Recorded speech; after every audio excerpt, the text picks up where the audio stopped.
Stories are inspiration for everyone who views them. The NDTV Indian of the Year is an extremely important initiative. Nominees were just extraordinary. Each one of them is a rock star. And the achievers in this field who are inspiration for the Indians in this country have been chosen for this prestigious award. NDTV proudly upholds its legacy of trust and credibility. According to the prestigious Reuters Institute's Digital News Report 2024, NDTV is the top-most news platform in the country. Number one in both online and offline reach in India. Beating all its competition, NDTV stands for trust.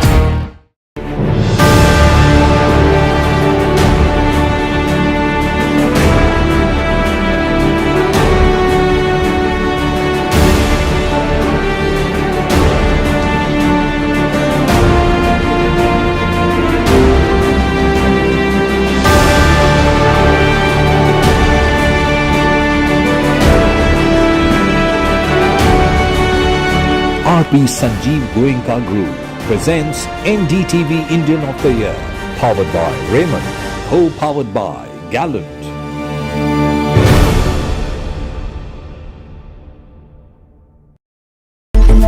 It's a web of frauds, calls, luring emails, threatening messages.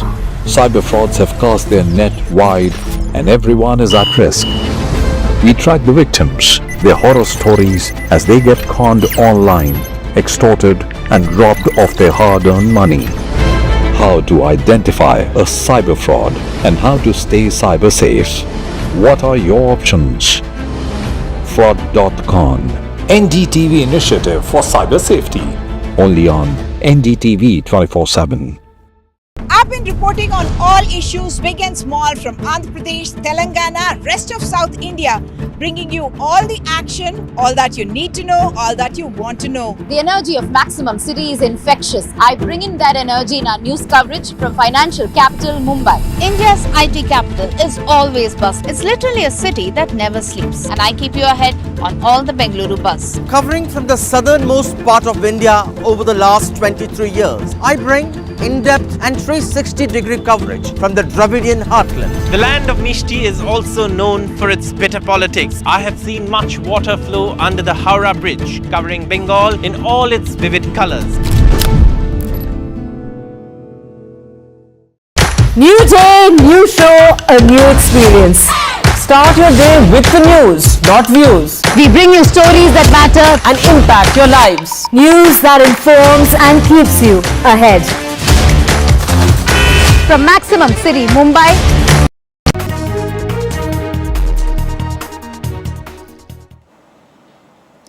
US investment banker JP Morgan has given an overweight rating on 4 bonds of the Adani Group, including 3 issued by Adani Ports and Special Economic Zone and 1 by Adani Electricity Mumbai Limited, a subsidiary of Adani Energy Solutions. It said, and I quote, "The ability to scale and grow using internal cash flows in the case of Adani Ports gives us strong comfort on the intrinsic equity value of such a business, which in turn reduces the scope for credit stress." This was the report published by JP Morgan. Under the risks section, it said that the Adani bonds could do well than anticipated if there is a quick resolution of the probe and the allegations that are against him, and improved operating performances. JP Morgan on 4 Adani Group has released this report. And with that, we are slipping into a very short break.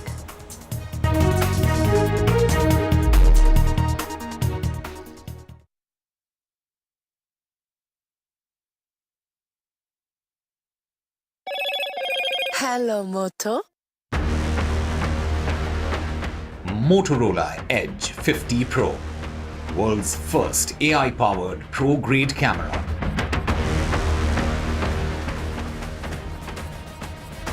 Kong MP denies charge of a bundle of notes that the BJP alleges belong to him. He said carry minimal cash to Rajya Sabha. Bengaluru residents may soon face power and water tariff hikes after Karnataka government mulls proposal. External Affairs Minister S. Jaishankar says India needs to rebuild its relationship with China. There are challenges, but they will de-escalate more. Key meeting underway at Chief Minister Devendra Fadnavis's residence to decide portfolios. All eyes will be on who will get the Home Department.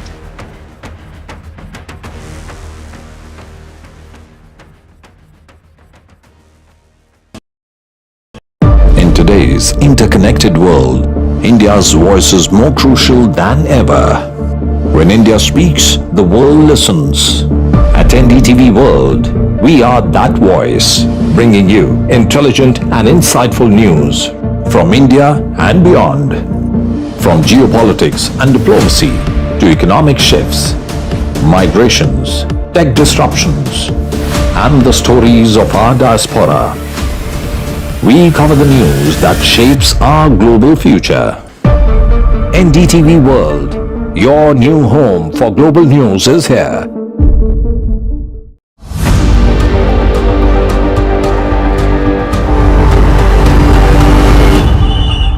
This week on India Ascends. Dhaka continues to descend into chaos. Time for New Delhi to think out of the box. Growth rate bummer, how India Inc. can bounce back. Why is Trump's team crumbling? Are these just bad appointments or is something bigger at play? And the real K-drama unfurls in Seoul politics. Why South Korea's democracy is flawed. All this and more only on India Ascends with me, Gauri Dwivedi, at these timings on the NDTV network. He's the biggest name in the world of entertainment. He is the undisputed king of comedy. His name resonates everywhere. Meet the heartbeat of millions. Kapil Sharma. At the NDTV Indian of the Year Awards, 6 December 2024 on NDTV Network.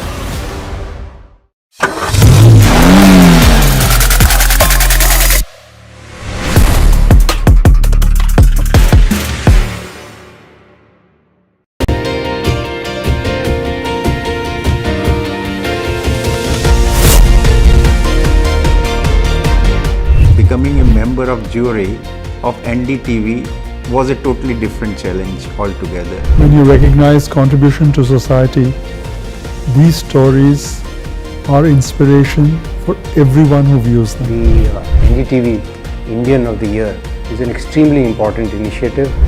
Nominees were just extraordinary. Each one of them is a rock star. And the achievers in this field who are inspiration for the Indians in this country have been chosen for this prestigious award. NDTV proudly upholds its legacy of trust and credibility. According to the prestigious Reuters Institute's Digital News Report 2024, NDTV is the top-most news platform in the country. Number 1 in both online and offline reach in India. Beating all its competition, NDTV stands for trust.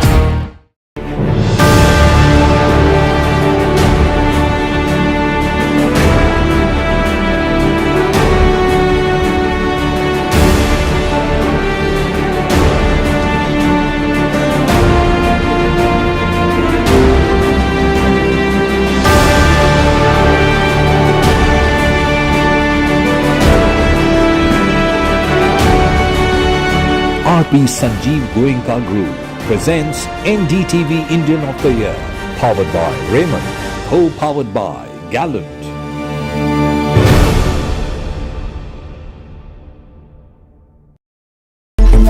It's a web of frauds, calls, luring emails, threatening messages. Cyber frauds have cast their net wide and everyone is at risk.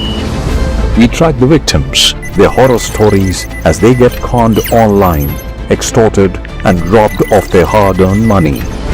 how to identify a cyber fraud and how to stay cyber safe.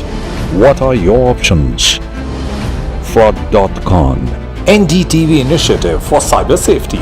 Only on NDTV 24/7. I've been reporting on all issues big and small from Andhra Pradesh, Telangana, rest of South India, bringing you all the action, all that you need to know, all that you want to know. The energy of Maximum City is infectious. I bring in that energy in our news coverage from financial capital Mumbai. India's IT capital is always buzz. It's literally a city that never sleeps. And I keep you ahead on all the Bengaluru buzz. Covering from the southernmost part of India over the last 23 years, I bring in-depth and 360-degree coverage from the Dravidian heartland. The land of Mishti is also known for its bitter politics. I have seen much water flow under the Howrah Bridge, covering Bengal in all its vivid colors. New day, new show, a new experience. Start your day with the news, not views. We bring you stories that matter and impact your lives. News that informs and keeps you ahead. From Maximum City, Mumbai, to the state of governance, Delhi, NDTV brings to you the best breakfast show. The breakfast show only on NDTV 24/7 every morning at 8 a.m. In today's interconnected world, India's voice is more crucial than ever. When India speaks, the world listens. At NDTV World, we are that voice, bringing you intelligent and insightful news from India and beyond. From geopolitics and diplomacy to economic shifts, migrations, tech disruptions, and the stories of our diaspora. We cover the news that shapes our global future. NDTV World, your new home for global news is here.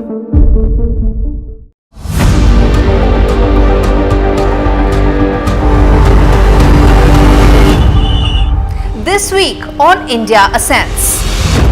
Dhaka continues to descend into chaos. Time for New Delhi to think out of the box. Growth rate bummer. How India Inc. can bounce back. Why is Trump's team crumbling? Are these just bad appointments or is something bigger at play?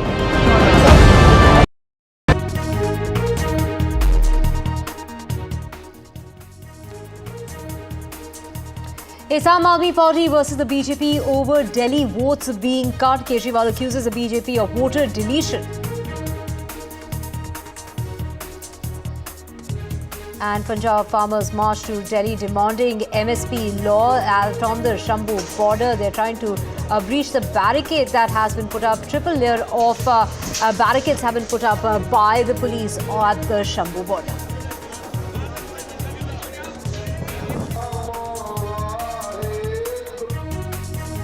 And Abhishek Manu Singhvi has denied charges, saying that he carries minimal cash to the Rajya Sabha. Not more than 500 rupees was on him.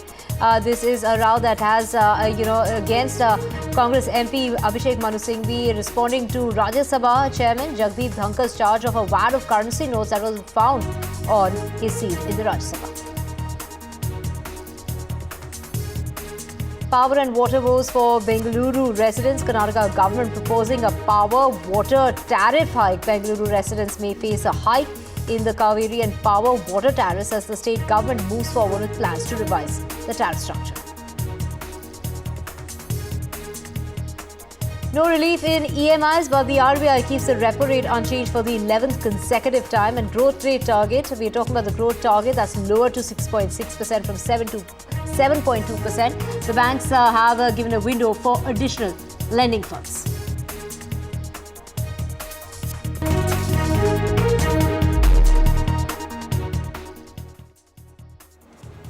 A very good afternoon. You're watching NDTV 24/7. I'm Divya Vadwa. Let's get your top story, and that is clashes that have erupted at the Shambhu border, where farmers who have been camping at the Punjab-Haryana borders for now 9 months today resumed their protest march to the Parliament this afternoon in order to press for their demands over a host of issues, including a legal guarantee when it comes to the minimum support price, or the MSP. The farmers have been stationed at that border since February. Now, the Haryana police had added 3 layers of barricading towards the Punjab side, a wire mesh as well as traffic barricades with wheels that were added, and a tent was erected. The 7-layer barricading includes a wall, iron nails and barbed wires in view of the protests, which was to begin at 1 o'clock this afternoon. But that security that had been tightened by the police now, as you can see visuals on your screen of the farmers trying to breach that barricading that's been put in place in order to stop the farmers. 101 farmers were trying to make their way towards the Parliament from the Shambhu border. So heavy barricading has been done. In fact, the farmers have listed 12 demands, including a legal guarantee, like we mentioned, of the MSP, justice for victims of the Lakhimpur Kheri violence, and also this in regard to this, in fact, from what we're hearing, is that the internet services have been snapped in the area up until the 9th of December. आदरणीय जयराम रमेश जी का मैं बहुत आदर करता हूं। उन्होंने पूछा है कि एमएसपी के बारे में उनकी राय, मेरी राय क्या है। बहुत पवित्र राय है। हम 50% लागत का 50% से ज़्यादा मिनिमम सपोर्ट प्राइस तय करेंगे और खरीदने का भी काम करेंगे। आपने नहीं खरीदा, मैं एक एक आंकड़ा पढ़ के बता सकता हूँ। कांग्रेस की जब सरकार थी, कभी एमएसपी पे आपने खरीद नहीं की। किसान खून के आंसू रोता था, लेकिन मेरे लिए किसानों की सेवा भगवान की पूजा है और यही मान के उनकी सेवा के काम में निरंतर लगे रहेंगे। एमएसपी पर किसानों को उत्पाद खरीदा है और अब भी पूरा उत्पाद खरीदेंगे। Anushka joins us from the Shambhu border. Anushka, what's the situation on the ground? There's heavy barricading in place, but the farmers are adamant to make their way to the Parliament. 100 farmers are saying that they are going to be participating in that protest called Dilli Chalo. Take us through what's really happening on the ground right now.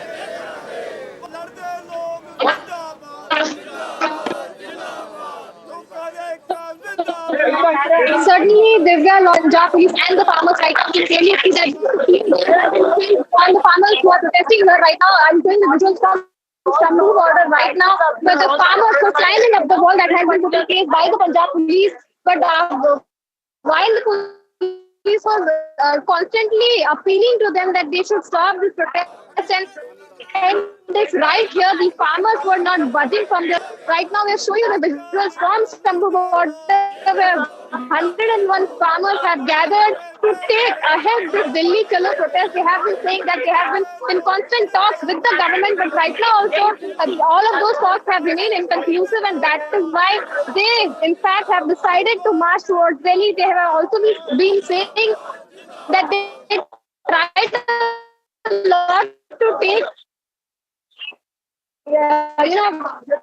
the permission from the government so that they could be less peacefully there, but they were not given the permission, and that is why they have gathered here today to take forward this Dilli Chalo protest. And also what we are seeing is that not stop this protest till they will not march forward to Delhi. It has been 9 months since they have been protesting here. They were camping at the Shambhu border, and right now also I am showing you the visuals from Shambhu border. They can clear. Right, internet services are patchy and so is the network. This is in view of the protest. Internet services were suspended in Ambala till the 9th, and security has been tightened. So adjoining areas getting impacted. Security has been tightened, with the police saying that they have enough forces to deal with the farmers, and which is why they put that heavy barricading that has been put in place in order to stop the farmers from going towards Delhi from the Shambhu border. Do remember that they have been camping there for the last 9 months. But today at 1 o'clock this afternoon is what they had announced, that they would be continuing with their protests, pressing for their demands, which includes the MSP, the minimum support price, and also in regard to other issues that they want to rake up. They want to raise, in fact, as far as the justice is concerned, for victims of the Lakhimpur Kheri violence. This is what the protesters have been saying, that they have 12 demands and they want to put that forward. Do remember the winter session of the Parliament is going on, and which is why the farmers farmers want to be right outside the parliament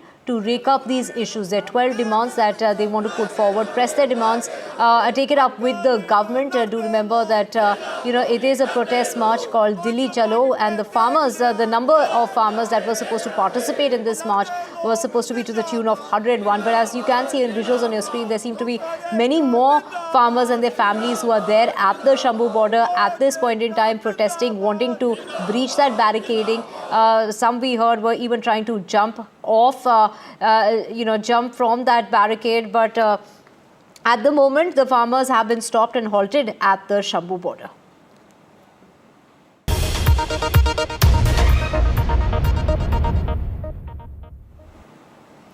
And let's just get you the latest as far as the parliament is concerned. And it's Congress MP Abhishek Manu Singhvi on Friday responding to Rajya Sabha Chairman Jagdeep Dhankar's charge of a wad of currency notes being found at his seat, and clarified that he only carried a single 500 rupee note to the upper house. Heard of it only for the first time, and that is what he said. He never heard of it earlier. He said that he'd only carried that amount of money to the Rajya Sabha, and he went on to say that there was nothing that he had done wrong. But it is the chairman of the Rajya Sabha, Jagdeep Dhankar, who disclosed that security staff recovered that currency from the seat number 222 allocated to Abhishek Manu Singhvi. Let's listen in.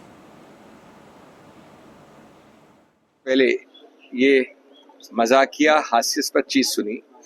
मैं समझता हूँ rule ये होना चाहिए कि हर seat पर एक कांच का बॉक्स बनना चाहिए जो पूरी तरह से सीट के चारों तरफ से घेर ले, उसमें एक लॉक और की हो, जिससे जो भी मेंबर ऑफ पार्लियामेंट उठ के जाए दिन में रात में उसको लॉक करके जाए और कोई आदमी वहां आकर गांजा रुपया कुछ रख ना पाए। नंबर 1। नंबर 2, मैं कल फॉर्चुनेटली या अनफॉर्चुनेटली 3 मिनट के लिए आया था। Laughable story. If it was not serious about security lapses and entry into Rajya Sabha, it would be laughable.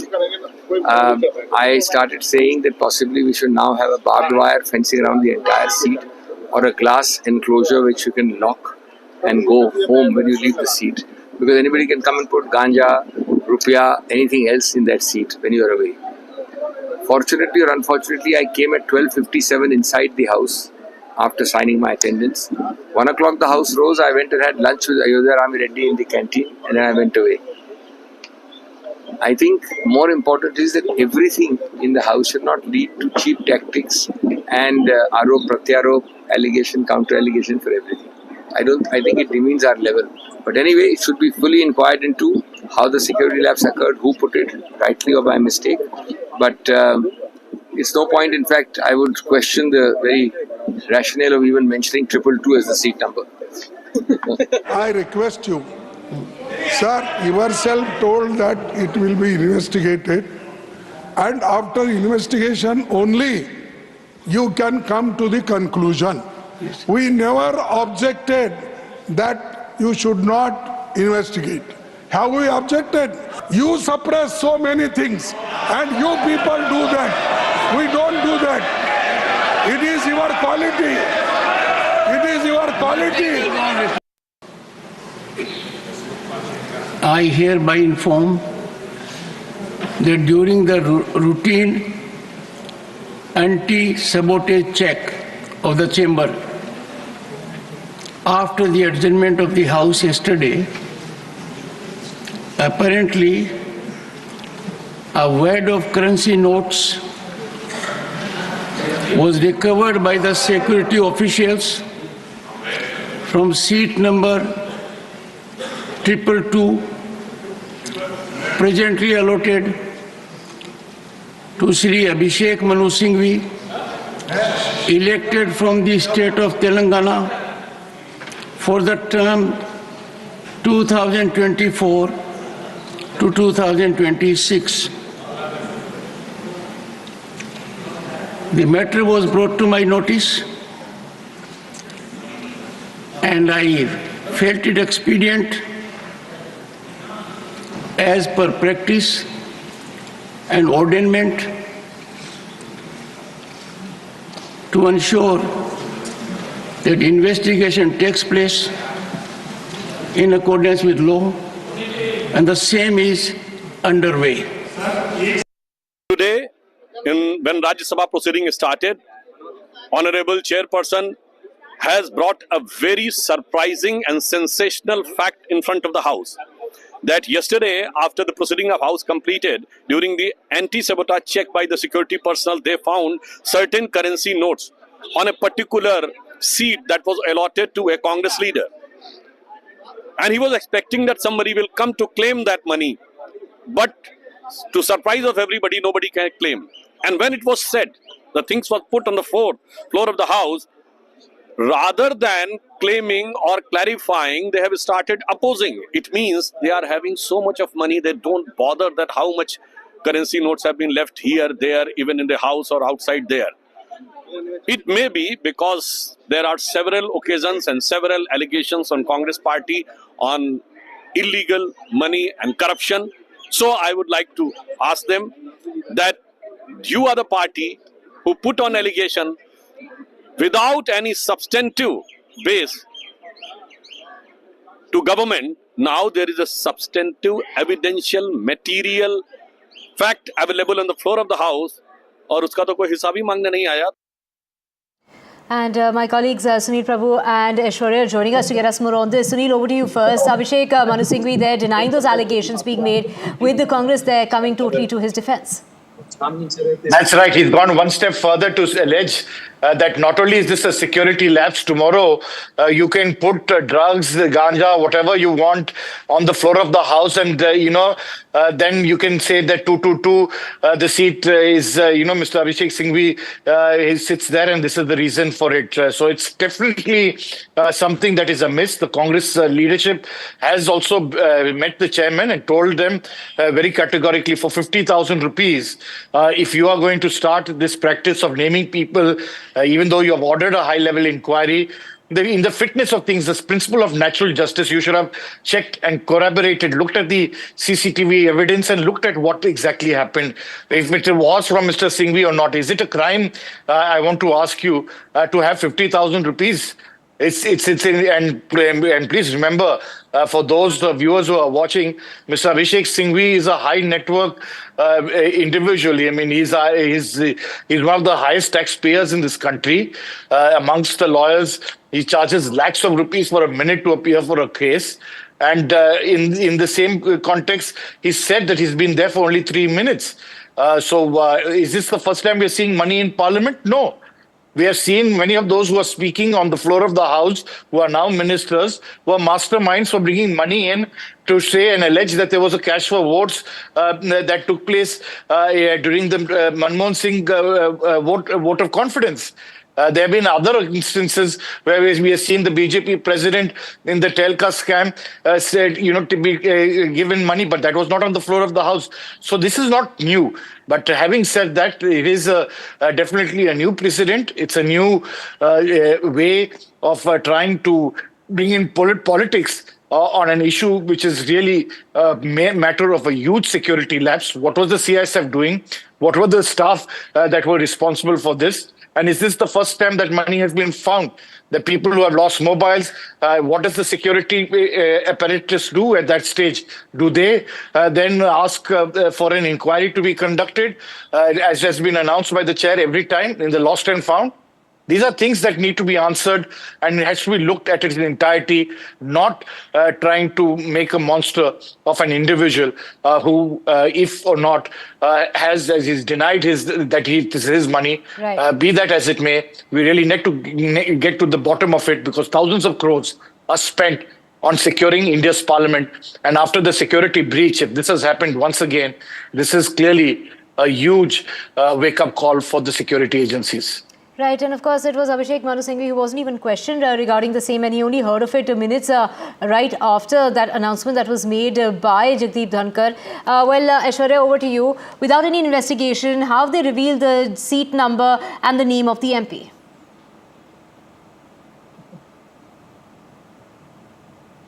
Well, in fact, Union Parliamentary Affairs Minister Kiran Rijiju went on to say that there is nothing wrong in naming an MP because the seat had been allotted to Abhishek Manu Singhvi. There is no one who is directly alleging that it was Abhishek Manu Singhvi's cash and it was him who had kept that cash. The matter is under investigation. Both the opposition parties and the Treasury benches want a thorough investigation into this. Of course, Rajya Sabha leader of the House, Mr. J.P. Nadda, had stated that this is an insult to the integrity of Rajya Sabha, but it is Mr. Kharge who had stated that there should be a thorough investigation that should take place, and without coming into a conclusion, there should be no naming of the MP, to which it was Parliamentary Affairs Minister who stood up and stated that because the seat had already been allotted, there is nothing wrong, but investigation will take place and we'll get to know as to who had put that money. It could be, of course, the nearby seats of Abhishek Manu Singhvi, either 221, 220. The Congress MPs sit near Abhishek Manu Singhvi's seat in Rajya Sabha that was earlier allotted, but a statement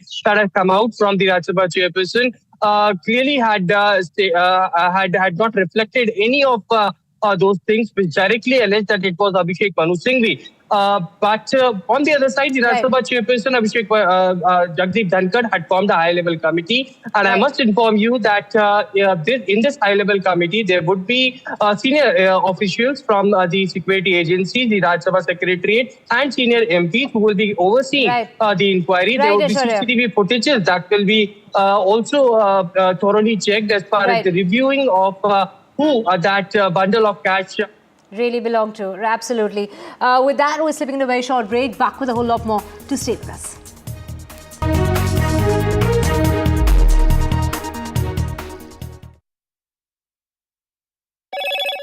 Hello, Moto. Motorola Edge 50 Pro. World's first AI-powered pro-grade camera.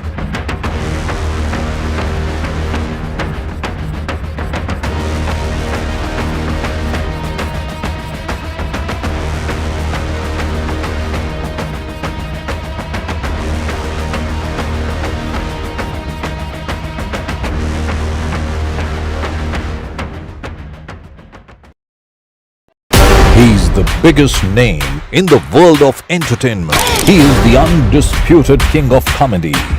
His name resonates everywhere. Meet the heartbeat of millions. Kapil Sharma.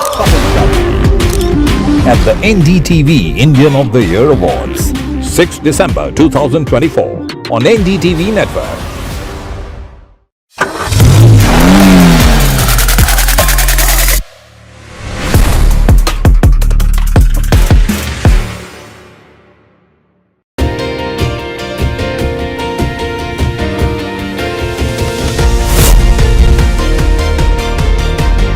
Becoming a member of jury of NDTV was a totally different challenge altogether. When you recognize contribution to society, these stories are inspiration for everyone who views them. The NDTV Indian of the Year is an extremely important initiative. Nominees were just extraordinary. Each one of them is a rock star. And the achievers in this field who are inspiration for the Indians in this country have been chosen for this prestigious award. NDTV proudly upholds its legacy of trust and credibility. According to the prestigious Reuters Institute's Digital News Report 2024, NDTV is the top-most news platform in the country. Number 1 in both online and offline reach in India, beating all its competition. NDTV stands for trust.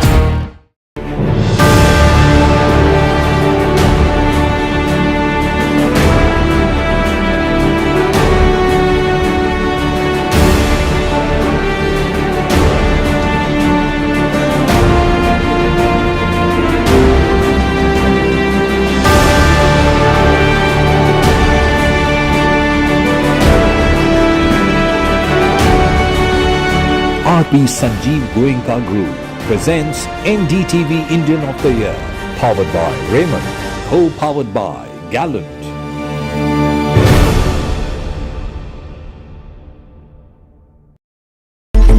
It's a web of frauds, calls, luring emails, threatening messages. Cyber frauds have cast their net wide and everyone is at risk. We track the victims, their horror stories as they get conned online, extorted and robbed of their hard-earned money. How to identify a cyber fraud and how to stay cyber safe. What are your options? Fraud.con, NDTV initiative for cyber safety. Only on NDTV 24/7. I've been reporting on all issues, big and small, from Andhra Pradesh, Telangana, rest of South India, bringing you all the action, all that you need to know, all that you want to know. The energy of Maximum City is infectious. I bring in that energy in our news coverage from financial capital Mumbai. India's IT capital is always buzz. It's literally a city that never sleeps. And I keep you ahead on all the Bengaluru buzz. Covering from the southernmost part of India over the last 23 years, I bring in-depth and 360-degree coverage from the Dravidian heartland. The land of Mishti is also known for its bitter politics. I have seen much water flow under the Howrah Bridge, covering Bengal in all its vivid colors. New day, new show, a new experience. Start your day with the news, not views. We bring you stories that matter and impact your lives. News that informs and keeps you ahead. From Maximum City, Mumbai, to the seat of governance, Delhi, NDTV brings to you the best breakfast show. The breakfast show only on NDTV 24/7 every morning at 8 a.m. In today's interconnected world, India's voice is more crucial than ever. When India speaks, the world listens. At NDTV World, we are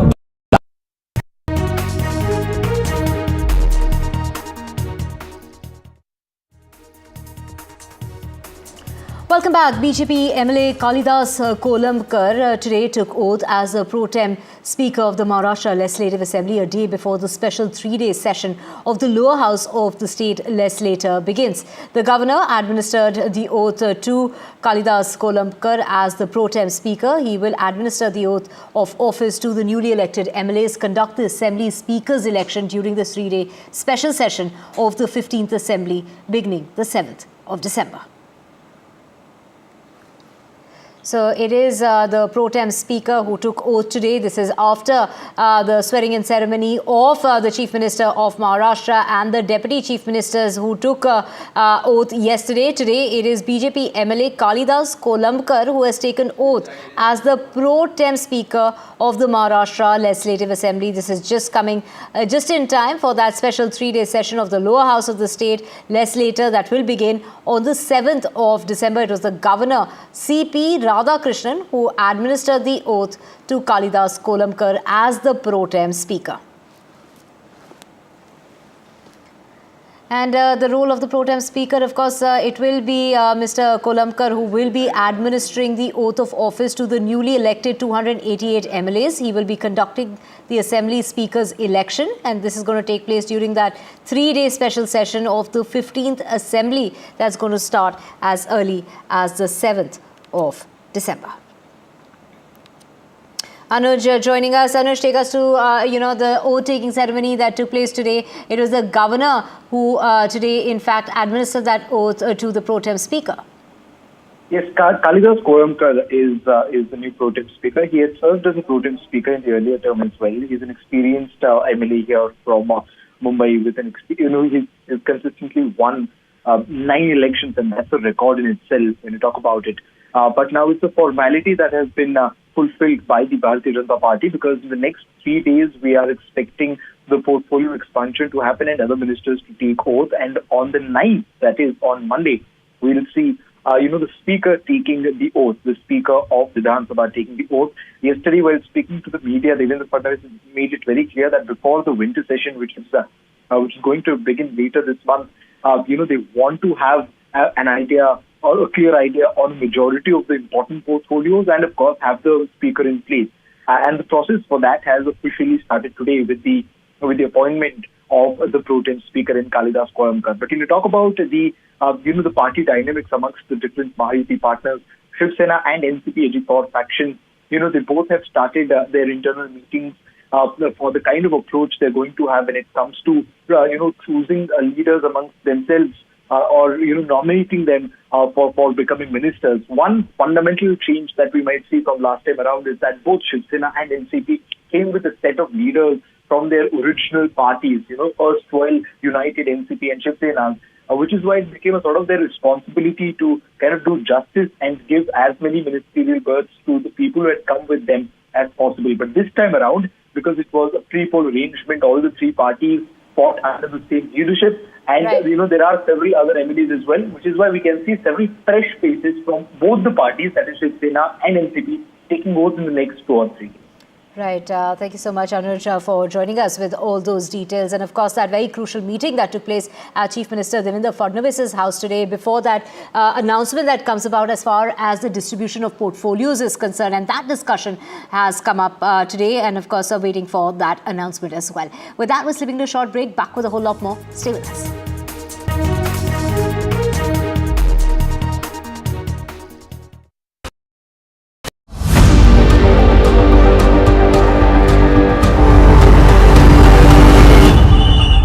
This week on India Ascends. Dhaka continues to descend into chaos. Time for New Delhi to think out of the box. Growth rate bummer. How India Inc. can bounce back. Why is Trump's team crumbling? Are these just bad appointments or is something bigger at play? And the real K-drama unfurls in Seoul politics. Why South Korea's democracy is flawed. All this and more only on India Ascends with me, Gauri Dwivedi, at these timings on the NDTV network. He's the biggest name in the world of entertainment. He is the undisputed king of comedy. His name resonates everywhere. Meet the heartbeat of millions. Kapil Sharma. At the NDTV Indian of the Year Awards, 6 December 2024 on NDTV Network.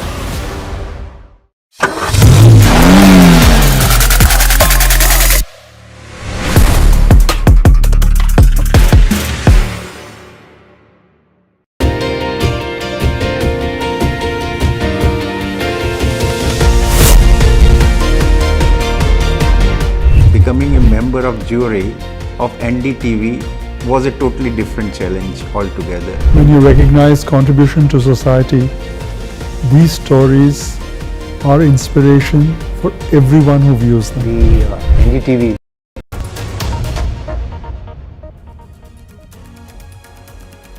Welcome back. Time to get you some international news now. And Syrian rebels captured the city of Hama, a major victory in a week-long lightning advance across northern Syria and a devastating new blow to President Bashar al-Assad and his Russian and Iranian allies. After years locked behind frozen front lines, the rebels have burst forth to mount the swiftest battlefield advance by either side since a rebellion against Assad descended into civil war 13 years ago.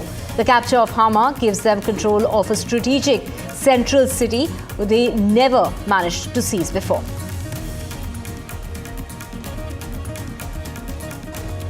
An Israeli strike tore through a tent camp for displaced Palestinians in southern Gaza, killing at least 21 people. Israel said that it was targeting Hamas militants hiding there and that it took steps to avoid harming civilians.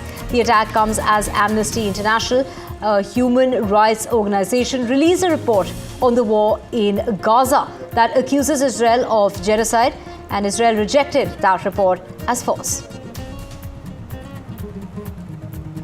French President Emmanuel Macron said that he will name a new prime minister in the coming days to prevent France from sliding deeper into political turmoil, rejecting growing pressure from the opposition to resign. This after Michel Barnier resigned following a no confidence vote in the parliament. In a 10-minute address to the nation, Macron rejected opposition pressure to stand down, promising to stay in his post fully until the end of the mandate, which is in 2027. Macron thanked the outgoing Prime Minister for his dedication during his brief term as Prime Minister and accused the French far-right and hard-left of collaborating in an anti-Republican front to bring down the government.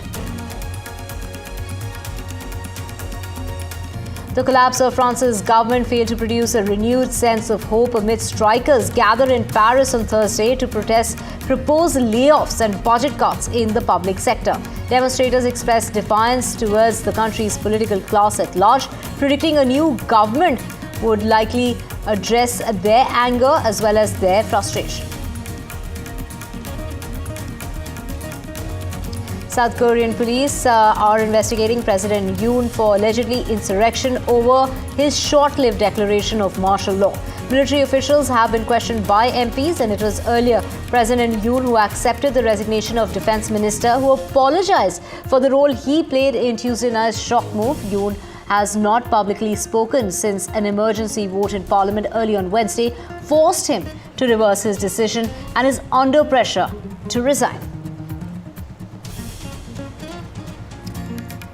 And getting you more news, this is South Koreans poured into streets of central Seoul to protest against President Yoon for declaring martial law. Yoon is facing an impeachment vote following the stunning but brief imposition of martial law for 6 hours. That brought armed troops into Seoul streets. The Democratic Party and other small opposition parties submitted a joint motion to impeach Yoon on Wednesday over his martial law declaration the previous night. More than 300 people have been arrested since mass protests erupted in Georgia 6 nights ago, and an increasing number of accounts that have emerged alleging violent attacks by the police.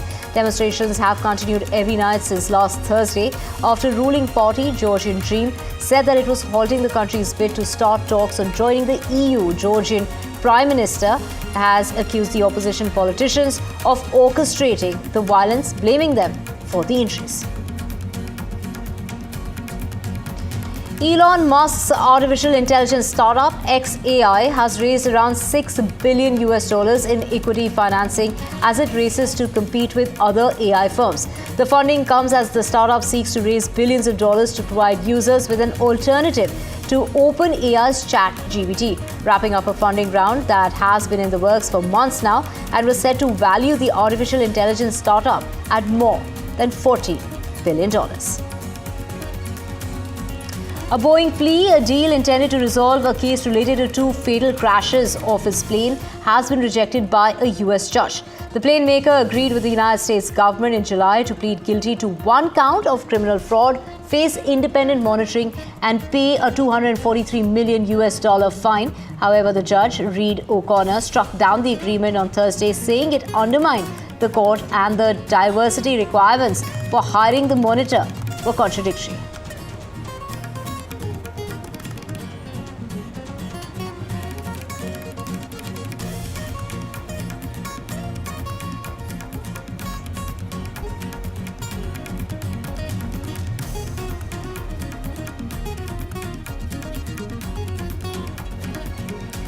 Dozens of Palestinian families in northern Gaza said that they were forcibly displaced when Israel's military expelled them from schools they were using as makeshift shelters. Families on the road have left with nowhere to go.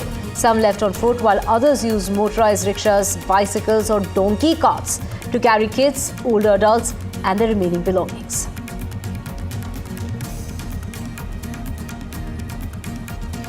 An 8-year-old Palestinian boy from northern Gaza who lost a limb in the latest Israel-Hamas war arrived in Portland in Oregon in the United States as part of a group of children evacuated from Gaza to receive medical treatment in the United States. Nazir was wounded after an explosion in May destroyed his family's home in Jabalia, killing his 2 sisters. He and his mother survived, but he had to have his hand amputated and she had to have her leg amputated, according to the Palestine Children's Relief Fund, a non-profit that helped organize their evacuation to the United States. Now, dozens of people, including volunteers with the non-profit's local chapter, greeted Nasir and his mother with cheers, flowers, welcome signs, and gifts as they entered into the arrivals terminal in wheelchairs. More than a year after Hamas's attack, the demolition process of houses has started. Houses that were damaged to make room for new homes and allow fresh beginnings. Hamas's surprise attack and the war it triggered in Gaza have brought unprecedented death, destruction, and anguish to both Israelis and Palestinians. Facing acute shortages of food and water and lacking security, displaced Palestinians from northern Gaza have relocated to Gaza City and are now living in tents among piles of rubbish and rubble. Aid agencies are struggling to operate amid ongoing Israeli offensive as well as looting of convoys.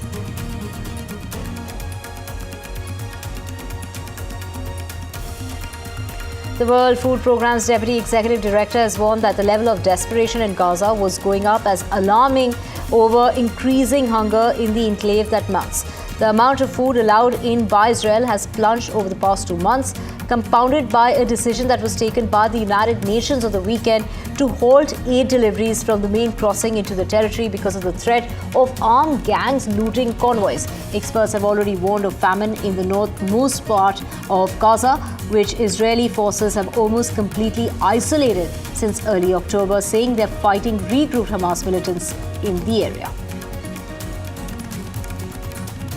And displaced Palestinians in Gaza are barely able to secure enough bread for their families due to high flour prices and a UN agency decision to halt aid shipments through Gaza's main crossing following looting.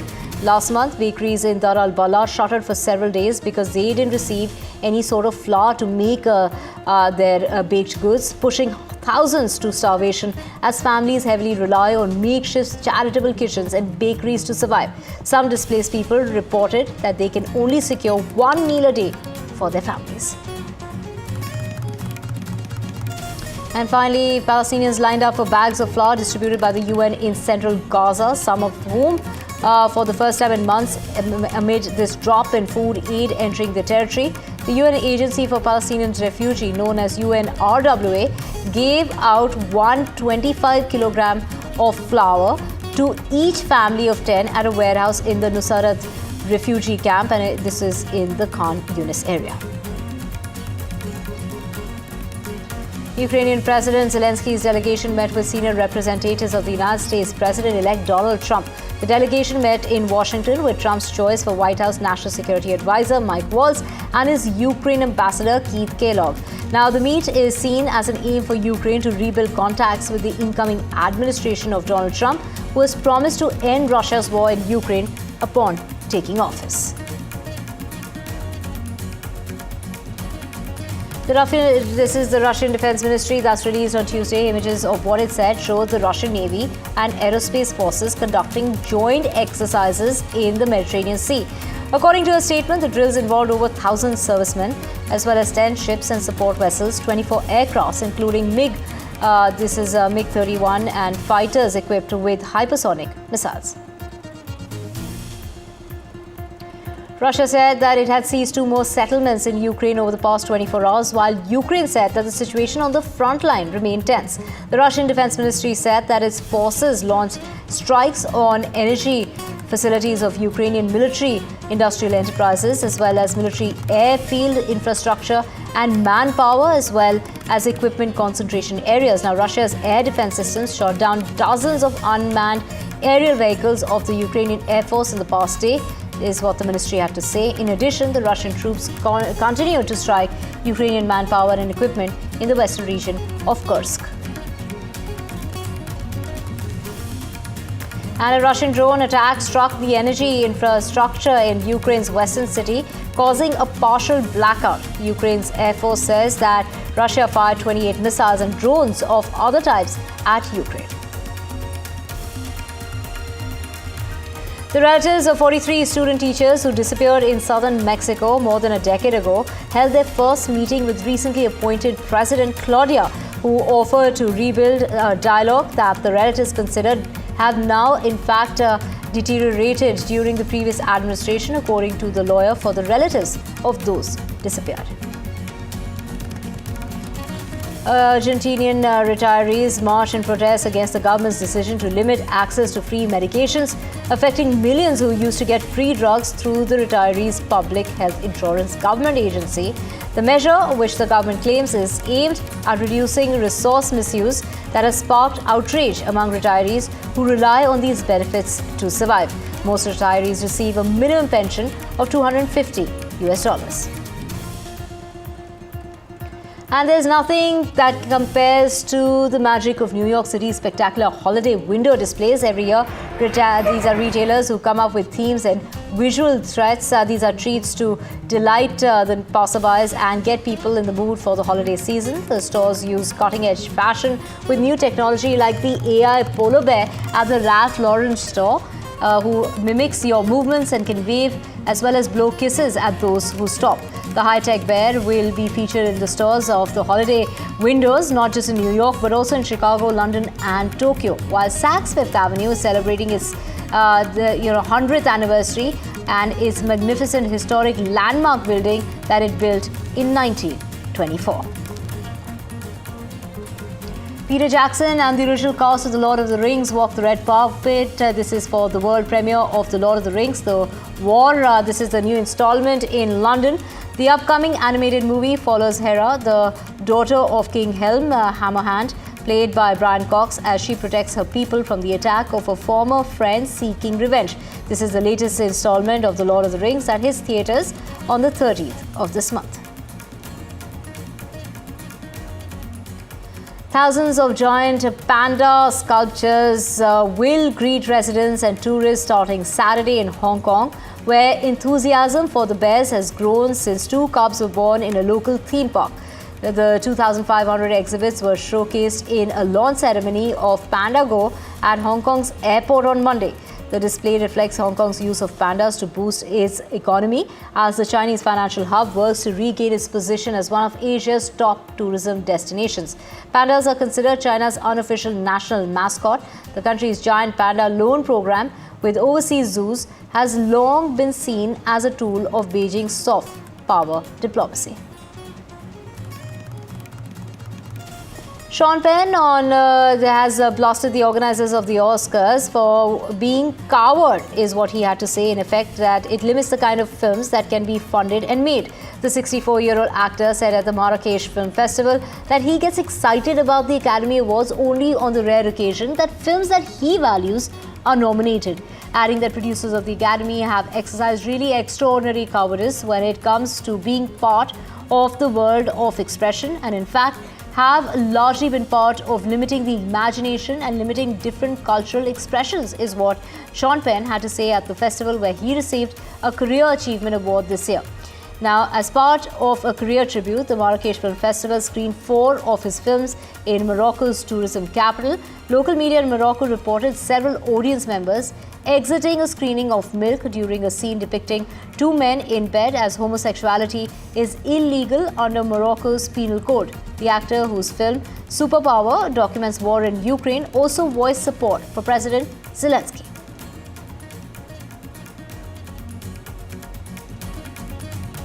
Almost 1,000 Squid Game fans got to play the red light, green light game on the Champs-Élysées in Paris. 50,000 candidates signed up to participate in this event.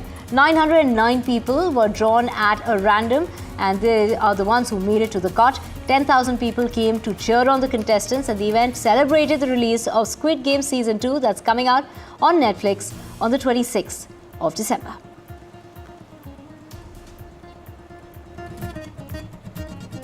Rocky Balboa fans are ready to go the extra distance by bus, by ice skates, by 72 steps to honor Philly's favorite fictional fighter almost 50 years after the first movie launched the enduring series of an underdog boxer.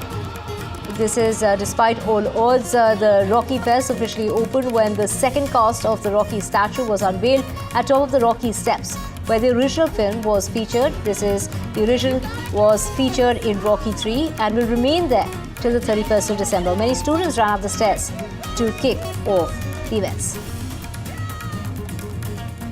The who's who of the fashion world braved the cold in London to attend the star-studded British Fashion Awards at the city's iconic Royal Albert Hall. It was Rihanna posed with her partner ahead of him being honoured, while Tom Ford was also recognised with the Outstanding Achievement Award.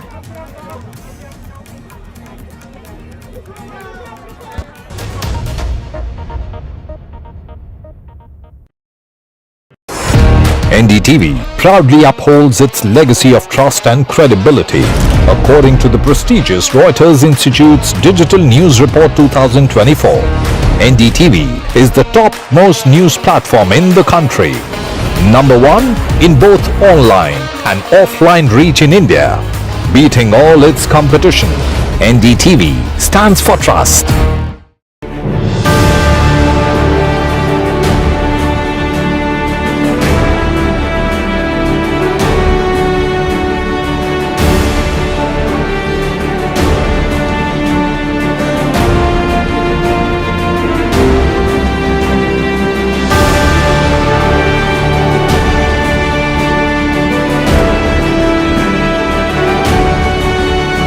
RP Sanjeev Goenka Group presents NDTV Indian of the Year, powered by Raymond, co-powered by Gallant.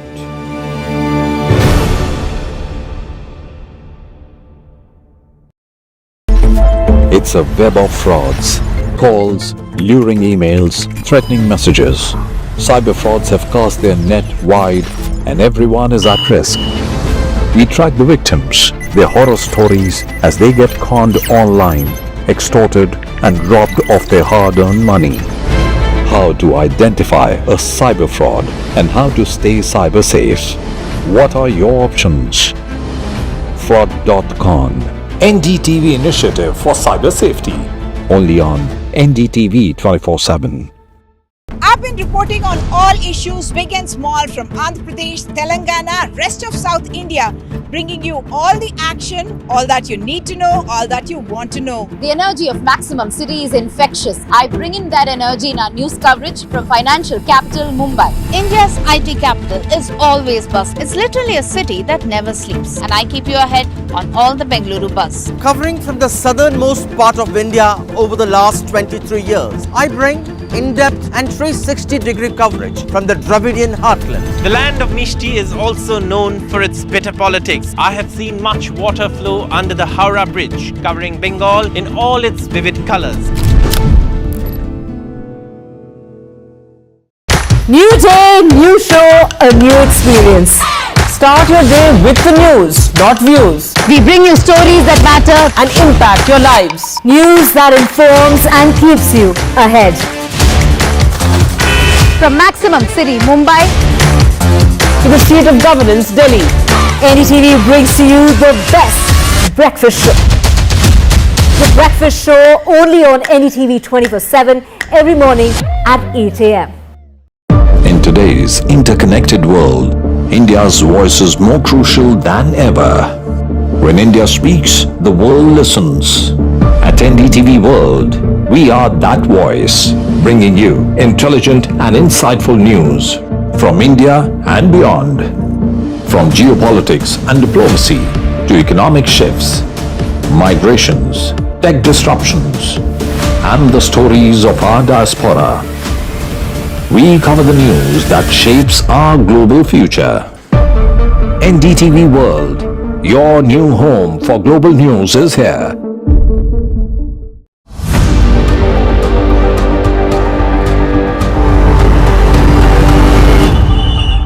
This week on India Ascends.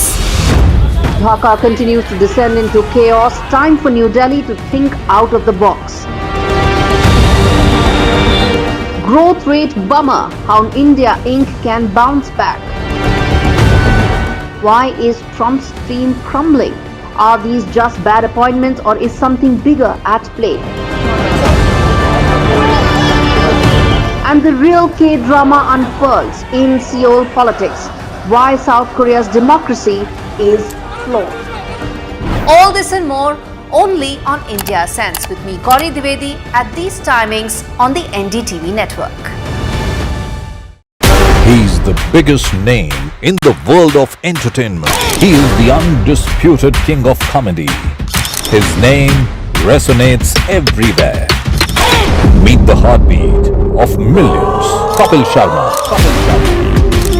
At the NDTV Indian of the Year Awards, 6 December 2024 on NDTV Network.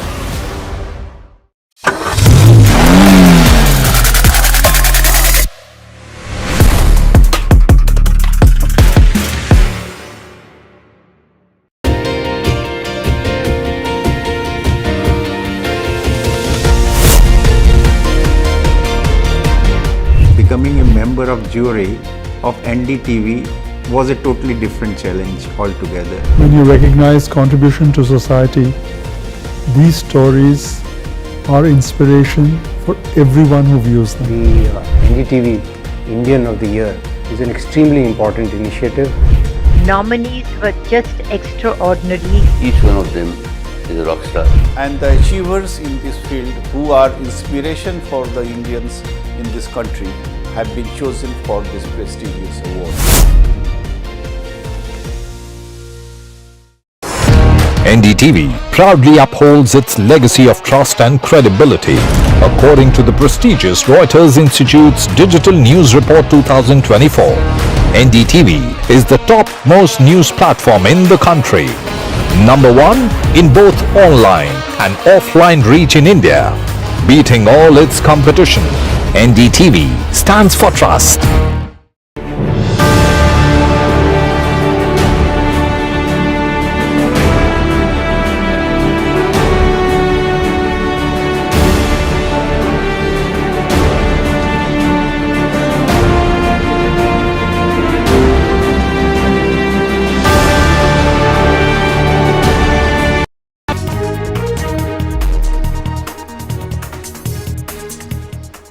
Welcome back. US investment banker JP Morgan has given an overweight rating on 4 bonds of the Adani Group, including 3 issued by Adani Ports and Special Economic Zone and 1 by Adani Electricity Mumbai Limited, a subsidiary of the Adani Energy Solutions.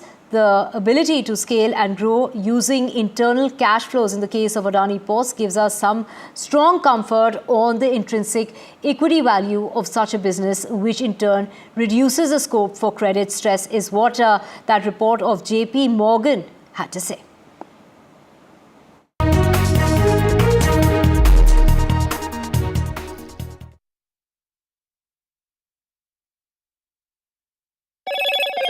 Hello, Moto. Motorola Edge 50 Pro, world's first AI-powered pro-grade camera.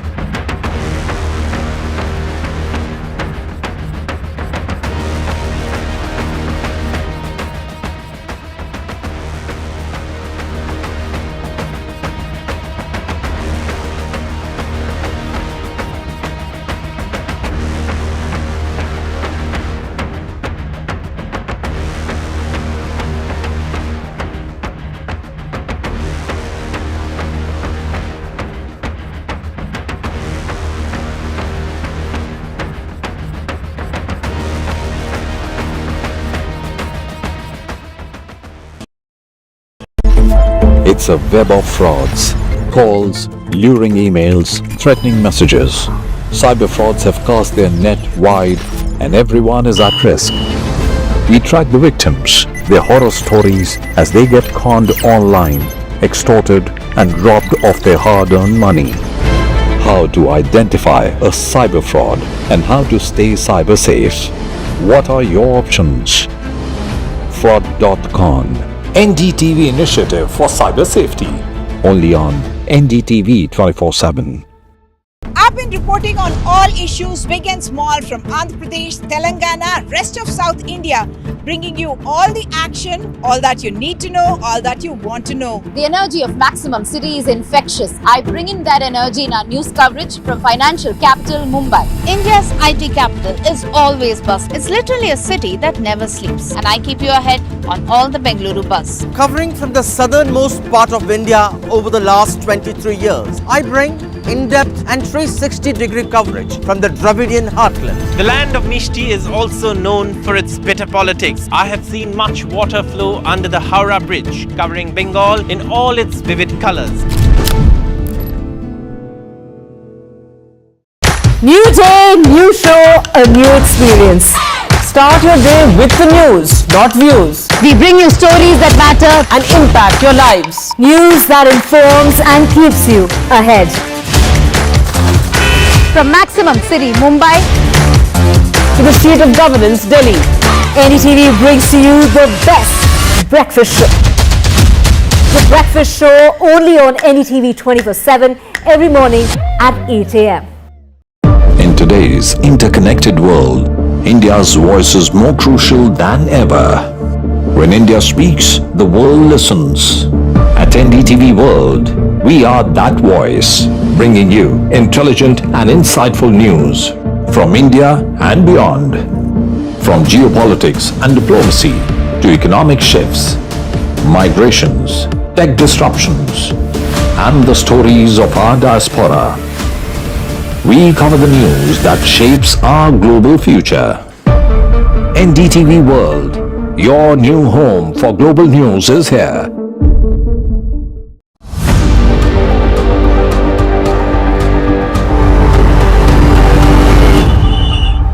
This week on India Ascends.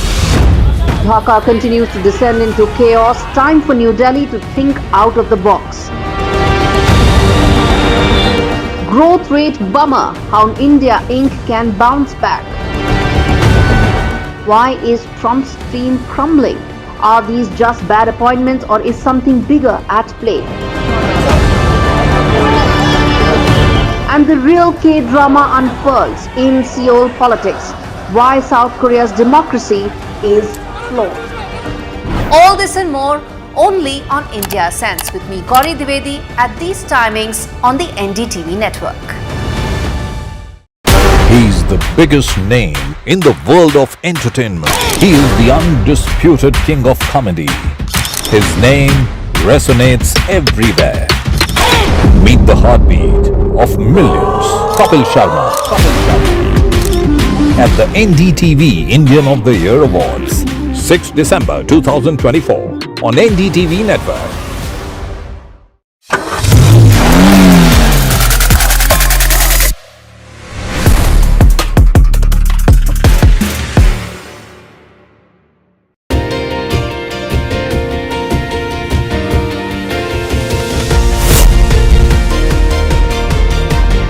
Becoming a member of jury of NDTV was a totally different challenge altogether. When you recognize contribution to society, these stories are inspiration for everyone who views them. The NDTV Indian of the Year is an extremely important initiative.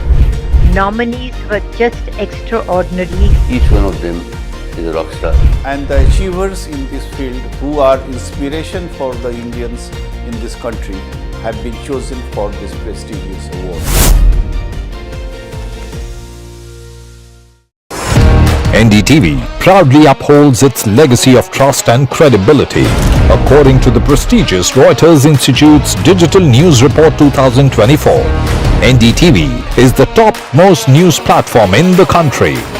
Number 1 in both online and offline reach in India.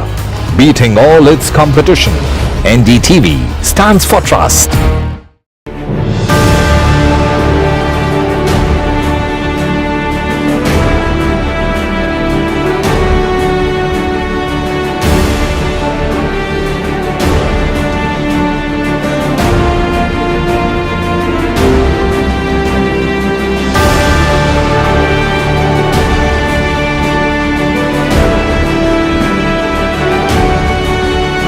RP Sanjeev Goenka Group presents NDTV Indian of the Year, powered by Raymond, co-powered by Gallant.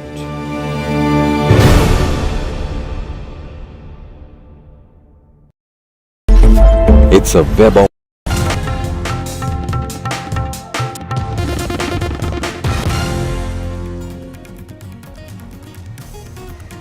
and welcome. I'm Aditi Bhardwaj and you're watching NDTV. It's 3 o'clock. Let's look at the top headlines and the news stories we are tracking here at this hour.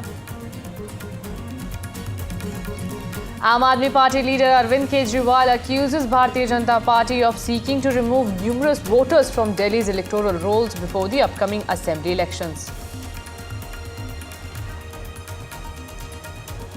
Farmers are holding march towards Parliament from Shambhu border, demanding minimum support price.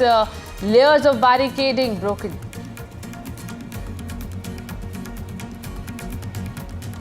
Congress MP Abhishek Manu Singhvi responds to Rajya Sabha Chairman Jagdeep Dhankar's charge of currency notes being found at his seat and clarifies that he only carries a single ₹500 note to the upper house.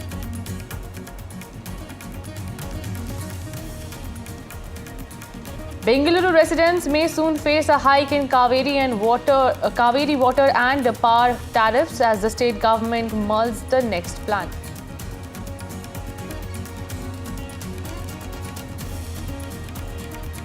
No relief in EMIs. RBI keeps repo rate unchanged for the 11th consecutive time. Growth target lowered to 6.6% for the financial year of 2025.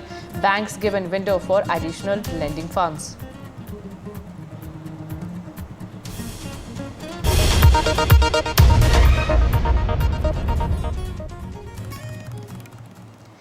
And Congress MP Abhishek Manu Singhvi on Friday responded to Rajya Sabha Chairman Jagdeep Dhankar's charge of currency being found at his seat and clarified that he only carries a single ₹500 note to the upper house.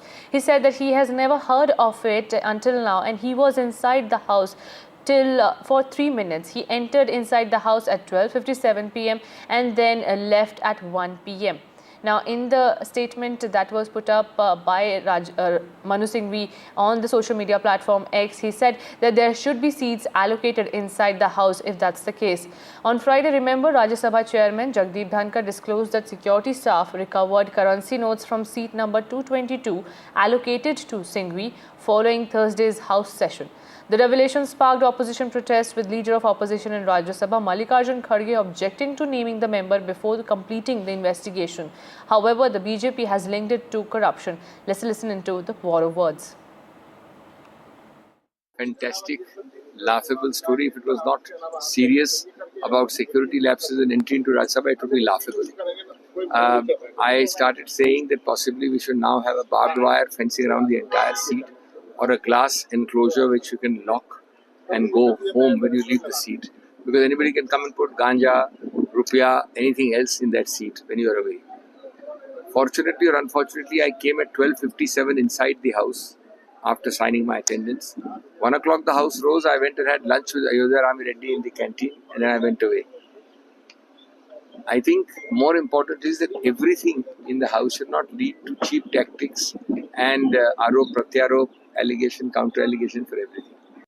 I request you, sir, yourself told that it will be investigated and after investigation only you can come to the conclusion.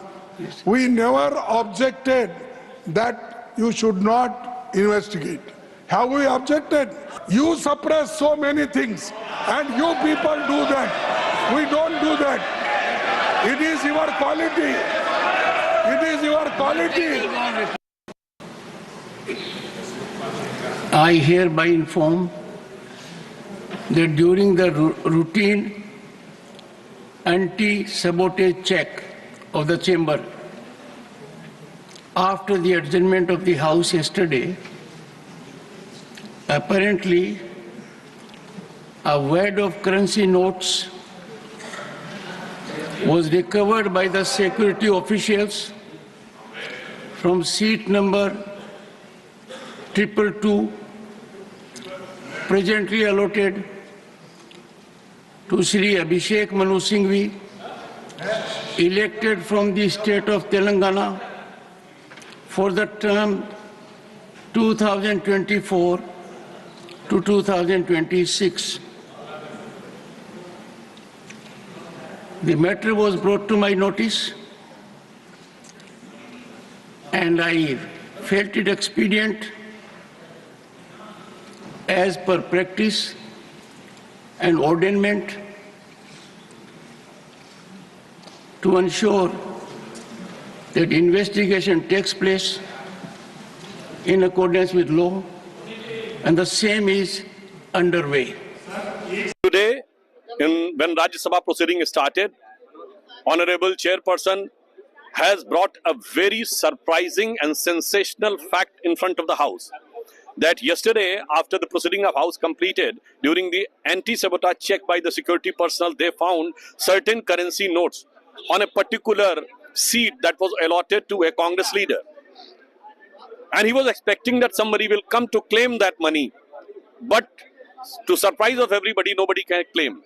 And when it was said, the things were put on the floor of the House, rather than claiming or clarifying, they have started opposing. It means they are having so much of money, they don't bother that how much currency notes have been left here, there, even in the House or outside there. It may be because there are several occasions and several allegations on Congress party on illegal money and corruption. So I would like to ask them that you are the party who put on allegation without any substantive base to government. Now there is a substantive, evidential, material fact available on the floor of the House, और उसका तो कोई हिसाब ही मांगने नहीं आया. Now, Rajya Sabha chairman has implemented a committee to look into the allegations that have been put up against Congress MP Abhishek Manu Singhvi that who does this cash belongs to. My colleague Aishwarya Jain is also joining me. Aishwarya, how will the probe take place? We are hearing that a committee has been formed.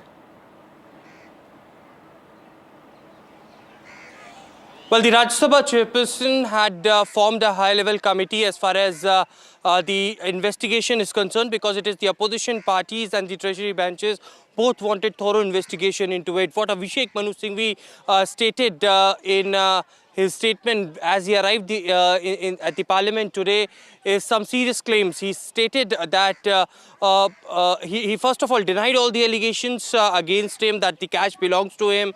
He stated that from tomorrow onwards, if somebody keeps a ganja or a cash at my seat, then it would be again alleged that this belongs to that particular person whose allotted seat belongs to that particular member of parliament. So this needs a thorough investigation, and of course the treasury benches and the opposition had welcomed the investigation, and therefore the reason perhaps the Rajya Sabha chairperson had now formed a high-level committee in which the officers would be from the Rajya Sabha Secretariat. There would be security officials and member of parliaments as well, and this committee will check the CCTV footages, because 24/7 there is a CCTV surveillance. This is a high security zone that is the Parliament of India, and therefore the reason perhaps after all of those checking there would be this committee report that will be handed over to Rajya Sabha chairperson. Now, nobody had claimed so far about this cash that had been found in a anti-sabotage drive that takes place usually every day after the session gets over, and therefore the reason perhaps 50,000 rupees had been recovered, and now the investigation will take place. But the Bharatiya Janata Party had leveled attacks on the Congress party. They stated that the Congress in the past as well had been under the scanner, where crores and crores of rupees had been found from their leaders, and therefore the reason perhaps they also tried to link it with the black money, but perhaps it is all part of the investigation that we will get to know. But one thing is for sure, Abhishek Manu Singhvi had denied the allegations, whatever was leveled against him, and neither the Rajya Sabha chairperson had named him. It is just that seat that was allocated to Abhishek Manu Singhvi from which the cash was found. Absolutely. War of words continue. It remains to be seen when the probe will be when will the probe be completed in this matter. Thank you so much, Aishwarya, for joining us with those details. Now, clashes have erupted at the Shambhu border, where farmers who have been camping at the Punjab-Haryana borders for over 9 months resumed their protest march to Parliament. This afternoon, they are protesting and demanding over a host of issues, including a legal guarantee for a minimum support price. Farmers have been stationed at Shambhu and Kannauj borders since February 13, and now they are demanding that the government should come forward and hold direct dialogues with them and assure them that the MSP will be given to them. The Haryana police had added 3 layers of barricading towards the Punjab side. A wire mesh and traffic barricades were put up, but we can see in the visuals how the farmers tried to surpass those barricades. The march is scheduled to conclude at Parliament, but right now several farmers have been detained at the Shambhu border while trying to break the barricades that were put up by the police there. Now, several demands have been raised by them, including MSP. Meanwhile, the government has come forward and said that they are ready to give the MSP, unlike the previous governments. Sample the reactions. आदरणीय जयराम रमेश जी का मैं बहुत आदर करता हूं। उन्होंने पूछा है कि एमएसपी के बारे में उनकी राय, मेरी राय क्या है। बहुत पवित्र राय है। हम 50% लागत का 50% से ज़्यादा मिनिमम सपोर्ट प्राइस तय करेंगे और खरीदने का भी काम करेंगे। आपने नहीं खरीदा, मैं एक एक आंकड़ा पढ़ के बता सकता हूं। कांग्रेस की जब सरकार थी, कभी एमएसपी पे आपने खरीद नहीं की।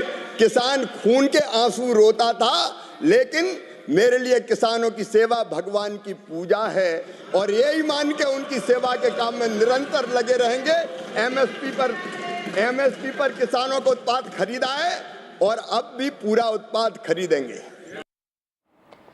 Now, in the wake of the protest march that is being held from Shambhu border to Parliament. Heavy barricading has been done and traffic snarls are being witnessed in national capital. Not just national capital, in Ambala district as well, administration banned gathering of 5 or more people. Internet services have been suspended in Ambala. Currently, the farmers are stationed at Shambhu border. There is heavy police barricading at the site.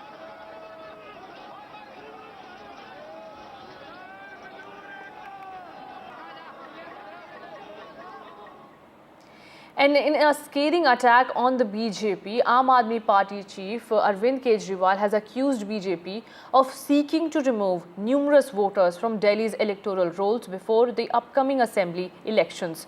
Kejriwal held a press conference and stated that BJP submitted applications to the Election Commission of India to delete thousands of voters' registrations in several constituencies including Shadra, Janakpuri and Lakshminagar.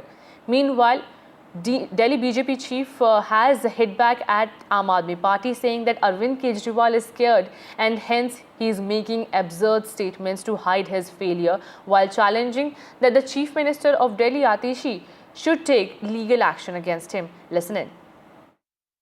ये BJP ने अपने letter head के ऊपर vote कटवाने के लिए application दी है। ये 11,000 लोगों के वोट कटवाने की एप्लीकेशंस पिछले 1-1.5 महीने में ऑलरेडी दे चुके हैं और वो सिलसिला जारी है। हर दूसरे तीसरे दिन आते हैं 1,500 लोगों के वोट कटवाने की एप्लीकेशन दे जाते हैं। 1,86,000 मोटे मोटे वोट हैं टोटल। इसमें से बीजेपी 11,000 वोट कटवाना चाहती है, यानी कि एक ही विधानसभा से 6% वोट डिलीट करवाने की एप्लीकेशन आ चुकी है। अभी पता नहीं कितनी और आएंगी। 6% वोट एक विधानसभा से अगर आप कटवा देंगे तो चुनाव का मतलब क्या? ऐसे लोगों के वोट जो एग्जिस्ट करते हैं, जो रह रहे हैं। तो केजरीवाल, तुम्हारी चोरी पकड़ी जा रही है तो आपको बौखलाहट हो रही है। संवैधानिक संस्थाएं हैं, अगर उन पर जिस तरह की अनर्गल टिप्पणी आज केजरीवाल ने की है तो सोचना पड़ेगा हमारे भारतीय लोकतंत्र के जितने भी कर्ता धर्ता हैं कि आखिर कितनी छूट देनी है उन लोगों को जो झूठ और चोरी करते हैं और अपने अपराध को छुपाने के लिए अनर्गल बयानबाजी करते हैं। Ishika, my colleague, is joining me. Ishika, take us through the war of words between the BJP and the Aam Aadmi Party over this electoral scam.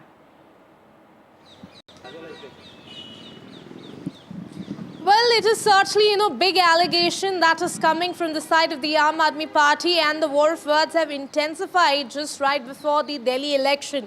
Now, today, the Aam Aadmi Party Supremo, Arvind Kejriwal, in a press conference, he alleged that the BJP is in fact trying to cut voters from the voters list, and he said that this number of deletion of, voters from the list is, above 11,000. So that is certainly a big allegation that came from his side, and we also saw the response that came from the side of the BJP calling it nothing but an absurd statement from from Kejriwal's side. And BJP also said that these voters whose name has been mentioned, they have either shifted or they are dead, and thus BJP has in fact given application to the Election Commission and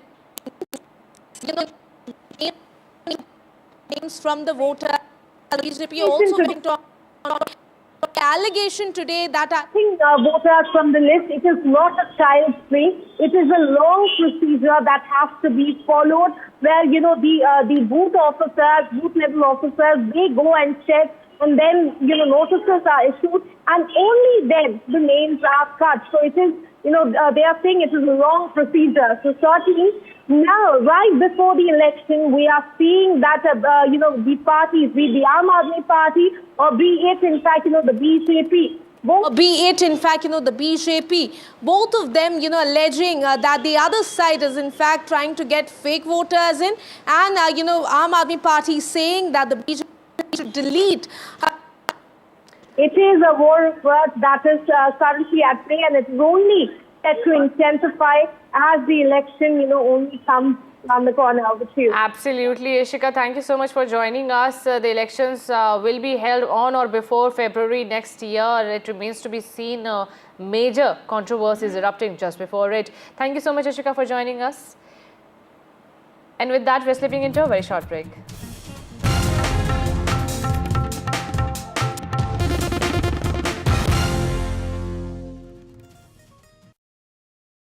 I've been reporting on all issues big and small from Andhra Pradesh, Telangana, rest of South India, bringing you all the action, all that you need to know, all that you want to know. The energy of Maximum City is infectious. I bring in that energy in our news coverage from financial capital Mumbai. India's IT capital is always buzz. It's literally a city that never sleeps. And I keep you ahead on all the Bengaluru buzz. Covering from the southernmost part of India over the last 23 years, I bring in-depth and 360-degree coverage from the Dravidian heartland. The land of Mishti is also known for its bitter politics. I have seen much water flow under the Howrah Bridge, covering Bengal in all its vivid colors.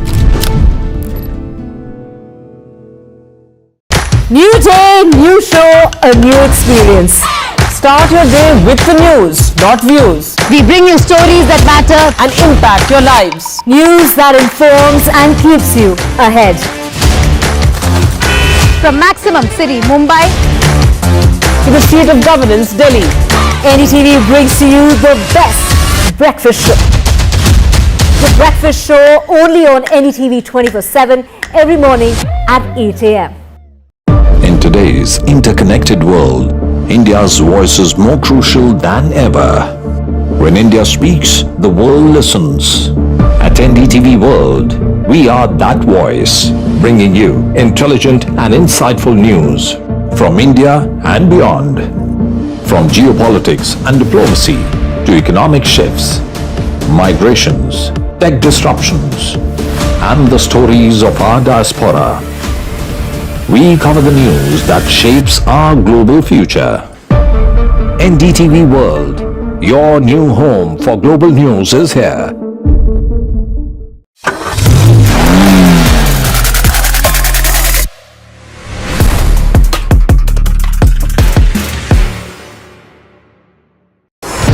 NDTV proudly upholds its legacy of trust and credibility.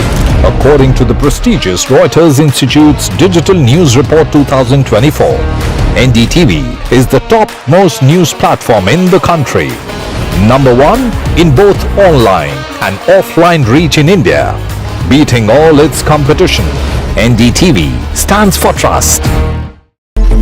It's a web of frauds, calls, luring emails, threatening messages. Cyber frauds have cast their net wide and everyone is at risk.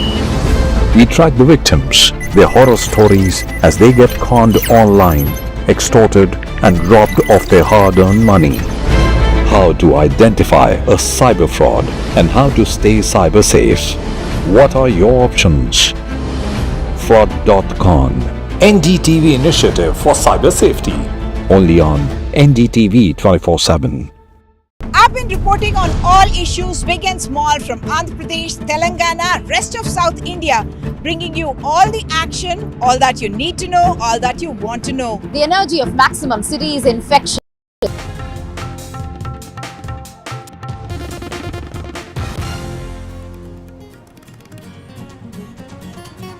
BJP MLA Kalidas Kolambar took an oath today as the pro tem speaker of the Maharashtra Legislative Assembly, a day before the special 3-day session of the lower house of the state legislature begins. The governor administered the oath. Kalidas Kolambar as pro tem speaker, he will administer the oath of office to the newly elected MLAs, conduct the assembly speaker's election during the 3-day special session of the 15th assembly beginning December 7. He served as a pro tem speaker in the earlier term as well. He's an experienced MLA here from Mumbai with an experience. He's consistently won 9 elections, and that's a record in itself when you talk about it.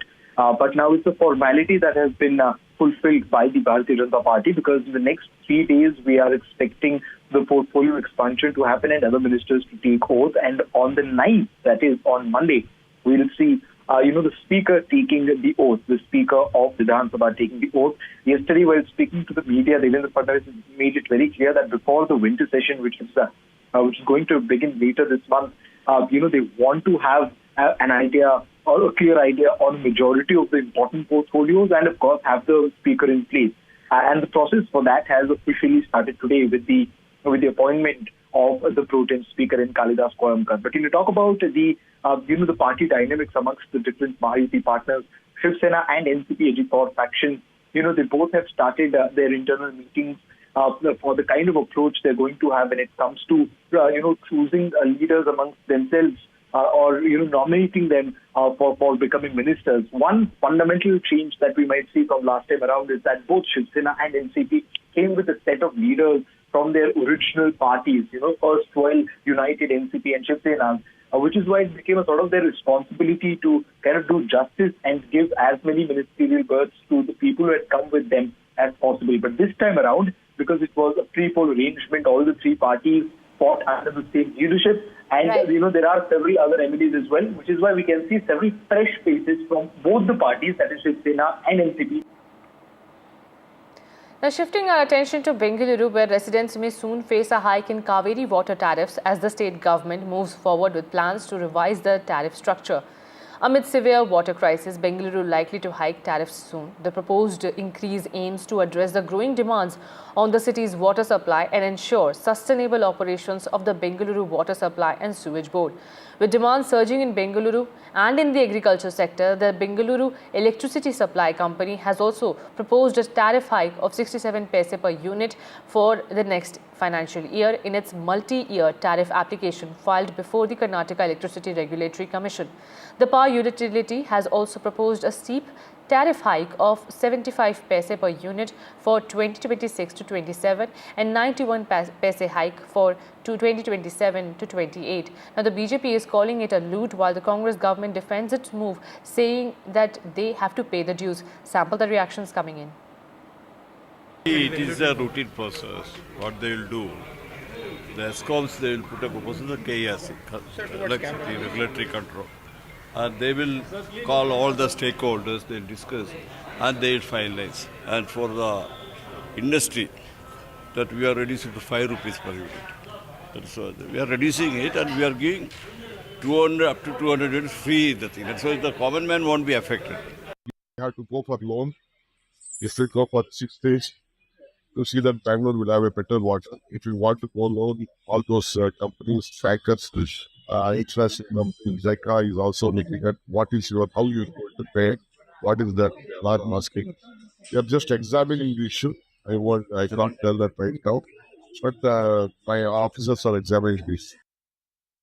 Increase in tariff, this is being touted as a routine exercise that is being undertaken by both the water department as well as the electricity department here. It's not just in Karnataka, this happens across all boards, across every state, across the nation. This has been the statement that has been provided by those in the electricity as well as the water department here. And the energy minister in the meantime has also clarified that this will in no way affect those who have been availing the Griha Jyoti scheme, which is one of the guarantee schemes provided by the Congress government that ensures free electricity up to 200 units here. Now, talking about this particular tariff, the 200 units electricity would be looking into an average of the last financial year, which is below 200 units, and those are the people who can avail this service, and anything up to around 10% and above would be charged around 6 to 7 rupees per unit. That has been the procedure that has been followed as far as those who have availed this service. Now, talking about the increase in the tariff, how will this affect the common man is something that needs to be seen in terms of the exercise as well as the implementation of it. On the other hand, the energy minister has promised that this will in no way affect those who have availed this service. This will only be targeting a large-scale corporation or an organization of businessmen and top honchos who would be utilizing large units of electricity. Now, this will definitely need to be closely watched in terms of how it would affect the deep pockets of the common man, both in terms of having water, consuming water, as well as consuming electricity here.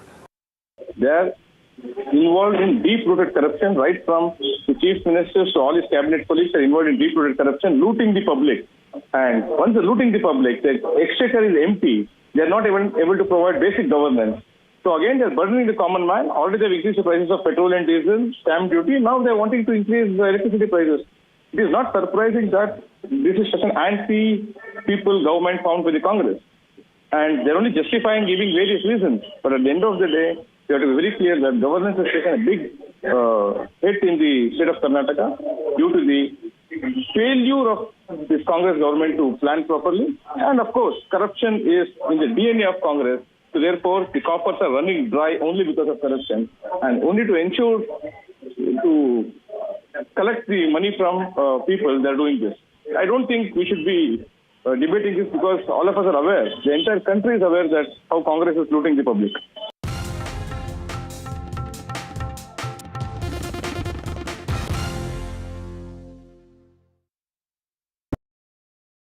New day, new show, a new experience. Start your day with the news, not views. We bring you stories that matter and impact your lives. News that informs and keeps you ahead. From Maximum City, Mumbai, to the seat of governance, Delhi, NDTV brings to you the best breakfast show. The breakfast show only on NDTV 24/7 every morning at 8 a.m. In today's interconnected world, India's voice is more crucial than ever. When India speaks, the world listens. At NDTV World, we are that voice, bringing you intelligent and insightful news from India and beyond.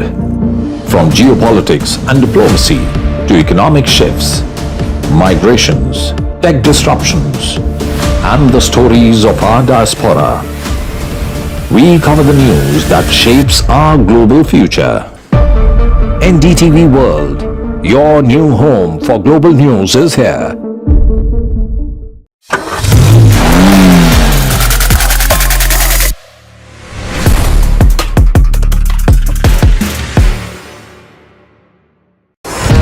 NDTV proudly upholds its legacy of trust and credibility.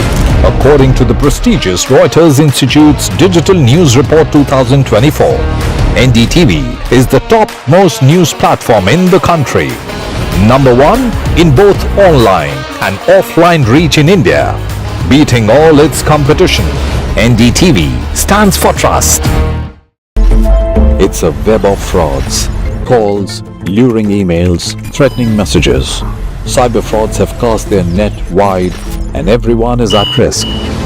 We track the victims, their horror stories as they get conned online, extorted and robbed of their hard-earned money.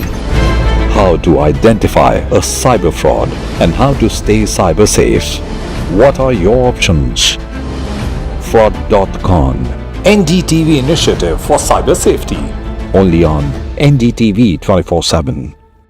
I've been reporting on all issues big and small from Andhra Pradesh, Telangana, rest of South India, bringing you all the action, all that you need to know, all that you want to know. the energy of Maximum City is infectious. I bring in that energy in our news coverage from financial capital Mumbai. India's IT capital is always buzz. It's literally a city that never sleeps. And I keep you ahead on all the Bengaluru buzz. Covering from the southernmost part of India over the last 23 years, I bring in-depth and 360-degree coverage from the Dravidian heartland. The land of Mishti is also known for its bitter politics. I have seen much water flow under the Howrah Bridge, covering Bengal in all its vivid colors.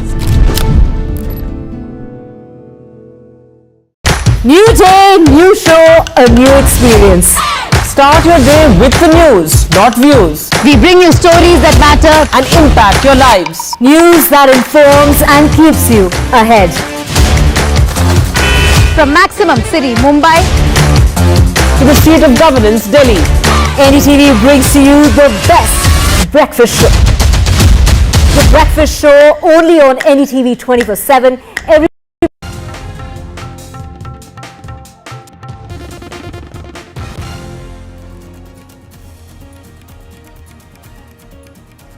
US investment investment banker JP Morgan has given an overweight rating on 4 bonds of the Adani Group, including 3 issued by Adani Ports and Special Economic Zone and 1 by Adani Electricity Mumbai Limited, a subsidiary of Adani Energy Solutions.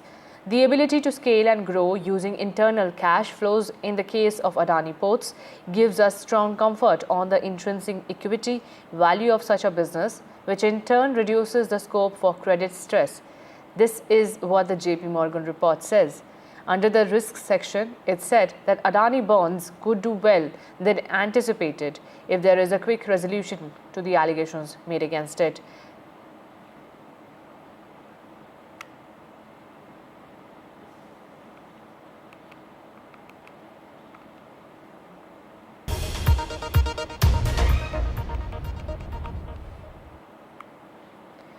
Now, Congress MP Abhishek Manu Singhvi has responded to Rajya Sabha Chairman Jagdeep Dhankar's charge of currency being found at his seat and clarified that he only carries a single ₹500 note to the upper house. He even gone ahead and said that he was inside the house only for 3 minutes. He entered inside the house at 12:57 p.m. yesterday and left at 1 p.m. Then he was inside the canteen till 1:30 p.m. and left with Ayodhya Rami Reddy. And then he says that this is laughable that such allegations are being put up without any probe being conducted inside the matter. Now, Rajya Sabha Chairman Jagdeep Dhankar has disclosed that security staff recovered currency notes from seat number 222 allocated to Mr. Singhvi following Thursday's House session. The revelation sparked protests among opposition leaders, with the leader of opposition in Rajya Sabha, Mallikarjun Kharge, registering strong opposition to the remarks being made. He said that naming the member before completing the investigation is unethical. Listen to the words. Fantastic, laughable story. If it was not serious about security lapses and entry into Rajya Sabha, it would be laughable. I started saying that possibly we should now have a barbed wire fencing around the entire seat, or a glass enclosure which you can lock and go home when you leave the seat. Because anybody can come and put ganja, rupiah, anything else in that seat when you are away. Fortunately or unfortunately, I came at 12:57 inside the house after signing my attendance. 1 o'clock the house rose, I went and had lunch with Ayodhya Rami Reddy in the canteen, and then I went away. I think more important is that everything in the house should not lead to cheap tactics and arop, pratyarop, allegation, counter-allegation for everything. I request you, sir, yourself told that it will be investigated, and after investigation only you can come to the conclusion. Yes. We never objected that you should not investigate. Have we objected? You suppress so many things, and you people do that. We don't do that. It is your quality.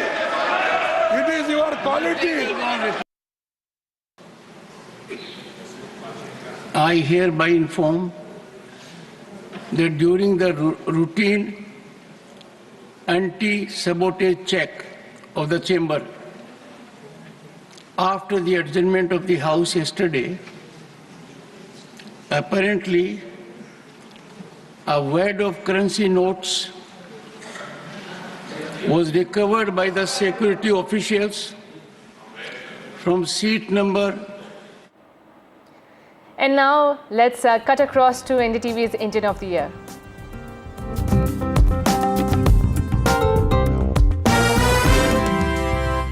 Indian of the Year 2024.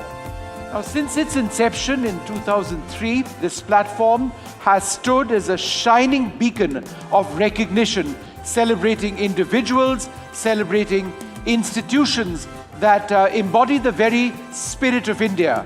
Over the years, it's become more than an award.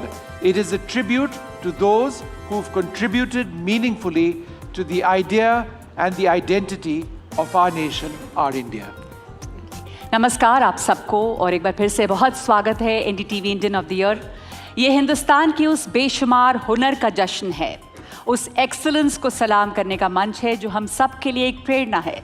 दरअसल ये कार्यक्रम भारत और भारतीयता का एक समारोह है और उस कौशल का, उस विराटता का जिससे हम प्रेरणा लेते हैं। इस देश को बनाने में, आगे बढ़ाने में जितनी भूमिका हमारे महापुरुषों की रही है, उन हस्तियों की रही है जिन्हें हम जानते हैं, उतनी ही बड़ी भूमिका ऐसे अदृश्य नायकों की रही है, उन अनजान लोगों की जिन्होंने पर्दे के पीछे रहकर हमारे समाज को चुपचाप गढ़ने का काम किया है। और आज जब हम असाधारण को सम्मानित कर रहे हैं तो ये याद करना बहुत ज़रूरी है कि ये मंच हमेशा जाने पहचाने नामों से ज़्यादा उन लोगों के लिए रहा है जो पर्दे के पीछे रहे लेकिन जिन्होंने हमारे समाज को संभाला और सहेजा है। आइए हम सब मिलकर उनके सफ़र को, उनकी चुनौतियों को, हौसले और उनकी अथक कोशिशों को सलाम करें। आज हम सब इकट्ठा हुए हैं उनकी इस जीत का जश्न मनाने के लिए। The NDTV Indian of the Year award this year is presented by the RP Sanjeev Goenka Group, powered by our wardrobe partner Raymond Lifestyle Limited, co-powered by the Gallant Group. Our gold partner is the World Gold Council. Our knowledge partner Galgotias University. Our associate partner the Usha Kakde Productions. Hairstyling partner Streaks. Inclusivity partner Max Life Insurance, along with Grant Thornton Bharat, our consulting partners for this award. और इस award की जो पूरी प्रक्रिया है वो कुछ महीने पहले शुरू की गई। एनडीटीवी की जो संपादकीय टीम है उन्होंने 9 जूरी कैटेगरी बनाई, हर के लिए उसके मानक तय किए। जूरी में अलग अलग क्षेत्र के जाने माने और विश्वसनीय नाम हैं। नवंबर के दूसरे हफ्ते में सब इकट्ठा हुए और हर कैटेगरी के विजेता के लिए वोट किया। Sanjiv Goenka, chairman RP Sanjiv Goenka group की अध्यक्षता में जूरी में शामिल हैं justice AK Sikri, admiral Karambir Singh, Asha Parekh, Piyush Pande और UK Sinha.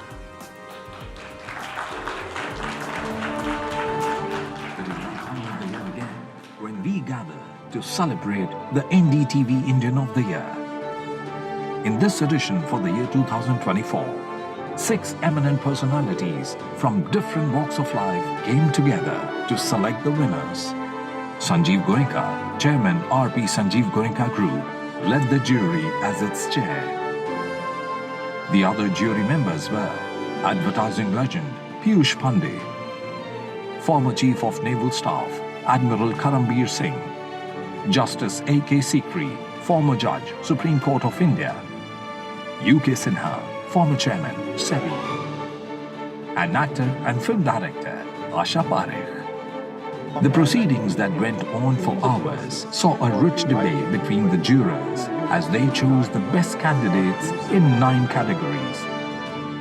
For the proceedings, Grant Thornton Bharat was NDTV's consulting partner to ensure the sanctity of the award framework and process. The winners of the remaining categories were chosen by the NDTV editorial board.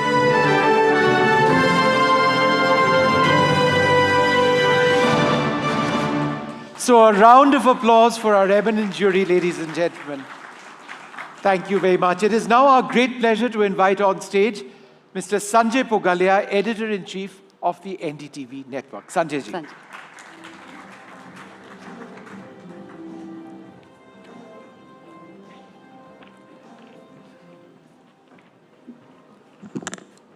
नमस्कार। हमारे माननीय विशेष अतिथि अश्विनी वैष्णव जी, जिनका परिचय देने में script पे लिखा हुआ भी हो तो आप लड़खड़ा सकते हैं, क्योंकि उनके पास रेल मंत्रालय है, उसके अलावा सूचना और प्रसारण मंत्रालय है और इलेक्ट्रॉनिक्स और IT मिनिस्ट्री भी है। 3 विभाग उनके पास हैं और बहुत ही व्यस्त साल रहा उनके लिए। इस बीच में आज NDTV Indian of the year को सेलिब्रेट करने के लिए आज वो हमारे पहले मेहमान हैं। हमारे साथ शामिल होने के लिए बहुत शुक्रिया। NDTV नेटवर्क की तरफ से मैं आप सब लोगों का बहुत स्वागत करना चाहता हूं और ये मोमेंट बहुत ख़ास इसलिए है कि ये बहुत ही इवेंटफुल साल था। ऐसे में जो गंभीर काम करते हैं, जो बहुत विजिबल नहीं होते, जो इनविजिबल होते हैं, जो दूर दराज इलाकों में काम करते हैं देश के लिए, कुछ बड़े लोग होते हैं, कुछ सो कॉल्ड सामान्य लोग होते हैं, उन तमाम लोगों को ढूंढना, उनकी इंस्पिरेशनल स्टोरीज़ ढूंढना, जो आज की शाम आप यहाँ पर देखेंगे कि किस तरह के इंडियंस हैं जो कितनी मेहनत करते हैं इस देश को बनाने में, और हम लोगों को उनसे क्या इंस्पिरेशन लेना चाहिए और किस तरह से उनको उस तरह के टेम्पलेट्स को फॉलो करना चाहिए ताकि हम भी सोसाइटी को कुछ कंट्रीब्यूट कर सकें। और इन लोगों को सेलेक्ट किया है जिस क्रेडिबल जूरी ने, आपने उनको भी देखा, जिसमें हमारी NDTV के जो बोर्ड के चेयरमैन हैं मिस्टर UK सिन्हा और जो दूसरे डिस्टिंग्विश्ड लोग हैं भारत के, वो जूरी में थे। बहुत ही गहराई से अध्ययन करने के बाद इन तमाम लोगों का सिलेक्शन किया गया है, और आप लोगों को मैं जो विनर हैं इस अवार्ड के, उनको बहुत विशेष रूप से बधाई और धन्यवाद देना चाहता हूँ। आज के जो अवार्ड्स हैं, जाहिर है कि मैं सारा जो अभी रहस्य है वो खोल नहीं सकता, लेकिन सिर्फ ये बताना चाहता हूँ कि कुछ अवार्ड्स हमारे ऐसे हैं जिसको आपको देख करके बहुत ही आनंद आएगा, आपको बहुत खुशी होगी, क्योंकि उसका संबंध हमारे देश से, हमारे लोकतंत्र से, हमारे चुनाव से और हमारे आपके अपने अधिकारों से है। और आप जब इस तरह के अवार्ड का सिलेक्शन देखेंगे तो आप ये मानेंगे कि NDTV जो एक लगातार इतने बरसों से भारत में जिस प्रकार की पत्रकारिता करता आया है, वो और किस तरीके से कंट्रीब्यूट करता है इस देश में अच्छा काम करने वाले लोगों को एक्नॉलेज करने के लिए। इसके अलावा जो कैटेगरीज़ होती हैं वो आम तौर पर बिज़नेस हो, पब्लिक लाइफ हो, क्लाइमेट हो, सोशल चेंजेस हों, रूरल डेवलपमेंट के काम हों, वो सब कैटेगरीज़ होती हैं, उसके आप अवार्ड देखेंगे।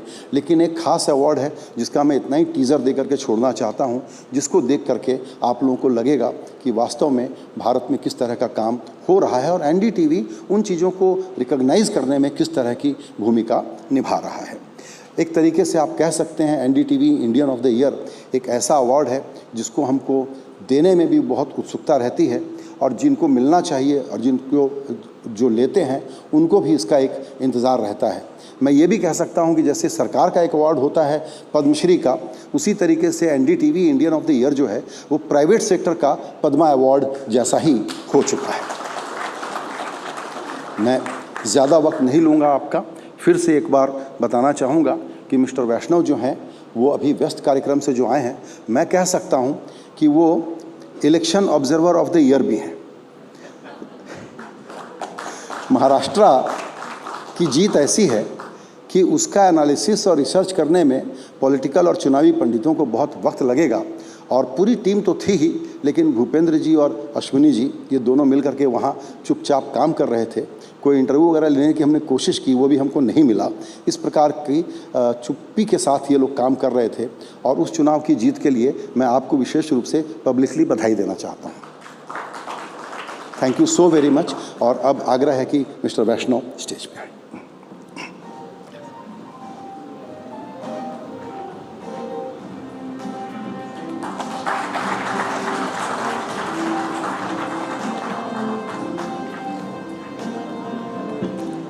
संजय जी ने ज़्यादा ही तारीफ़ कर दी, इसके लायक तो मैं नहीं हूँ, लेकिन चूँकि भाई हैं, बड़े भाई, तो जो आप कहेंगे वो सब स्वीकार्य होता है। NDTV Indian of the year एक अपने आप में बहुत ही महत्वपूर्ण, बहुत ही इम्पोर्टेंट इवेंट है, बहुत अच्छा प्रोग्राम है। सबसे जो अच्छी बात लगी, अभी मैं संजय जी से बातचीत कर रहा था, इसमें जो ऐसे लोग हैं जिनका नॉर्मली स्क्रीन पे चेहरा नहीं आता, नॉर्मली सोसाइटी में पिक्चर्स नहीं आते, फोटोग्राफ्स नहीं आते, न्यूज़ नहीं बनती, ऐसे लोगों को भी आप जो सम्मान करते हैं वो सबसे महत्वपूर्ण, वो सबसे सराहनीय, वो सबसे प्रशंसनीय है। मैं आपके साथ 3 या 4 बातें शेयर करूंगा। वैसे जब ये स्क्रीन देखी तो लगा यार यहाँ तो रेलवे वाला प्रेजेंटेशन करना चाहिए था मज़ा आता। लेकिन चूँकि आज कैबिनेट, पार्लियामेंट, वो सब चीज़ें एक साथ ही चल रही है, तो थोड़ा सा टाइम का ऐसा ही है। As we stand today, the world is going through a major transformation. Whether it is geopolitical transformation, whether it is technological transformation, multiple factors are working, operating at the same point of time.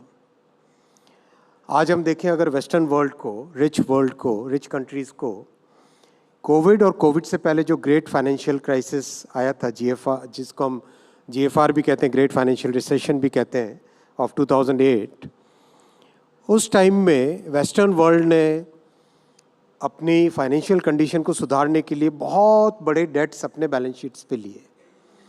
अगर हम fade को देखें, Europe के central bank को देखें, Japan के bank को देखें, कोविड के टाइम में ही entire western world, entire rich countries, they took debt of as big a number as $9 trillion.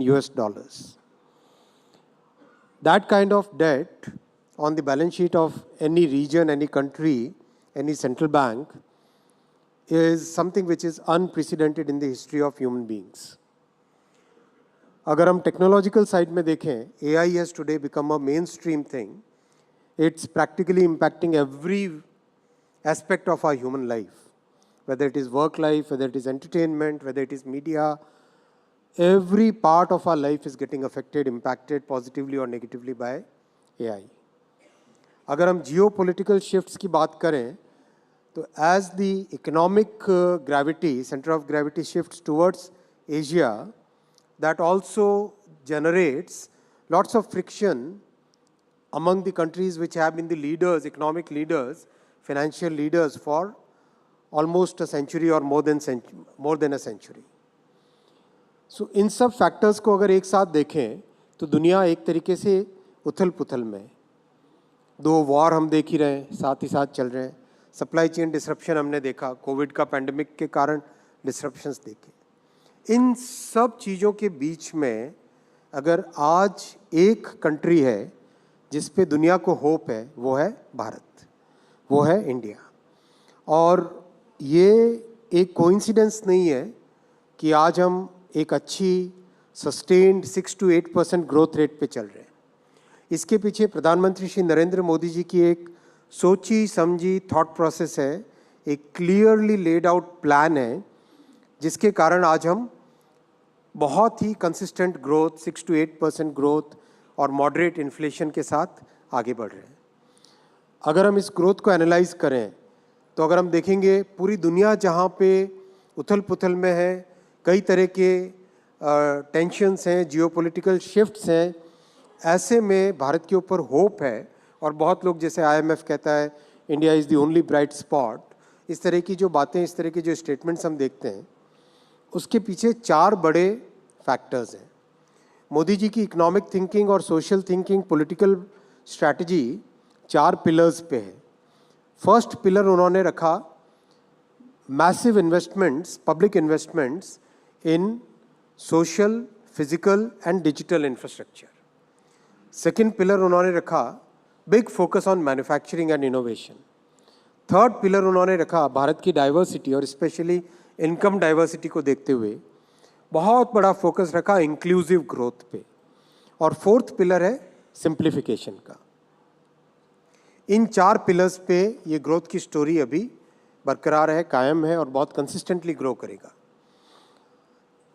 पहला जो पिलर है सोशल, फिजिकल और डिजिटल इंफ्रास्ट्रक्चर पे इन्वेस्टमेंट, इसमें आपने देखा होगा in the last many years from रफली 3.5 लाख करोड़ इन्वेस्टमेंट जो होता था भारत सरकार का बजट में 10 साल पहले, फ्रॉम दैट नंबर कैपेक्स को इंक्रीज़ किया गया 4.5, फिर 5 लाख, फिर 5.5 लाख करोड़, और उसके बाद में बढ़ा के 7.5 लाख करोड़ किया गया, फिर 10 लाख करोड़ किया गया, और अभी जो करंट फाइनेंशियल ईयर चल रहा है उसमें 11 लाख करोड़ रुपीस का इन्वेस्टमेंट हो रहा है। That's huge, that's humongous, that's unheard of in the independent India. Sinha साहब हैं यहाँ पर, one of the finest officers we have seen in our country. He has seen the financial world, आपने मिनिस्ट्री ऑफ फाइनेंस को inside out देखा है। तो having capex programme of 11 lakh crore was something which nobody could even imagine, पर आज वो संभव है और आज वो हो भी पा रहा है। That is leading to productivity improvement and employment growth in practically every sector. पिछले 10 साल में हाईवेज का कंस्ट्रक्शन हो, एयरपोर्ट्स डबल नंबर हो गए, रेलवे लाइंस बनी 31,000 किलोमीटर्स, जो कि पूरे जर्मनी के नेटवर्क से ज़्यादा है। अगर अकेले लास्ट ईयर का देखें 5,300 किलोमीटर्स नई रेलवे ट्रैक बने। That is more than the entire network of Switzerland. यानी स्विट्ज़रलैंड पूरा एक साल में, स्विट्ज़रलैंड जितना रेलवे नेटवर्क भारत में एक साल में जुड़ा। एयरपोर्ट के नंबर्स डबल हो गए। सोशल इंफ्रास्ट्रक्चर देखो, 10 साल में 390 यूनिवर्सिटीज़ नहीं बनाई, यानी practically 1 university a week. AIIMS double किए, IITs डबल किए।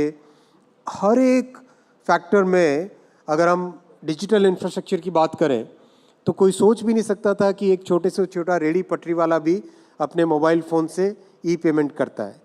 अभी कुछ टाइम पहले एक इंटरनेशनल फोरम में बैठने का बात करने का मौका मिला था, तो एक सज्जन ने पीछे से हाथ उठाया और जब मैं डिजिटल पेमेंट्स की बात कर रहा था तो उन्होंने हाथ उठाया और उन्होंने कहा कि आप लोग तो इतना आगे बढ़ गए हो, लेकिन हमारे जैसे पीछे रहने वाले लोगों का क्या करोगे। तो मैंने उनको पूछा कि आप कौन से देश से हो। मैं नाम नहीं लूँगा, नाम लेने से कंट्रोवर्सी होगी, but one of the richest countries में से थे वो। ये भावना आ गई है कि हिंदुस्तान आज टेक्नोलॉजी में लीडर है कई एक से एक फील्ड में, unlike the past where India used to be always a follower. ये एक बहुत बड़ा माइंडसेट का चेंज है। ये पॉसिबल हो पाया because there was a sustained investment in digital, physical and social infrastructure. Second जो पिलर है, that pillar is focus on innovation and manufacturing. 10 साल पहले अगर बात करते स्टार्टअप्स, 300-400 स्टार्टअप्स, आज 1,20,000 से ज़्यादा स्टार्टअप्स। और पूरे यूरोप में जितने यूनिकॉर्न हैं, बड़े बड़े रिच कंट्रीज़ में जितने यूनिकॉर्न हैं, उनको अगर एक तरफ रखो तो भारत में 100 से ज़्यादा यूनिकॉर्न्स हैं। ये कोई सोच नहीं सकता था 10 साल पहले कि हिंदुस्तान इतना बड़ा स्टार्टअप इकोसिस्टम बनेगा, वर्ल्ड का टॉप 3 स्टार्टअप इकोसिस्टम्स में बना। मोबाइल फ़ोन की मैन्युफैक्चरिंग, डिफेंस की मैन्युफैक्चरिंग, एक से बढ़कर एक, किसी भी सेक्टर में अगर आप जाओ, इंजीनियरिंग, गुड्स की मैन्युफैक्चरिंग, सब में जो मेक इन इंडिया का इम्पैक्ट दिखा, दैट्स फिनोमिनल। तो second pillar manufacturing and innovation. Third pillar is very important for all of us to know, because हमारी सोसाइटी में इकोनॉमिक इनइक्वालिटी जो 50-60 साल की पॉलिसीज़ के कारण रही, that had to be addressed in a very firm way। इसीलिए माननीय प्रधानमंत्री श्री नरेंद्र मोदी जी ने अपनी हर इकोनॉमिक पॉलिसी में इंक्लूसिव ग्रोथ को एक integral part of the policy बनाया। I welcome doctor Jaishankar ji. So Prime Minister Shri Narendra Modi ji made sure that every economic policy, every public policy has inclusivity as an integral part of it. और इस inclusive growth का बहुत देश में benefit मिला। People at the bottom of the pyramid, they are the ones who have been benefited the most। अगर हम देखें 54 करोड़ बैंक अकाउंट खुले, 54 करोड़ बैंक अकाउंट खुले और उसमें से half of them are women bank account holders. अगर आप इस नंबर का इम्पोर्टेंस समझें, एंटायर यूरोप का पॉपुलेशन 44 करोड़ है, 45 करोड़ है। यानी पूरे यूरोप जैसे कॉन्टिनेंट को बैंकिंग इंफ्रास्ट्रक्चर में लाना, बैंकिंग सिस्टम में लाना, that was unimaginable task, but that was made possible. हम अगर देखें 4 करोड़ लोगों के नए पक्के घर बने। 4 करोड़ लोगों के नए घर बनना मतलब उस व्यक्ति की ज़िंदगी में कितना बड़ा चेंज आता है। इमेजिन 11 करोड़ लोगों के कुकिंग हैबिट्स चेंज हुए, स्टोव से शिफ्ट हुए गैस पे। इमेजिन 11 करोड़ माने पूरी यूरोप, पूरी जापान की पॉपुलेशन है 11 करोड़, जर्मनी की पॉपुलेशन है 8 करोड़। एक एक देश की पूरी पॉपुलेशन से ज़्यादा इसमें जो मोदी जी के इंक्लूसिव ग्रोथ के प्रोग्राम्स हैं उसमें उस पॉपुलेशन को बेनिफिट हुआ। सो investment in public investment in physical, social and digital infrastructure, the first pillar, focus on manufacturing and innovation as the second pillar, and focus on inclusive growth as the third pillar, and the fourth pillar is simplification। massive simplification किया। statute book पे जो भी पुराने कानून जिनका कोई आज relevance नहीं है, जो अंग्रेजों के ज़माने के, उन सब को या तो हटाओ या रिप्लेस करो और नया मॉडर्न लॉ बनाओ। टेलीग्राफ, भारत का टेलीकॉम सेक्टर इतना हाईटेक सेक्टर 1885 के कानून से चलता था। टेलीग्राफ एक्ट, मतलब टेलीग्राफ को तो शायद म्यूज़ियम में जाके देखना पड़ेगा, दिखेगा ही नहीं। तो ऐसे ऐसे कानून थे। 1500 कानून को स्टैट्यूट बुक से हटा दिया गया।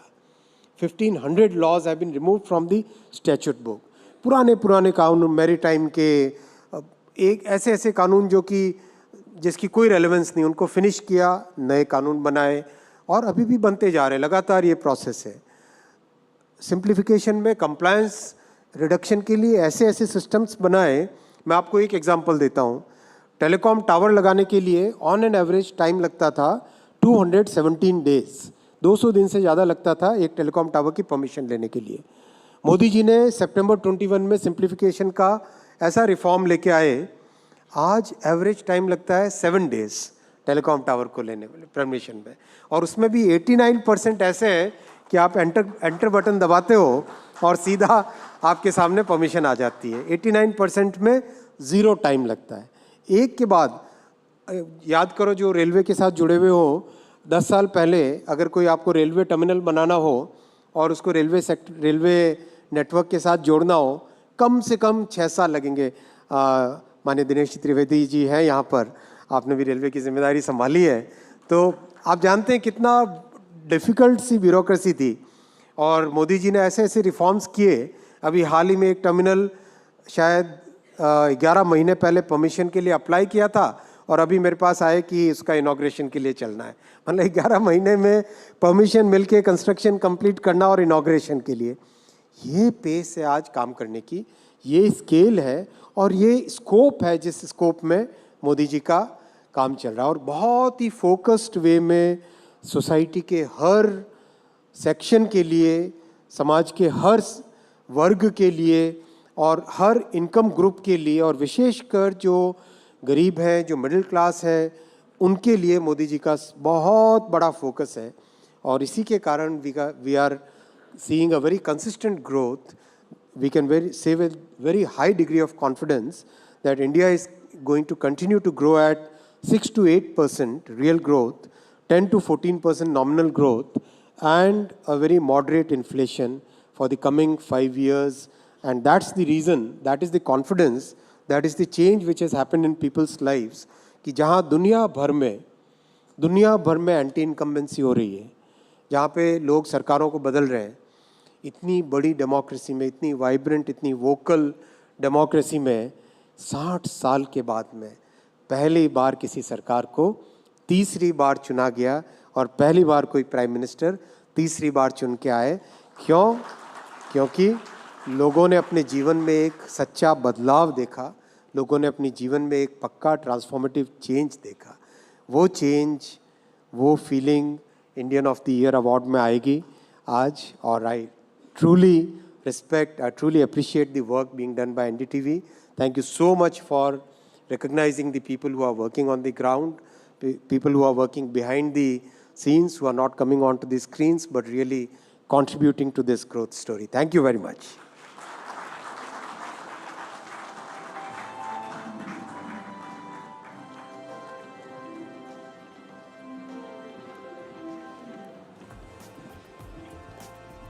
Thank you, Mr. Vaishnav, very much for that very inspiring speech and your thoughts on the India growth story and the technologies that often lead that.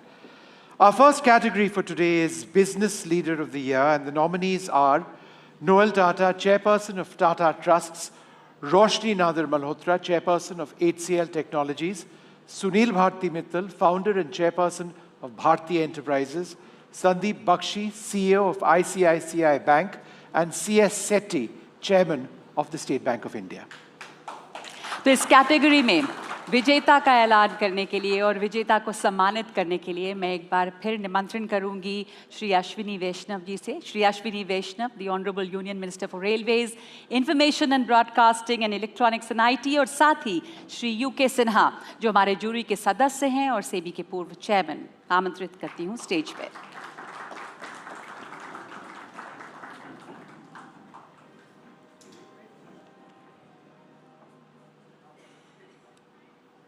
Business Leader of the Year, Roshni Nader Malhotra. Give a big round of applause. तो वो रोशनी यहाँ पे आ नहीं सकी आज, रोशनी नाडर मल्होत्रा, लेकिन हमारे साथ में अवार्ड रिसीव करने के लिए मिसेस नाडर हैं। और पहले सुन लेते हैं हम रोशनी का ये मैसेज, उन्होंने ये संदेश भेजा है हमें।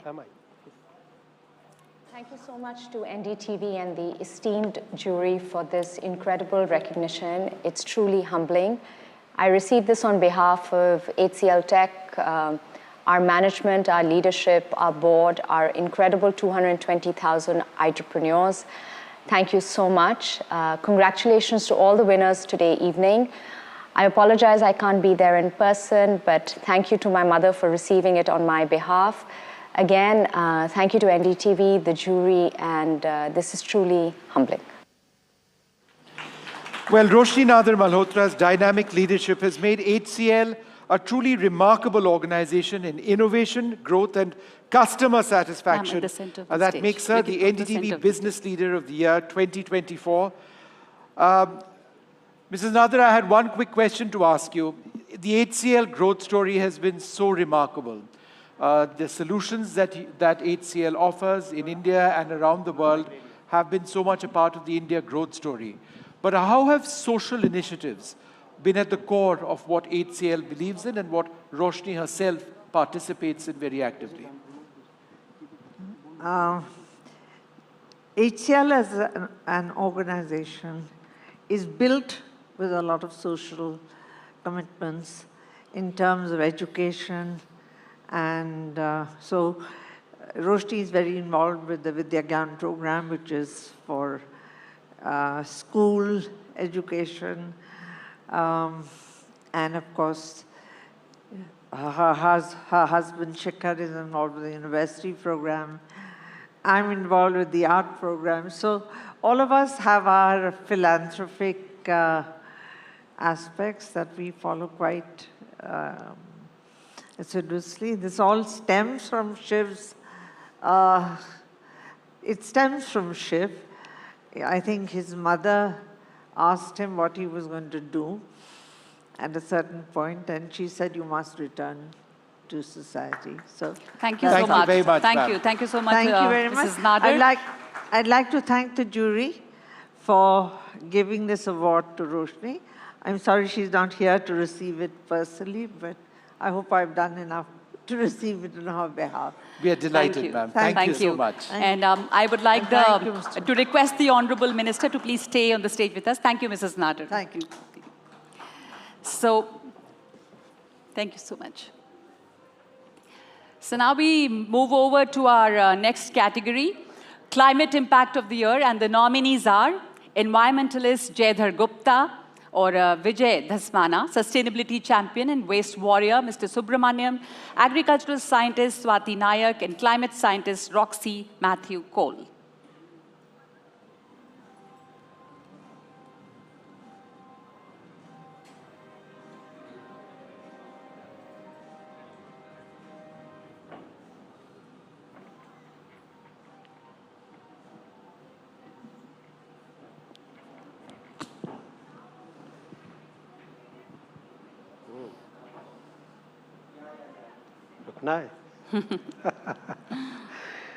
Climate Impact of the Year, Swati Nayak. Dr. Swati Nayak's contribution to agricultural sustainability by promoting adoption of climate-resilient crops across South Asia makes her the NDTV Climate Champion of the Year 2024. Her role in increasing inclusivity in Indian farms by developing programs for women to adopt climate-resilient seeds has been recognized globally. Dr. Nayak's initiatives have contributed to increasing household income, tailoring crop development to meet specific regional needs while keeping women in focus. Many congratulations, Swati. और बस एक छोटा सा सवाल आपसे कि आपकी इस मुहिम से जो आपने लगातार अथक प्रयास किया है, किस तरह का बदलाव आपको नजर आया है? Thank you. First of all, thank you NDTV. This award is really special. This whole phrase, Indian of the Year, it itself is enough to add a sense of pride to what we all do. And I'm honored to be here, receive this award, and thank you, Honorable Minister. And I hail from a small town from Odisha. Even though I work across the globe as a global agriculture researcher and scientist, I have seen from my close lens that how the smallholder farmers suffer when they are subjected to climatic vagaries. Whether it is recurrent floods, drought, salinity, Those are the smallest of smallholders who doesn't have enough resources to afford different mitigation and adaptation strategies which are cost intensive. Hence, being an agriculture scientist, I always wanted to be that last mile stakeholder in the entire research and development chain, where I ensure that the innovations which is coming out of agriculture research is being available and accessible to those farmers, and also those are affordable for them. So in my endeavor, across the globe, in my own state, Odisha, and beyond, and in the overall India, I focused on those smallholder farmers and ensured that the resilient rice varieties, climate resilient crops, technology for adaptation and mitigation is becoming available to those farmers, and they are having access to services and extension and knowledge. So taking it to the farmer has been my goal, and I have been working, and I see that when you engage them in the choice and decision making, they can make the change for themselves. Absolutely. Thank you. Thank you so Thank much. you so and much. And congratulations once again. Thank you so much. Yeah. Well, our next category is Entrepreneur of the Year, and the nominees are Sriharsha Majeti, Rahul Jaimini, and Nandan Reddy, co-founders of Swiggy, Adit Palicha, co-founder and CEO of Zepto, and Hitesh Doshi, founder and CMD of Vari Energies. I'd now like to invite Dr. Dhruv Galgotia to join us on the stage, CEO of Galgotia's University. Thank you very much, Dhruv, for being with us. Okay. Entrepreneur of the Year is, guess who? Hitesh Doshi, Vari Energies. Congratulations. Shri दोषी ने वारी energies को भारत का सबसे बड़ा solar module निर्माता बनाने में सबसे बड़ी भूमिका, एक केंद्रीय रोल निभाया है। एक सफल आईपीओ, मजबूत ऑर्डर बुक और देश के रिन्यूएबल एनर्जी टारगेट के लिए आयात पर भारत निर्भर न रहे, उसकी निर्भरता को घटाने का लक्ष्य उन्होंने रखा है। Doshi ji, congratulations. I had a quick question, in fact, to ask you. When we talk about climate change and the formidable goals that India and the world faces, how is your belief in your company driven by that ultimate goal, that we have a target, and that's a target which, if not realized, will impact billions around the world? Thank you very much to NDTV and the jury. Thank you very much, Honorable Minister. I think when we started this business and what we are looking, we think that we are the biggest reserve of the oil in this country is the sun. If every roof is covered by the sun, solar panels, I think that will help, may not be all, but in a large portion in this climate change. So on this mission, we have been working for the last 15 years, and with these new policies and support by the government, we will do it much better. Thank you very much again. Thanks. Thank you and congratulations. Thank you so much. We would like to thank Shri Ashwini Vaishnav, the Honorable Union Minister for Railways, Information and Broadcasting and Electronics and IT for being with us.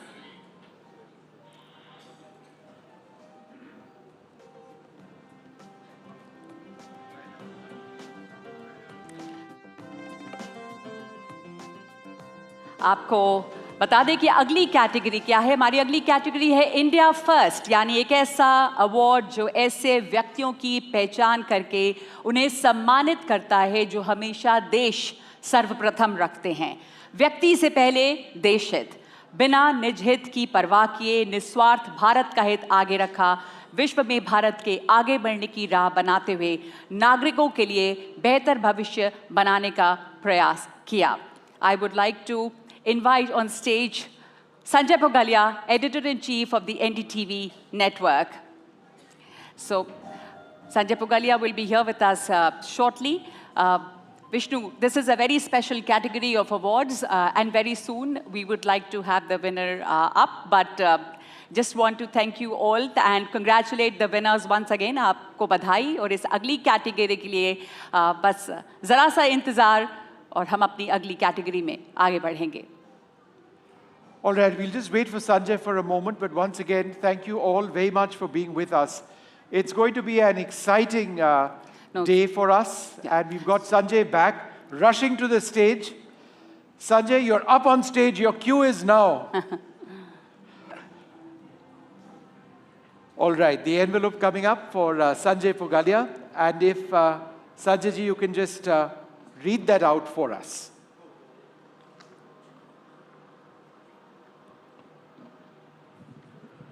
The NDTV India First Award goes to Dr. S. Jaishankar. Well, 2024 has undoubtedly been the year of India, and under Dr. S. Jaishankar's guidance, India has skillfully navigated global alliances, balancing relationships with major powers like the US, the European Union, and Russia, while expanding ties in Asia, Middle East, and Africa. Dr. Jaishankar's approach to international relations, characterized by India's multi-alignment strategy, has allowed India to retain our autonomy and avoid being into polarizing geopolitical blocs, thus emerging as a neutral, stabilizing force in the face of many crises engulfing the world. Okay. Come, please come, please. Sir. Oh, please, please do.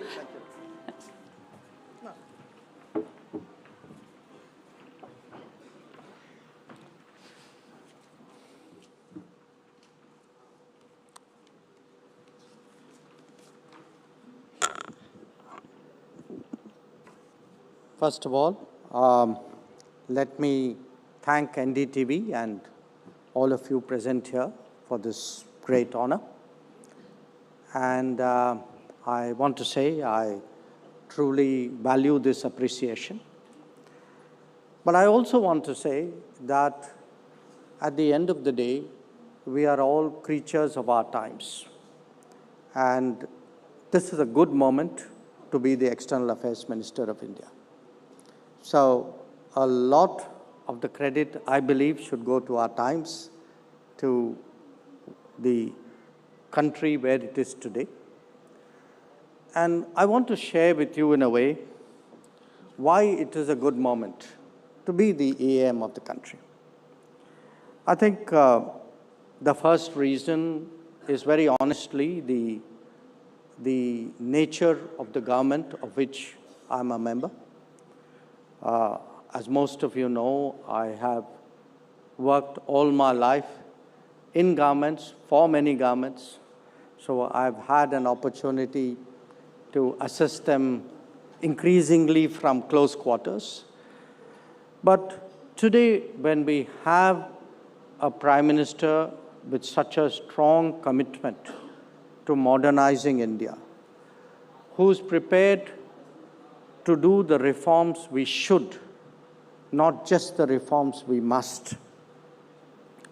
And where really in the government there is that degree of energy and that sense of purpose.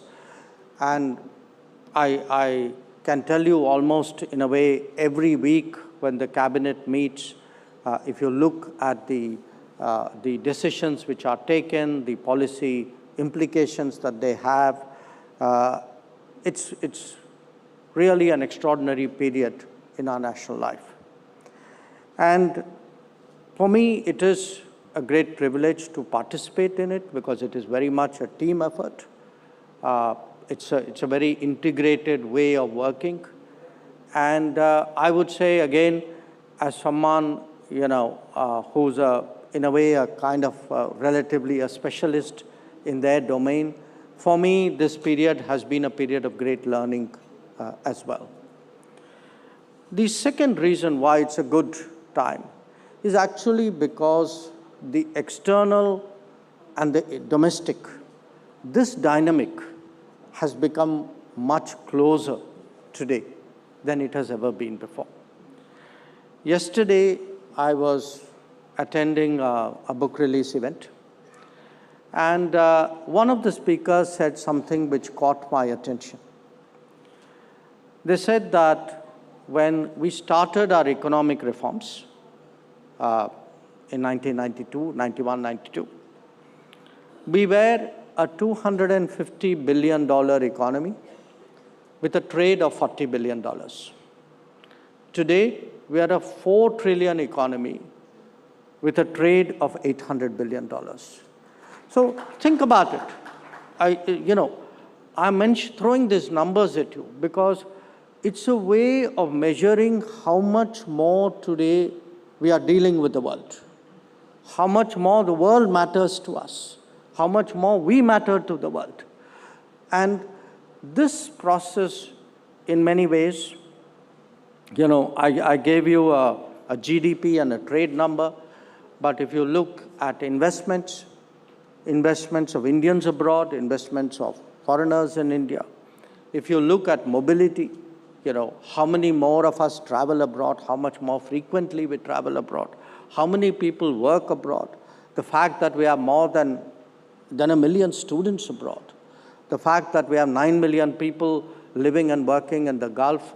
Probably if you take, PIOs and NRIs, I think we are 33, 34 million people outside the country. So how much more today we are integrated with the world? But it's not just the physical integration. There's also today a connectedness. All of us, from the time we get up to the time we sleep, we pick up the phone, we look at the phone to see what's happening in the world.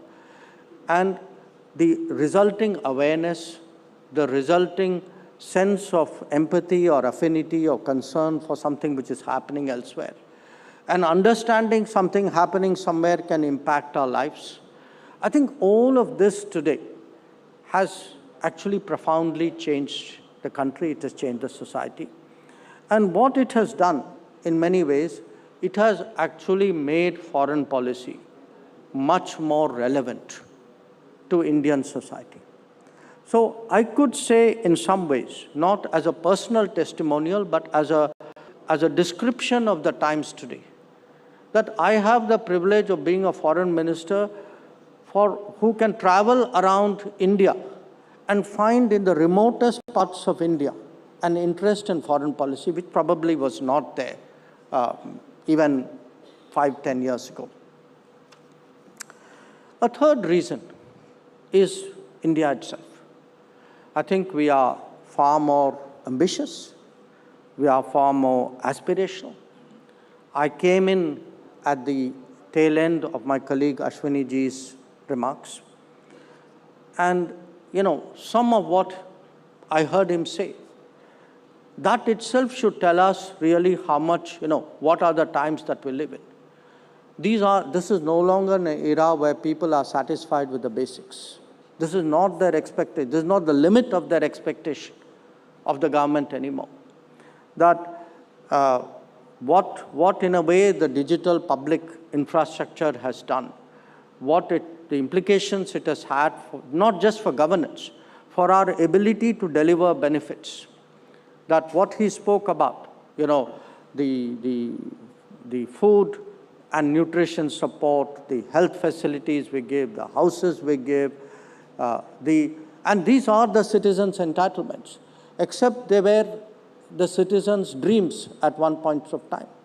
Today, they are the citizens' demands. In many ways, the citizens' achievements which they have in their hand. So we are living in times where the quality of life is different, quality of jobs are different, quality of expectations are different.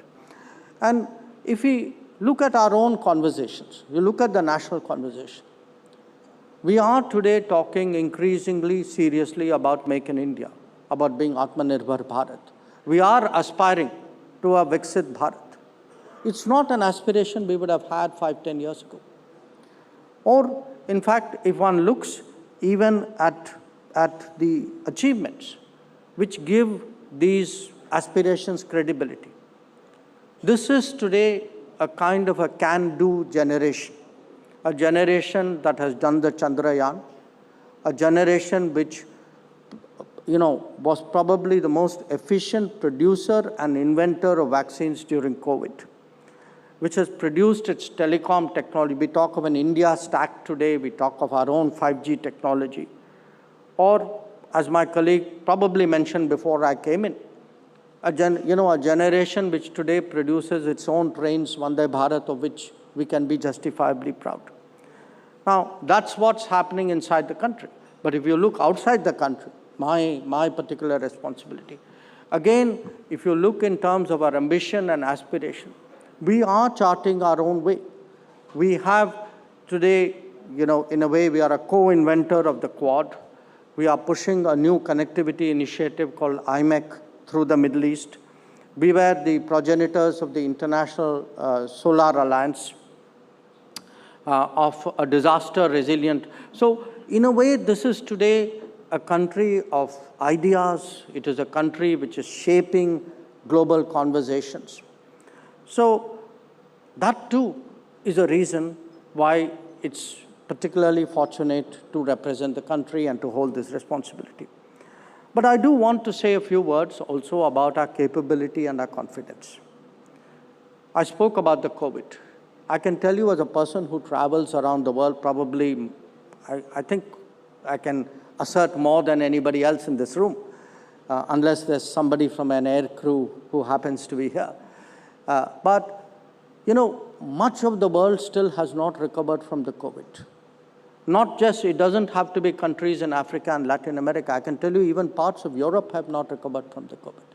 So if you look today at the bounce back, how we handled it, how we have recovered from it, or indeed of challenges like the one we had for 4.5 years, and to some extent we still do on our border with China, that the firmness, the determination, the fortitude with which we face that challenge. Or look at the way we are responding today to terrorism, that a country which let an incident, which let an attack as big as 26/11 actually pass unanswered, is today, sending a very clear message through strikes in Uri and Balakot.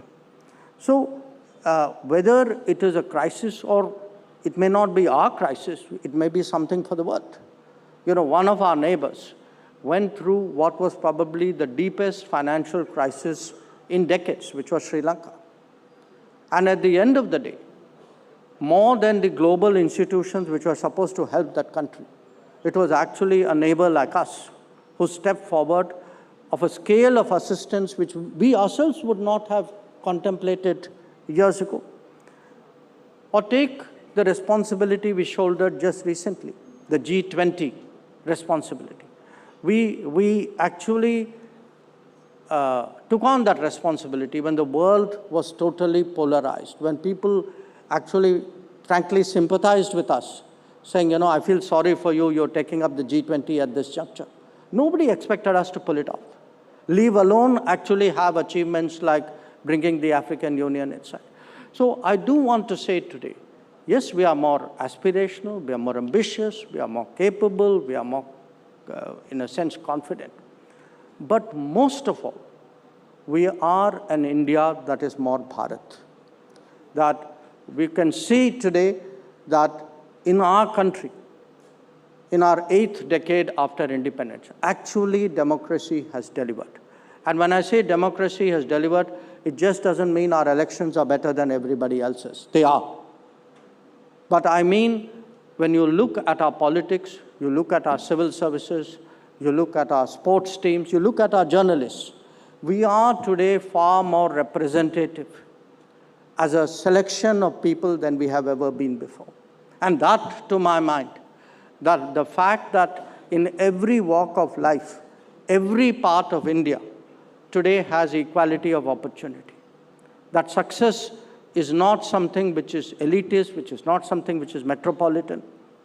So, to my mind, when we speak today of our traditions, of our heritage, of our culture, of our history, when we advocate why yoga is a universal wellness practice, or what is the importance of Ayurveda, or as I saw from one of the winners earlier, that importance of something like millets, which has been part of our food traditions, but which was forgotten really when we started consuming grains, which were part of a certain period of our history.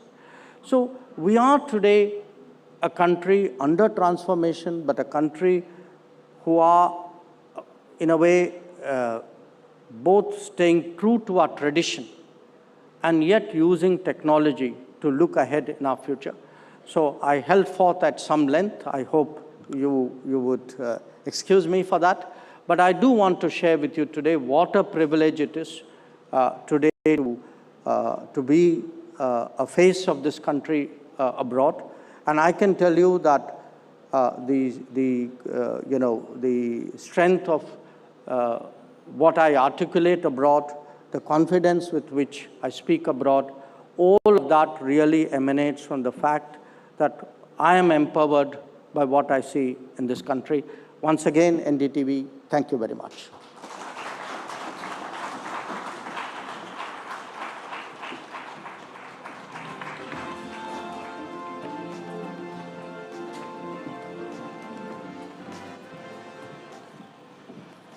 Dr. Jayashankar, that was very inspirational, talking about where India stands in the world. It is an evolving foreign policy, and there's an evolving recognition of where India is, how we are recognized, our policies, our ability, and truly what in almost 30 years of doing journalism, the way in which I've seen our foreign policy being recognized now in the last several years is very, very different to what it was in the past. Nagma? Thank you, Dr. Jayashankar. Like you rightly said, आप देश के कोने-कोने में जाएं, छोटे-छोटे गांव और शहर में जाएं, फॉरेन पॉलिसी में अब जितना इंटरेस्ट है, फॉरेन पॉलिसी और डोमेस्टिक पॉलिसी बहुत घुल-मिल गई है और सभी लोगों को दिलचस्पी है कि विदेश में क्या हो रहा है और भारत उसमें कहाँ है।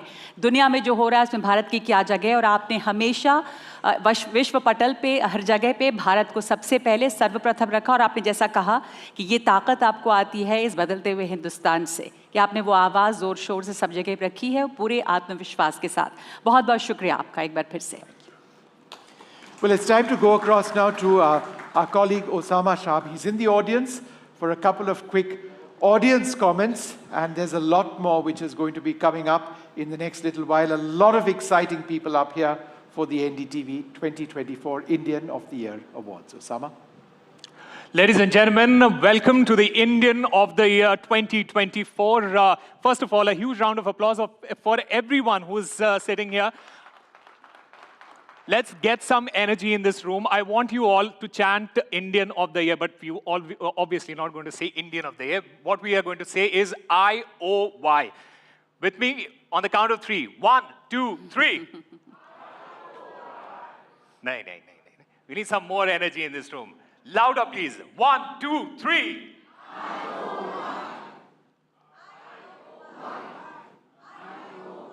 Wonderful, wonderful, wonderful. Ladies and gentlemen, welcome to NDTV's Indian of the Year 2024. We have a bunch of wonderful people who are joining us and who will be joining us in just a short while from now. But what I thought was to go and try and understand the process of how these winners are basically selected. So we have the wonderful jury here with me. I have the lovely, the wonderful, the most amazing Asha Parekh ji. I also have UK Sinha sir, and I also have Justice Sikri. Ma'am, I'd like to start with you. What is that process? What is it that goes behind that process before you select that winner? Because Indian of the Year, we know it's one of the most important, prestigious awards in India. What is the process of selecting that Indian of the Year? Well, when we were given the list of the nominees, at least I went through each and every candidate who had to be, selected. So I went through it.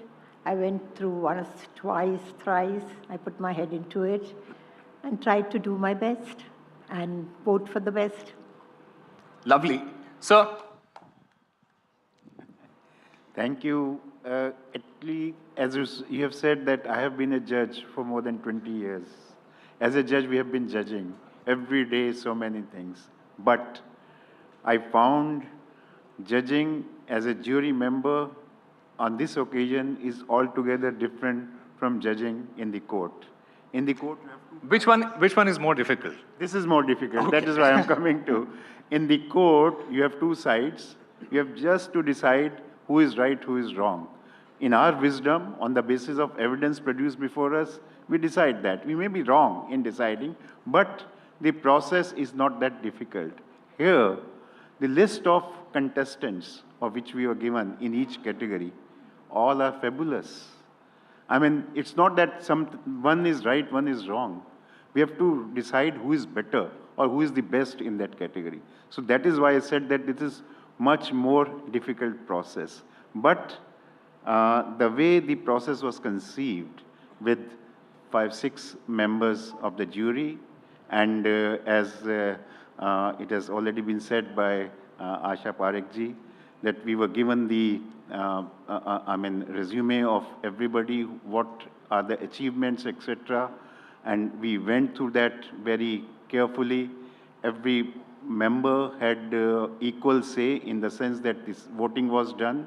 That too, it was since online, so we didn't know, there was no such discussion that I'm influenced by what Asha ji is saying or she's influenced by what I am saying. So independent assessment, and after going through that, as far as I'm concerned, what my take was that yes, all of them have done well, but in this year, who is the person in that particular category who has impacted the growth of India the most? So on that basis. Wonderful, sir. That's absolutely wonderful. I also want to understand from you, sir. There are a lot of young people who aspire to do great things, who aspire to be Indian of the Year one day. What is that one message that you want to give to those young people looking at the show, looking at you guys, looking at all the wonderful people who are present here? Thank you. The NDTV team did a fantastic job in selecting the shortlist and presenting it to us. And the jury was guided by the single factor that we should be selecting somebody who can inspire millions and millions of Indians across the length and breadth of the city, of the country, living in a smaller town and villages. So tomorrow or today when the awards are announced, it should inspire millions of people to come here and receive the NDTV award next year or in subsequent years. That was the whole thing, that it should be inspiring. All right, lovely. Thank you very much. Thank you so much, jury, for doing such a wonderful job. I'll now like to hand back to my colleagues, Sikta and Gargi. Thanks so much for that, Osama, bringing some energy in the room. And thank you so much, all the jury members, for speaking about the entire process. Justice Sikri, Mr. Sinha, Asha Parekh ji, wonderful to hear from you. A round of applause, really, for our jury. अब हमारी अगली category है Indian of the year in energy transition. इस award को देने के लिए हम अनुरोध करेंगे सेबी के पूर्व चेयरमैन यूके सिन्हा जी को कि वो मंच पर आए और अगले विजेता के नाम का ऐलान करें।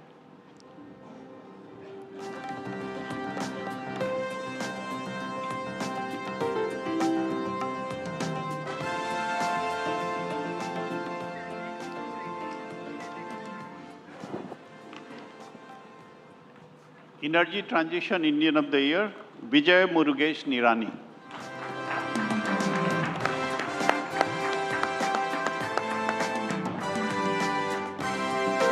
TrueAlt Bioenergy is at the forefront of the global biofuel revolution. Under the leadership of Vijay Murugesh Nirani, founder and managing director, the company has established dedicated ethanol production facilities across India to cater to the nation's rising ethanol demand.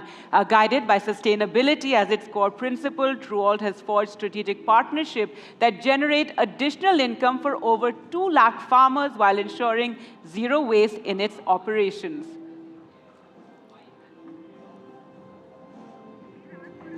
Do stay on with us, and we have a few questions we'd like to ask you. India's energy transition is such a crucial thing right now for the country to go through by 2070. So if you could tell us what TrueAlt's contribution is going to be to that transition. Thank you so much, NDTV, for this stupendous honor. I must say I should dedicate this award to the policymakers and the farmers. As a country, India largely depends on imports of its fuel. Over 70 to 80% of our fuel that we consume is imported, right? It's quite not something to be very proud of.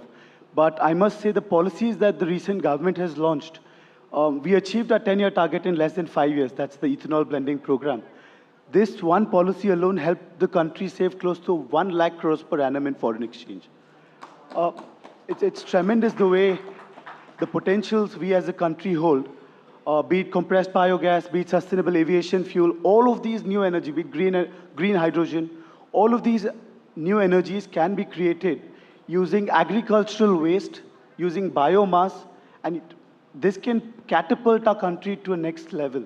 So I must say big kudos to the policymakers. This one especially is for them, for the way they're driving our economy and helping ये तो us. बस शुरुआत है। ये बताइए कि Bharat global और sustainable energy को अचीव करने में कितनी दूर खड़ा है?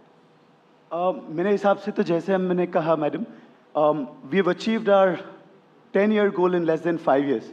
अभी 20% ethanol blending हमारा target था. We've achieved that in this year. We're supposed to do it the next year. We've already achieved it. We achieved it in less than 4 years. And there is a policy for sustainable aviation fuel. We start flying our aeroplanes using the fuel produced by our farmers. Our target of 2070 to be a net zero or a net zero emitting country, we are pretty sure the way we are going, if the policy continue, we have all the potential that is that is required for us to achieve it probably by 2045 or so. I would bet on maybe earlier than 2045, but we're definitely getting there. Well, definitely, we hope we do achieve it before, the target date. And this is such a mantra in this day and age. That's why we have this category of energy transition as well, to really put the spotlight on this entire sector. What's also interesting is how you benefit farmers. If you, for the viewers, or for the audience here, could tell us a bit about how you ensure that farmers also benefit from what you're doing. So I'll tell you, there's a very cyclical nature to this business. What we do is the agricultural produce that we get, which generally goes to waste, right? Be it the molasses that comes out of sugarcane, or be it agricultural biomass that we generate. What we are doing is, otherwise, which burns as per earlier, which is causing the AQI of Delhi. All of us are choking here. I lost my throat, in the last 2 years, right? So all of this can be avoided by better utilizing the energy there. So we have a lot of carbohydrates in them. We extract them, make it methane, make it green hydrogen, make all of these. Now, the circularity in this, the farmer produces these agri inputs, that's the biomass. We spend whatever the energy that we consume as consumers in a daily energy requirement. That fund is going back to the farmer. Now it is empowering the ruralmost bracket in the economy. So when a farmer, or when the weakest of the person in the society is empowered, by default there is a lot more buying capacity. If that buying power increases, as a country, we grow. The targets that our Honorable Prime Minister has of $5 trillion of economy, we're going to achieve it much sooner. Now, in terms of carbon neutrality in the same, we're not only achieving good value in terms of revenue, we're also achieving tremendous potential in carbon emissions. So this is one solution, biomass to energy, and the transition is happening rapidly especially the last 5 years. The global levels, be it the Paris Accord that's being implemented from 2024 onwards, the world is changing very dynamically. Again, Mr. Doshi has a fantastic Wari Energies. I think we all look up to him, the way he's driven his company. All of us, we are like Dr. Jaishankar and Minister Ashwini Vaishnav said, we as industrial body are definitely in a Disneyland right now for us to continue our business. जी, जैसे आपने कहा कि हम target से बहुत आगे चल रहे हैं, फिर भी रफ्तार में ज़रूरी है कि हमारी प्राथमिकता हो, हमारी प्रायोरिटी हो, तो वो एक क्या ज़रूरी चीज़ है जिस पर सभी का ध्यान जाना चाहिए इस दिशा में? मेरे हिसाब से भी most important thing is to continue the policies that we make. Secondary is to promote the young tech, the new tech that is coming, because जब हमने solar या wind शुरू करे थे, back in the day, the prices were as high as 15 to 18 rupees a unit. Today, we stand at almost 2 rupees to 3 rupees a unit. It's a drastic drop in less than 10 years or 12 years. It's the same story that we carry with biomass or biofuels. Today, we are looking at some premium, which eventually will come down. When we began our ethanol blending story, the price of ethanol was less than 46. Today, it's at 71, as against the petrol or diesel price that's at 190 rupees a unit. So we have a tremendous potential for us to offset these traditional high carbon-based fuels. Like I said earlier, empowering the ruralmost of person. Otherwise, what happened was this capital, whatever we would have imported, went to an OPEC country. Now it's going to a farmer. There's so much of nobility in this entire system. I think we're already getting there. Well, that's wonderful to hear, especially the way it benefits farmers. Well, thank you so much, Mr. Nirani, for being here with us. Thank you so much, Mr. Sinha, for being here. And of course, the juries must have had a tough time deciding on that award. Thank you. Well, now it's over to Osama. Osama, over to you now. Thank you, Gargi. Thank you, Sikta. Ladies and gentlemen, once again, welcome to NDTV Indian of the Year. I thought हमारे पास यहाँ हमारे Paralympians आए हुए हैं, so हमने सोचा कि थोड़ा उनसे जो है वो conversation करते हैं, उनसे बात करते हैं. और ladies and gentlemen, a huge round of applause for our wonderful, wonderful Paralympians here who have made the nation proud time and again. And I would like to start with you, brother. Yogesh, first of all, Indian of the Year, this event, what are your thoughts? किस तरह का आपका जो है वो इसके बारे में है?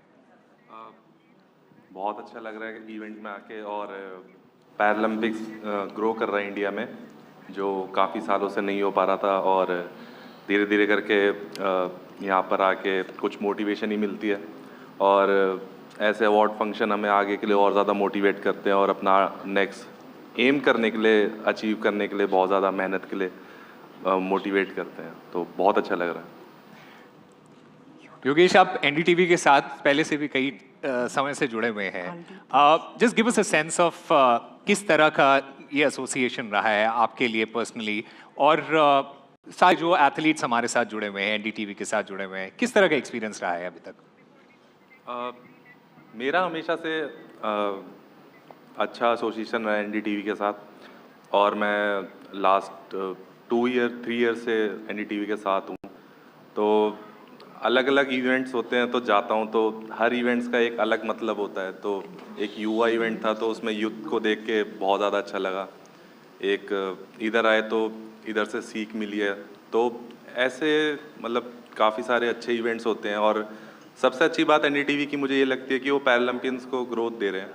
और क्योंकि एबल बॉडी एथलीट्स को जितना ग्रोथ मिल रहा है उसी हिसाब से मैंने इस साल देखा कि पैरा एथलीट्स को भी बहुत ज़्यादा ग्रोथ मिल रहा है, और हमारे मेडल भी बहुत ज़्यादा इंक्रीज़ होते जा रहे हैं. 19 से 29 आ गए हैं, तो इस चीज़ की भी बहुत ज़्यादा खुशी है. All right. We'll come back to you and have this conversation again. Back to you, Gargi and Sikta.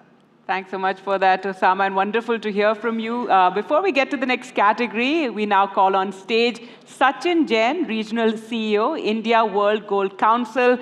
Thank you so much, Mr. Jain. Please come on stage and please share a few words about Indian of the Year.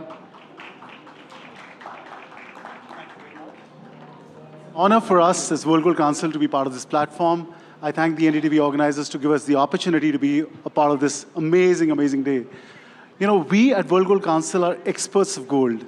We understand where gold comes from. We understand how gold transforms as a gift of Mother Nature deep inside Mother Earth, the strength it has, you know, how it is resilient, how it gets into financial markets, how it's a store of value, how gold turns into something precious for a family and stays on. And while I was sitting there and I was reflecting and hearing all the amazing things over here, I think there's a true commonality that the Indian of the Year and both the nominees and the people who win are the true gold of India, and we all have to feel proud about it. The fact that, you know, we and the World Gold Council team here, we always just quietly listening to the amazing things that were happening. So you mentioned that your brief was inspiration. I can tell you, everybody in this room is inspired, and the millions outside this room will truly be inspired by what, you know, all of you have achieved. And this is truly the heart and soul of our nation. There's already, I was just counting, 11 times it's been mentioned, the Viksit Bharat, how a journey collectively will happen. And I think all you winners are the true heart and soul of this journey, who is inspiring everyone in this room. Right when we talk to us, our families, our respective minister talked about when you go outside the country, how proud we are. We are proud because all the work that you guys do. So from all of us at World Gold Council, heartiest congratulations, and we are very proud to be here. Thank you very much. Thank you so much for those words about this. Thank you so much. And talking about Indian of the Year, do stay with us for the next category. Our next category is Gold Visionary, the real hero of India. And the nominees are architects and social activists Michael and Vishnu Priya, who are dedicated to improving rural sanitation in India. co-founders of Southern Health Improvement Samiti, that's SHIS, Muhammad Abdul Wahab and Sabitra Pal. Education, Dr. Pradeep Sethi, whose free school offers world-class education to rural children, and animal conservation activist and India's first woman Mahat, Parvati Barua. And to give away the award,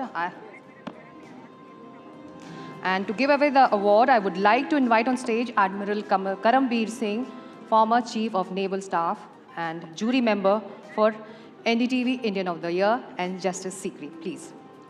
To come on stage.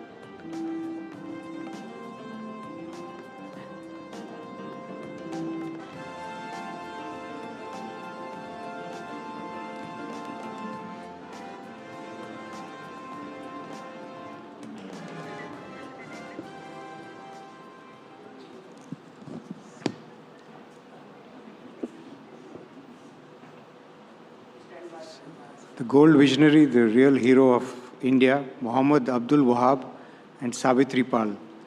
बहुत बहुत मुबारक। शायद ही कोई ऐसा काम है जो मोहम्मद अब्दुल वहाब और सावित्री पाल के द्वारा उनके सदर्न हेल्थ इम्प्रूवमेंट समिति फाउंडेशन के माध्यम से पिछले 40 वर्षों से अधिक समय से किया जा रहे कार्य से अधिक असाधारण हो। उनकी निरंतर मेहनत ने सुंदरबन के दूर दराज के क्षेत्रों में स्वास्थ्य सेवा की पहुंच को पूरी तरह बदल दिया है। जिन इलाकों और समुदाय में पहले चिकित्सा सहायता की कमी थी, अब वो बेहतर स्वास्थ्य सेवाओं की दिशा में आगे बढ़ रहे हैं। A big round of applause, ladies and gentlemen, for them. Good evening. Right, Wahabji, we would like to ask you a few questions, of course, about your work.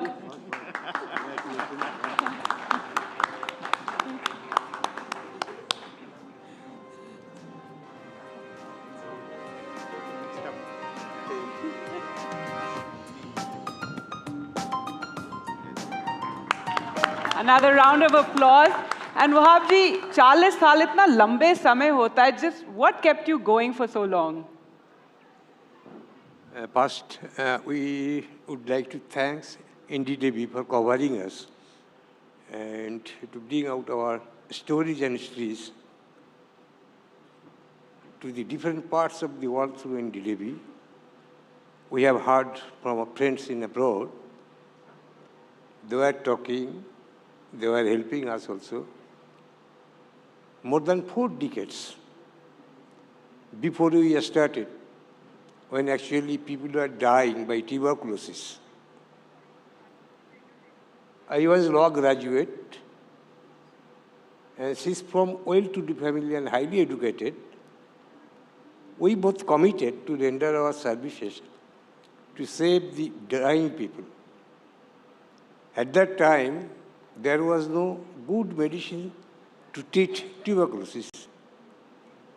2, 3 medicines, even all these were not available, even there were lack of facilities for diagnosis.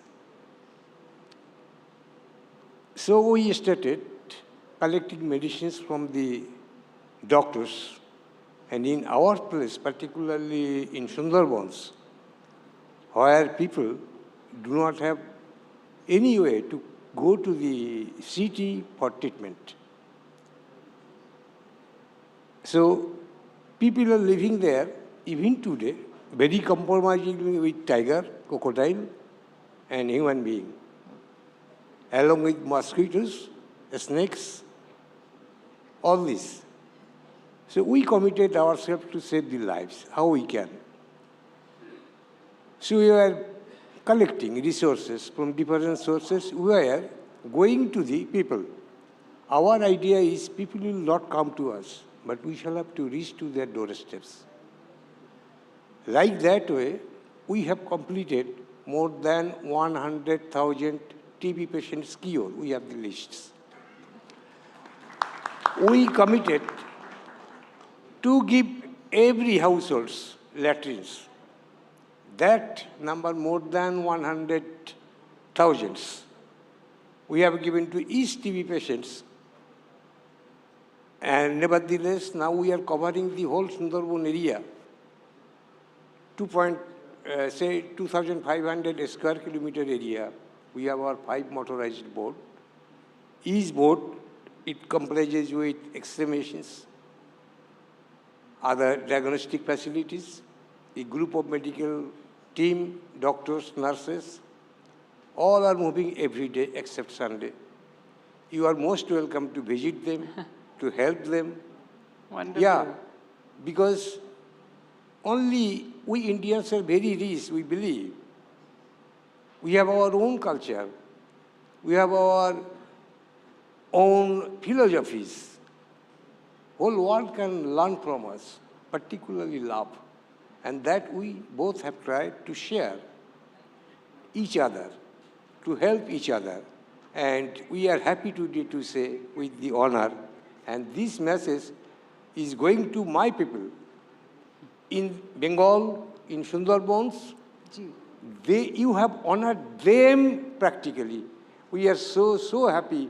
We cannot express in language. Thank you very साहब much. आप दोनों का काम हम सबको बहुत inspire कर रहा है और करता रहेगा।